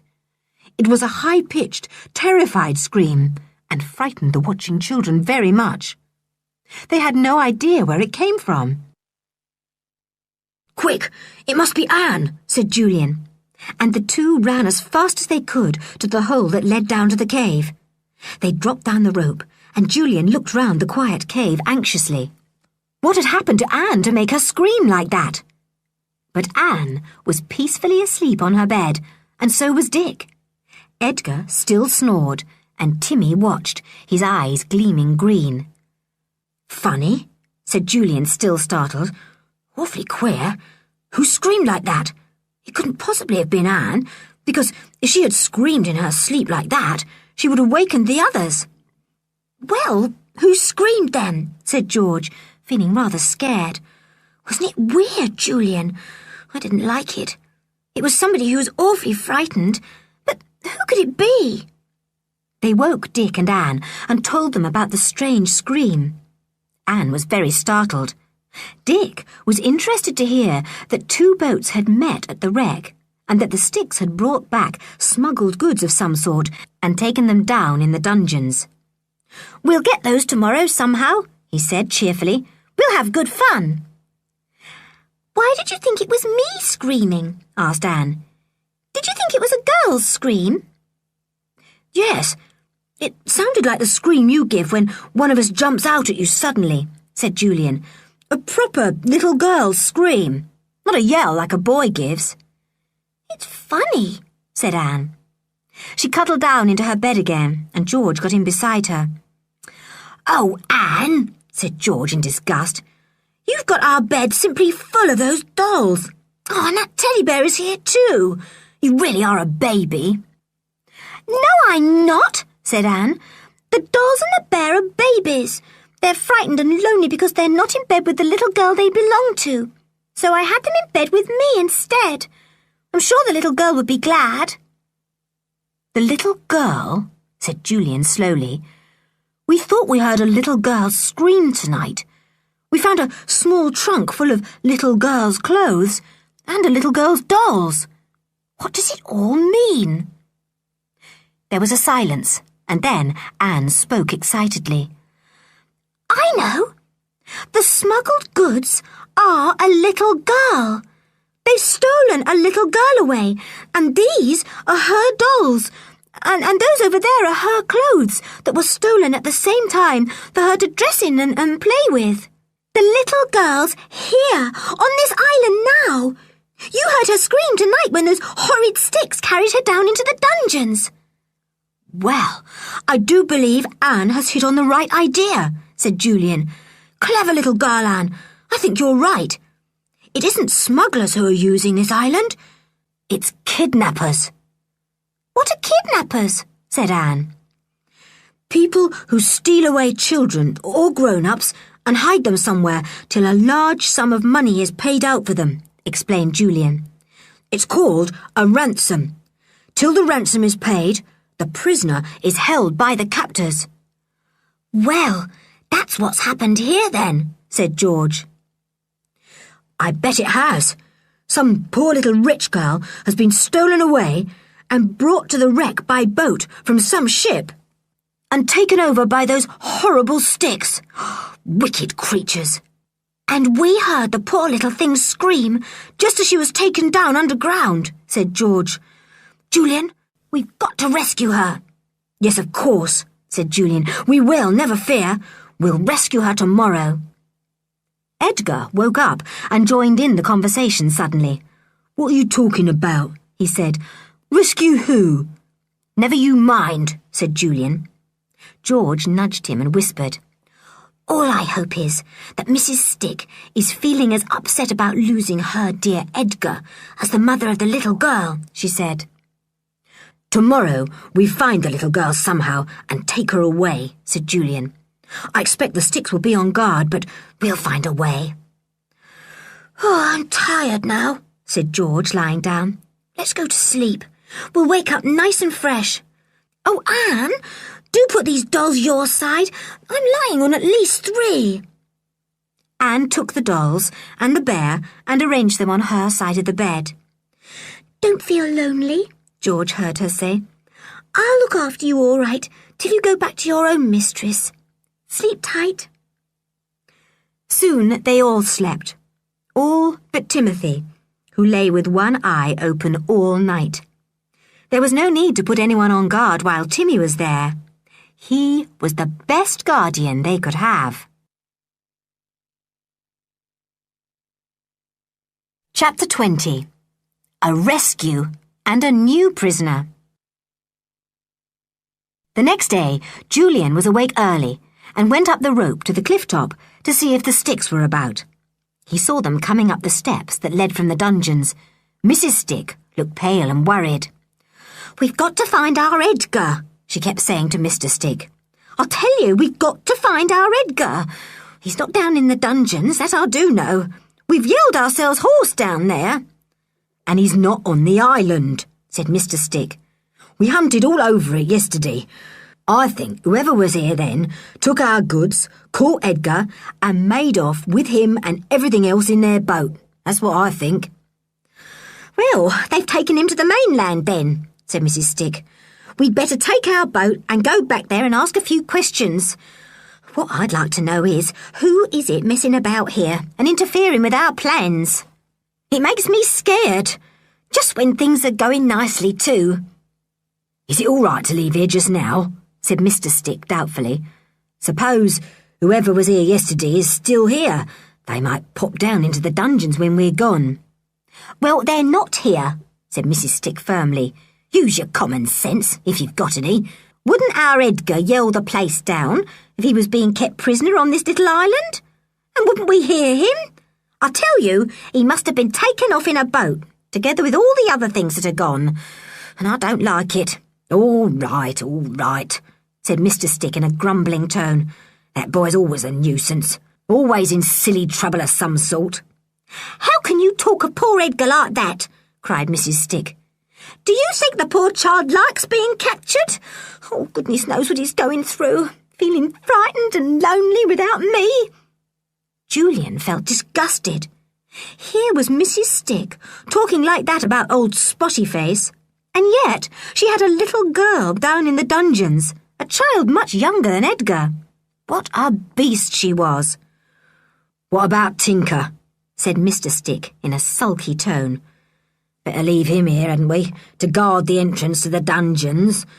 Not that there will be anyone here if what you say is right." "Oh, we'll leave Tinker," said Mrs. Stick, setting off to the boat. Julian saw them embark, leaving the dog behind. Tinker watched them rowing away, his tail well down between his legs. Then he turned and ran back to the courtyard and lay down dolefully in the sun. He was very uneasy. His ears were cocked and he kept looking this way and that. He didn't like this queer island and its unexpected noises. Julian tore back to the cave and dropped down the rope, startling Edgar very much. "Come outside the cave and I'll tell you my plans," said Julian to the others. He didn't want Edgar to hear them. They all went outside. Anne had got breakfast ready while Julian had been gone, and the kettle was boiling away merrily on the little stove. "Listen," said Julian. "The Sticks have gone off in their boat back to the mainland to see if they can find their precious darling little Edgar. Mrs. Stick is all hot and bothered because she thinks someone's gone off with him, and she's afraid the poor boy will be feeling frightened and lonely." "Well," said George, "doesn't she think that the little kidnapped girl must be feeling much worse? What a horrid woman she is." "You're right," said Julian. "Well, what I propose to do is this. We'll go down into the dungeons now and rescue the little girl and bring her here to our cave for breakfast. Then we'll take her off in our boat, go to the police, find out where her parents are, and telephone to them that she is safe." "What shall we do with Edgar?" said Anne. "I know," said George at once. "We'll put Edgar into the dungeon instead of the little girl.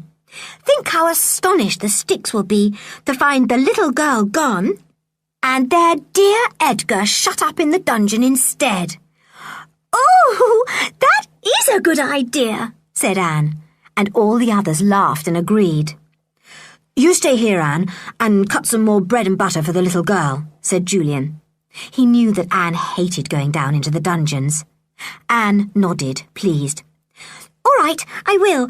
I'll just take the kettle off for a bit too, or else the water will boil away." They all went back into the cave. "Come with us, Edgar," said Julian. "You come too, Timmy." "Where are you going to take me?" said Edgar suspiciously. A nice, cosy, comfortable place where cows can't get at you, said Julian. Come on, buck up. Rrrr, said Timmy, his nose against Edgar's leg. Edgar got up in a hurry. They all went up the rope, one after another, though Edgar was terribly scared and was sure he couldn't.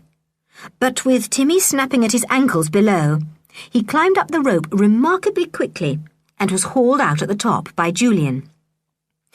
Now, quick march, said Julian, who wanted to get everything over before the sticks thought of returning.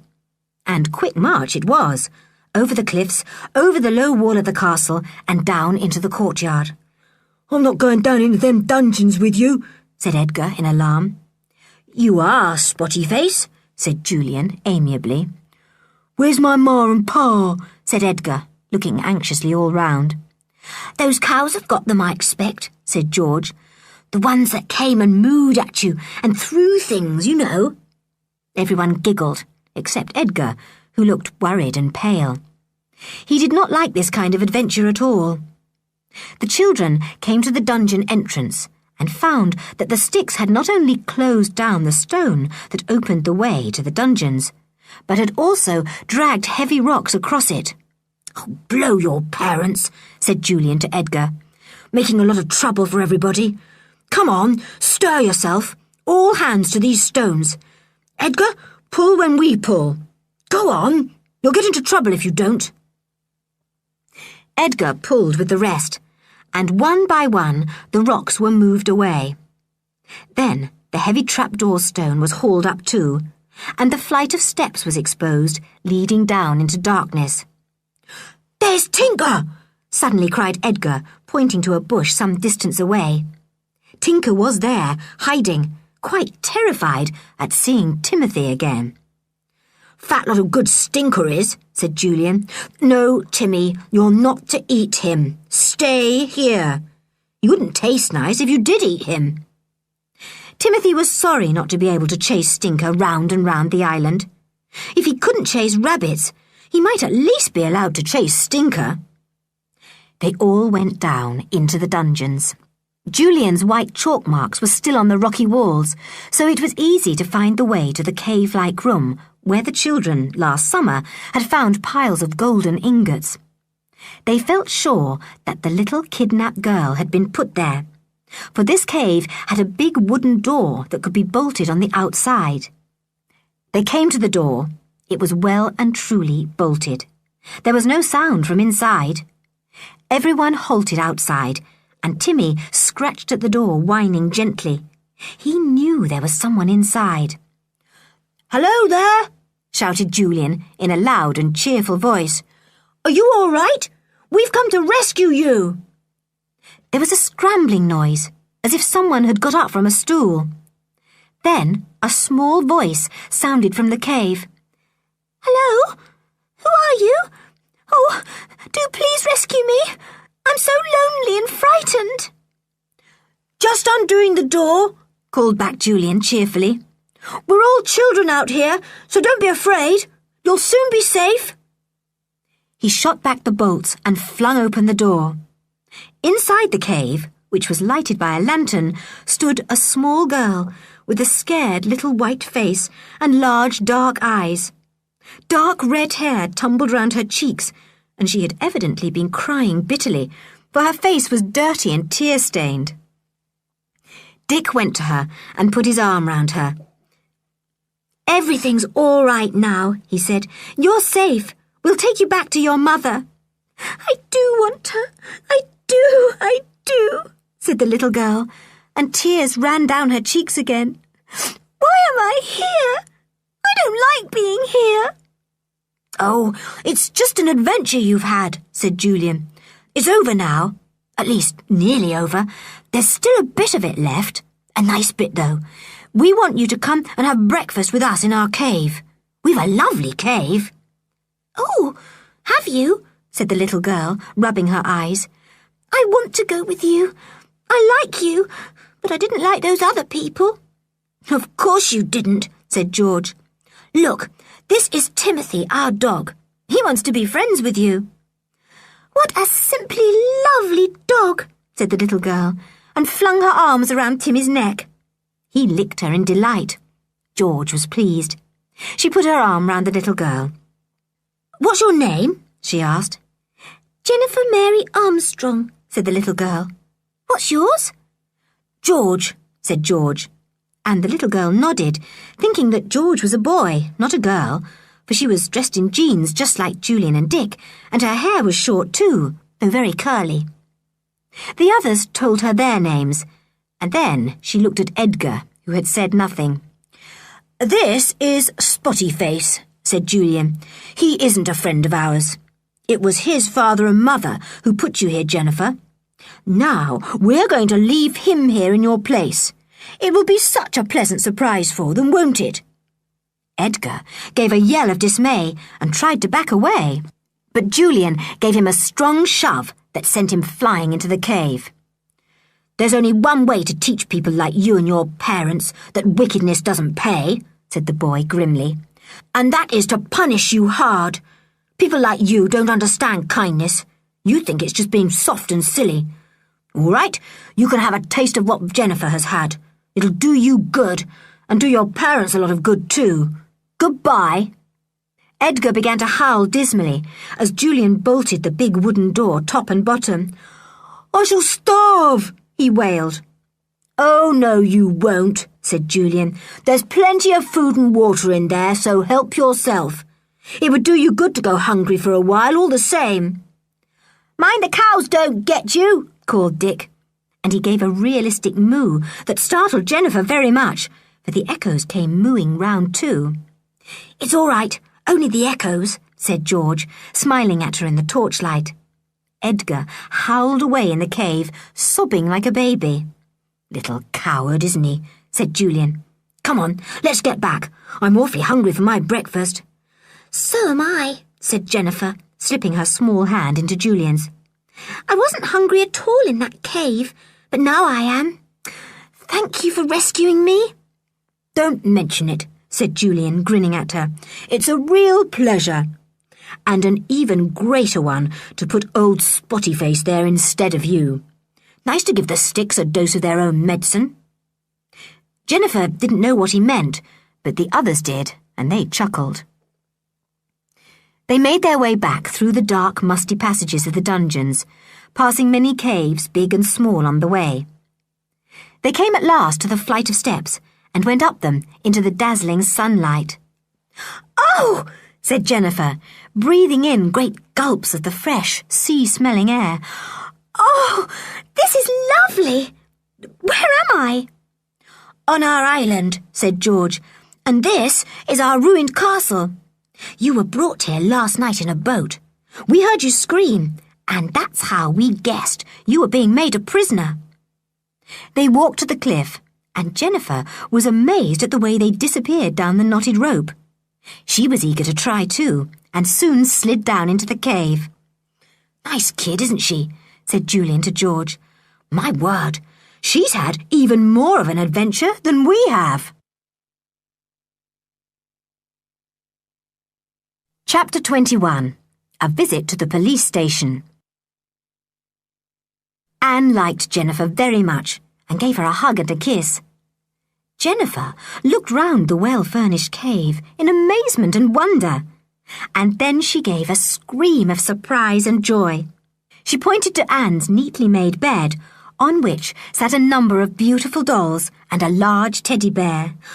"My dolls!" she said. "Oh, and Teddy too!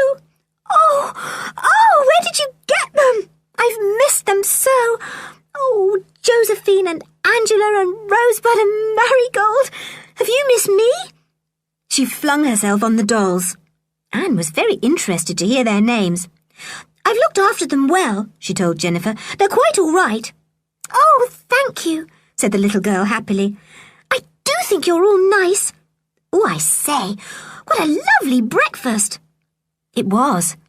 Anne had opened a tin of salmon, 2 tins of peaches, a tin of milk, cut some bread and butter, and made a big jug of cocoa.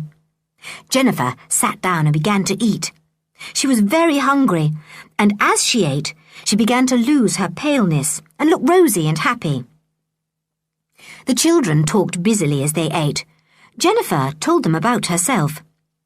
I was playing in the garden with my nurse, she said, and suddenly, when Nurse had gone indoors to fetch something, a man climbed over the wall, threw a shawl round my head and took me away. We live by the sea, you know, and I soon heard the sound of the waves splashing on the shore, and I knew I was being put into a boat. I was taken to a big ship and locked down in a cabin for 2 days. Then I suppose I was brought here one night. I was so frightened that I screamed. That was the scream we heard, said George. It was lucky we heard it. We had thought there was smuggling going on here, in our island.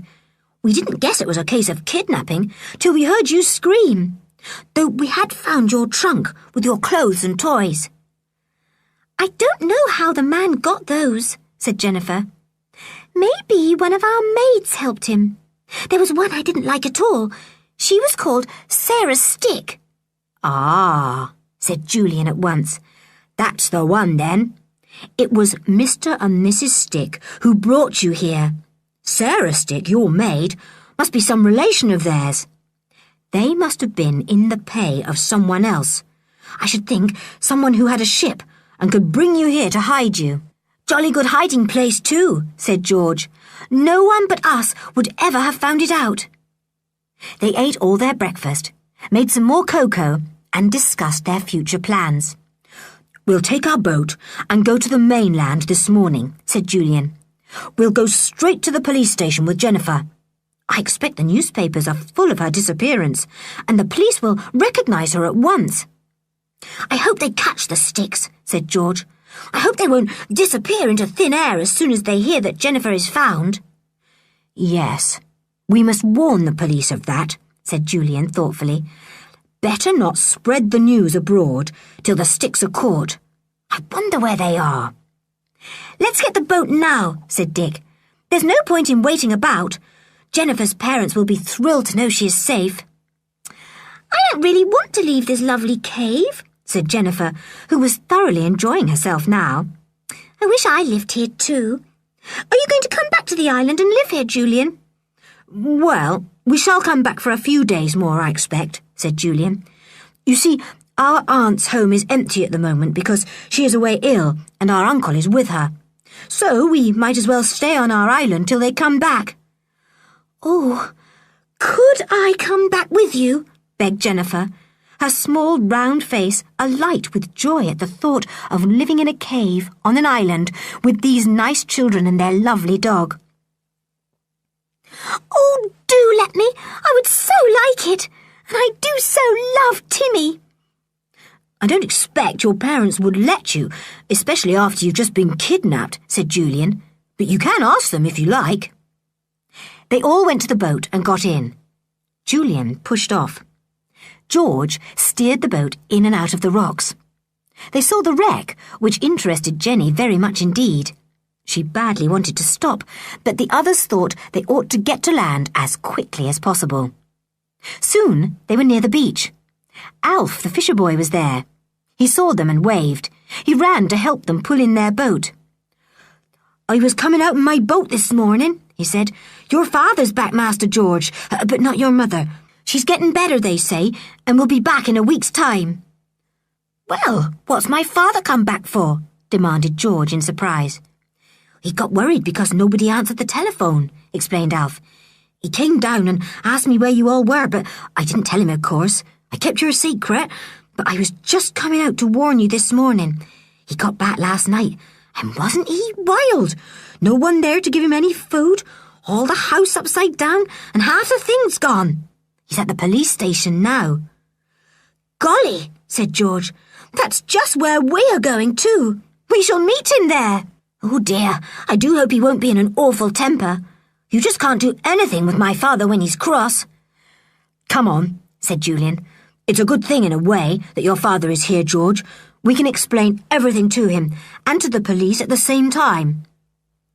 They left Alf, who looked very surprised to see Jennifer with the others. He couldn't make out where she had come from.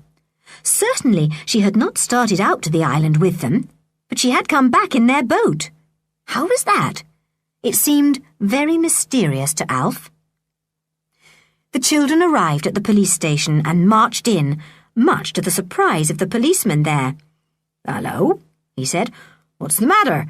Been doing a burglary or something? And come to own up?" "Listen," said George suddenly, hearing a loud voice in the room next to theirs. "That's Father's voice." She darted to the door. The policeman called to her, shocked. "Now, don't you go in there. The inspector's in there. Come over here special, he has, and mustn't be interrupted." But George had flung open the door and gone inside. Her father turned and saw her. He rose to his feet. "George, where have you been? How dare you go away like this and leave the house and everything? It's been robbed right and left. I've just been telling the inspector all about the things that have been stolen." "Don't worry, Father," said George. "Really don't worry. We found them all. How's Mother?" "Better, much better," said her father, still looking amazed and angry.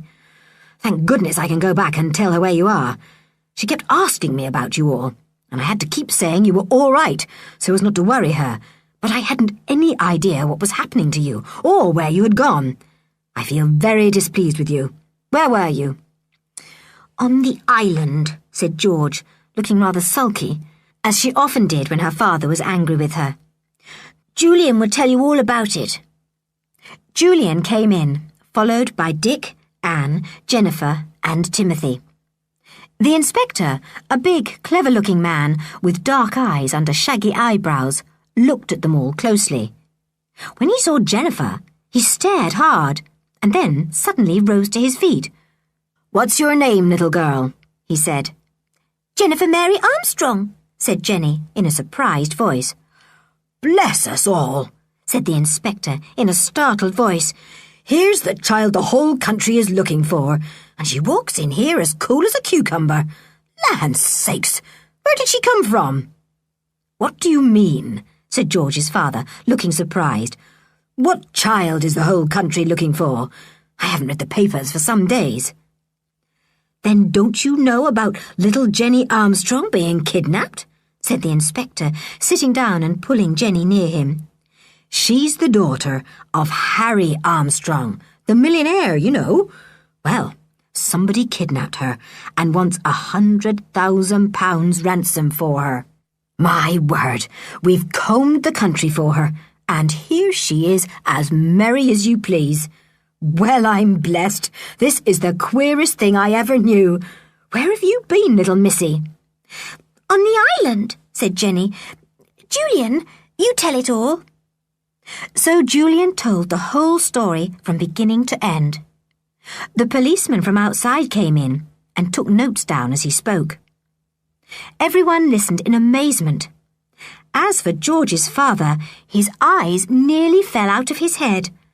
What adventures these children did have, to be sure, and how well they managed everything. "And do you happen to know who was the owner of the ship that brought little Miss Jenny along? The one that sent a boat off to the wreck and put her there for the sticks to take?" asked the inspector. "No," said Julian. "All we heard was that the Roma was coming that night." "Ah-ha," said the inspector, with great satisfaction in his voice. "Ah-ha, and oh, we know the Roma all right. A ship we've been watching for some time, owned by somebody we're very, very suspicious of. We think he's dabbling in a whole lot of shady deals. Now, this is very good news indeed. The thing is, where are the sticks? And how can we catch them red-handed now you've got Miss Jenny out of their clutches? They'll probably deny everything." "I know how we could catch them," said Julian quickly. "We've left their nasty son, Edgar, locked in the same dungeon where they put Jenny. If only one of us could pass the word to the sticks that is where Edgar is, they'd go back to the island all right and go right into the dungeons. So, if you found them there, it wouldn't be much good them denying that they don't know anything about the island and have never been there." "That would certainly make things a lot easier," said the inspector. He pressed a bell and another policeman came into the room. The inspector gave him a full description of Mr. and Mrs. Stick and told him to watch the countryside round about and report when they were found. Then, Master Julian, you might like to go and have a little conversation with them about their son, Edgar," said the inspector, smiling. "If they do go back to the island, we shall follow them and get all the evidence we want. Thank you for your very great help. Now we must telephone to Miss Jenny's parents and tell them she is safe." "She can come back to Kirrin Cottage with us," said George's father, still looking rather dazed at all that had happened. "I've got Joanna, our old cook, to come back for a while to put things straight, so there will be someone there to see to the children. They must all come back." "Well, Father," said George firmly, "we will come back just for today, but we plan to spend another week on Kirrin Island till Mother comes back. She said we could, and we are having such a fine time there. Let Joanna stay at Kirrin Cottage and keep it in order and get it ready for Mother when she comes home. She won't want the bother of looking after us too. We can look after ourselves on the island." "I certainly think these children deserve a reward for the good work they have done," remarked the inspector, and that settled the matter. "Very well," said George's father. "You can all go off to the island again, but you must be back when your mother returns, George." "Of course I will," said George.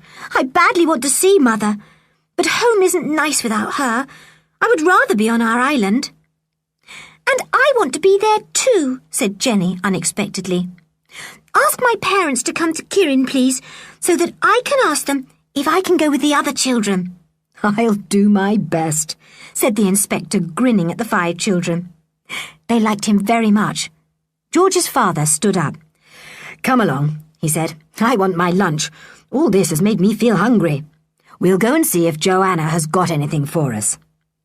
Off they all went, talking 19 to the dozen, making George's poor father feel quite bewildered. He always seemed to get into the middle of some adventure when these children were about. Chapter 22. Back to Kirrin Island. Soon everyone was at Kirrin Cottage. Joanna, the old cook they had had before, gave them a good welcome and listened to their adventures in astonishment, getting the lunch ready all the while. It was while they were having lunch that Julian, looking out of the window, suddenly caught sight of a figure he knew very well. Someone skulking along behind the hedge. "Old Pa Stick," he said, and jumped up. "I'll go after him. Stay here, everyone." He went out of the house, ran round a corner, and came face to face with Mr. Stick. "Do you want to know where Edgar is?" said Julian mysteriously. Mr. Stick looked startled. He stared at Julian, not knowing what to say. "He's down in the dungeons, locked in that cave," said Julian, even more mysteriously. "You don't know nothing about Edgar," said Mr. Stick. "Where have you been? Didn't you go home?" "Never you mind," said Julian. "But if you want to find Edgar, look in that cave." Mr. Stick gave the boy a glare and left him. Julian hurried indoors and rang up the police station. He felt sure that Mr. Stick would tell Mrs. Stick what he had said, and that Mrs. Stick would insist on going back to the island to see if what he had said was true. So all that needed to be done was for the police to keep a watch on the boats along the shore and see when the Sticks left. The children finished their dinner, and Uncle Quentin announced that he must return to his wife, who would want to know his news. "I'll tell her you are having a fine time on the island," he said, "and we can tell her all the extraordinary details when she returns home better." He left in a car, and the children wondered whether they might now return to their island or not. But they decided to wait a little, for they did not know what to do with Jennifer. Very soon, a large car drove up and stopped outside the gate of Kirrin Cottage. Out jumped a tall man with dark red hair and a pretty woman. "They must be your father and mother, Jenny," said Julian. They were, and Jennifer got so many hugs and kisses that she quite lost her breath. She had to tell her story again and again, and her father could not thank Julian and the others enough for all they had done. "Ask me for any reward you like," he said, "and you can have it. I shall never, never be able to tell you how grateful I am to you for rescuing our little Jenny." "Oh, we don't want anything, thank you," said Julian politely. "We enjoyed it all very much. We like adventures." "Ah, but you must tell me something you want," said Jenny's father. Julian glanced round at the others. He knew that none of them wanted a reward. Jenny nudged him hard and nodded her head vigorously. Julian laughed. "Well," he said, there is one thing we'd all like very much." "It's granted before you ask it," said Jenny's father. "Will you let Jenny come and spend a week with us on our island?" said Julian. Jenny gave a squeal and pressed Julian's arm very hard between her two small hands. Jenny's parents looked rather taken aback. "Well," said her father, "well, she's just been kidnapped, you know, and we don't feel inclined to let her out of our sight at the moment, and—" "You promised Julian you'd grant what he asked. You promised, Daddy," said Jenny urgently. "Oh, please do let me. I've always wanted to live on an island, and this one has got a perfectly marvellous cave and a wonderful ruined castle and the dungeons where I was kept, And we take Timothy, our dog, with us," said Julian. "See what a big, powerful fellow he is. Nobody could come to much harm with Timmy about. Could they, Tim?" "Roof," said Timothy in his deepest voice. "Well, you can go, Jenny, on one condition," said the little girl's father at last, "and that is that I and your mother come over tomorrow and spend the day on the island to see that everything is all right for you." "Oh, thank you, Daddy," cried Jenny, and danced round the room in delight. A whole week on the island with these new friends of hers and Timmy the dog. What could be lovelier? "Jenny can stay here the night, can't she?" said George. "You'll be staying at the hotel, I suppose." Soon, Jenny's parents left and went to the police station to get all the details of the kidnapping. The children went to see if Joanna was going to make cakes for tea. Just about tea time, there came a knocking at the door. A large policeman stood outside. "Is Master Julian here?" he said. "Oh, you're the boy we want, sir. The Sticks have just left for the island in their boat, and we've got ours on the beach to follow. But we don't think we know the way in and out of those hidden rocks that lie all round Kirrin Island. Could you or Miss Georgina guide us, do you think?" "I'm Master George, not Miss Georgina," said George in a cold voice. "Sorry, sir," said the policeman with a grin. "Well, could you come too?" "We'll all come," said Dick, jumping up.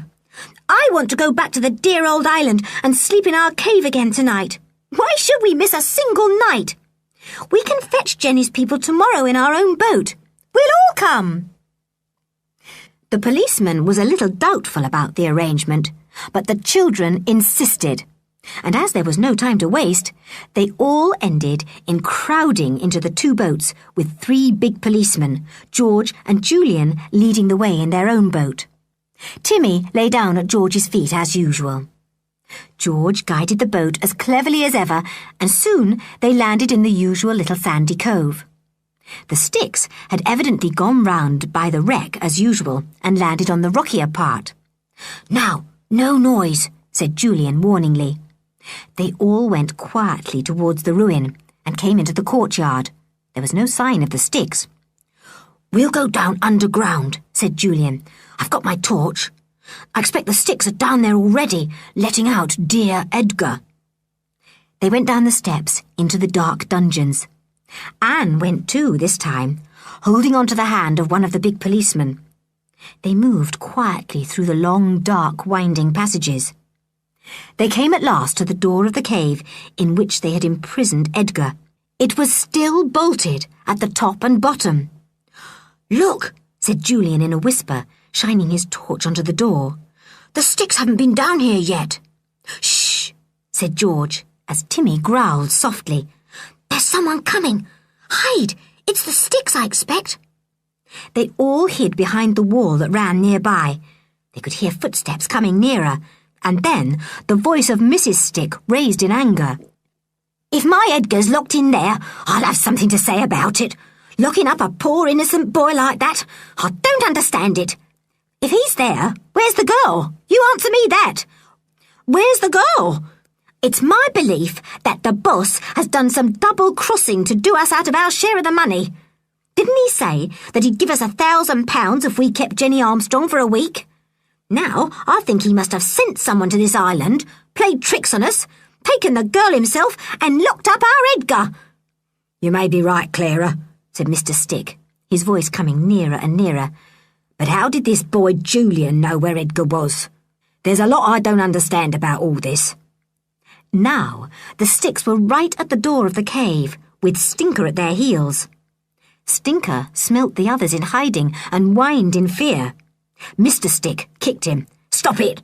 It's enough to hear our own voices echoing away all round without your whines too. Mrs. Stick was calling out loudly. Edgar? Are you there? Edgar! Ma, yeah, I'm here, yelled Edgar. Let me out, quick!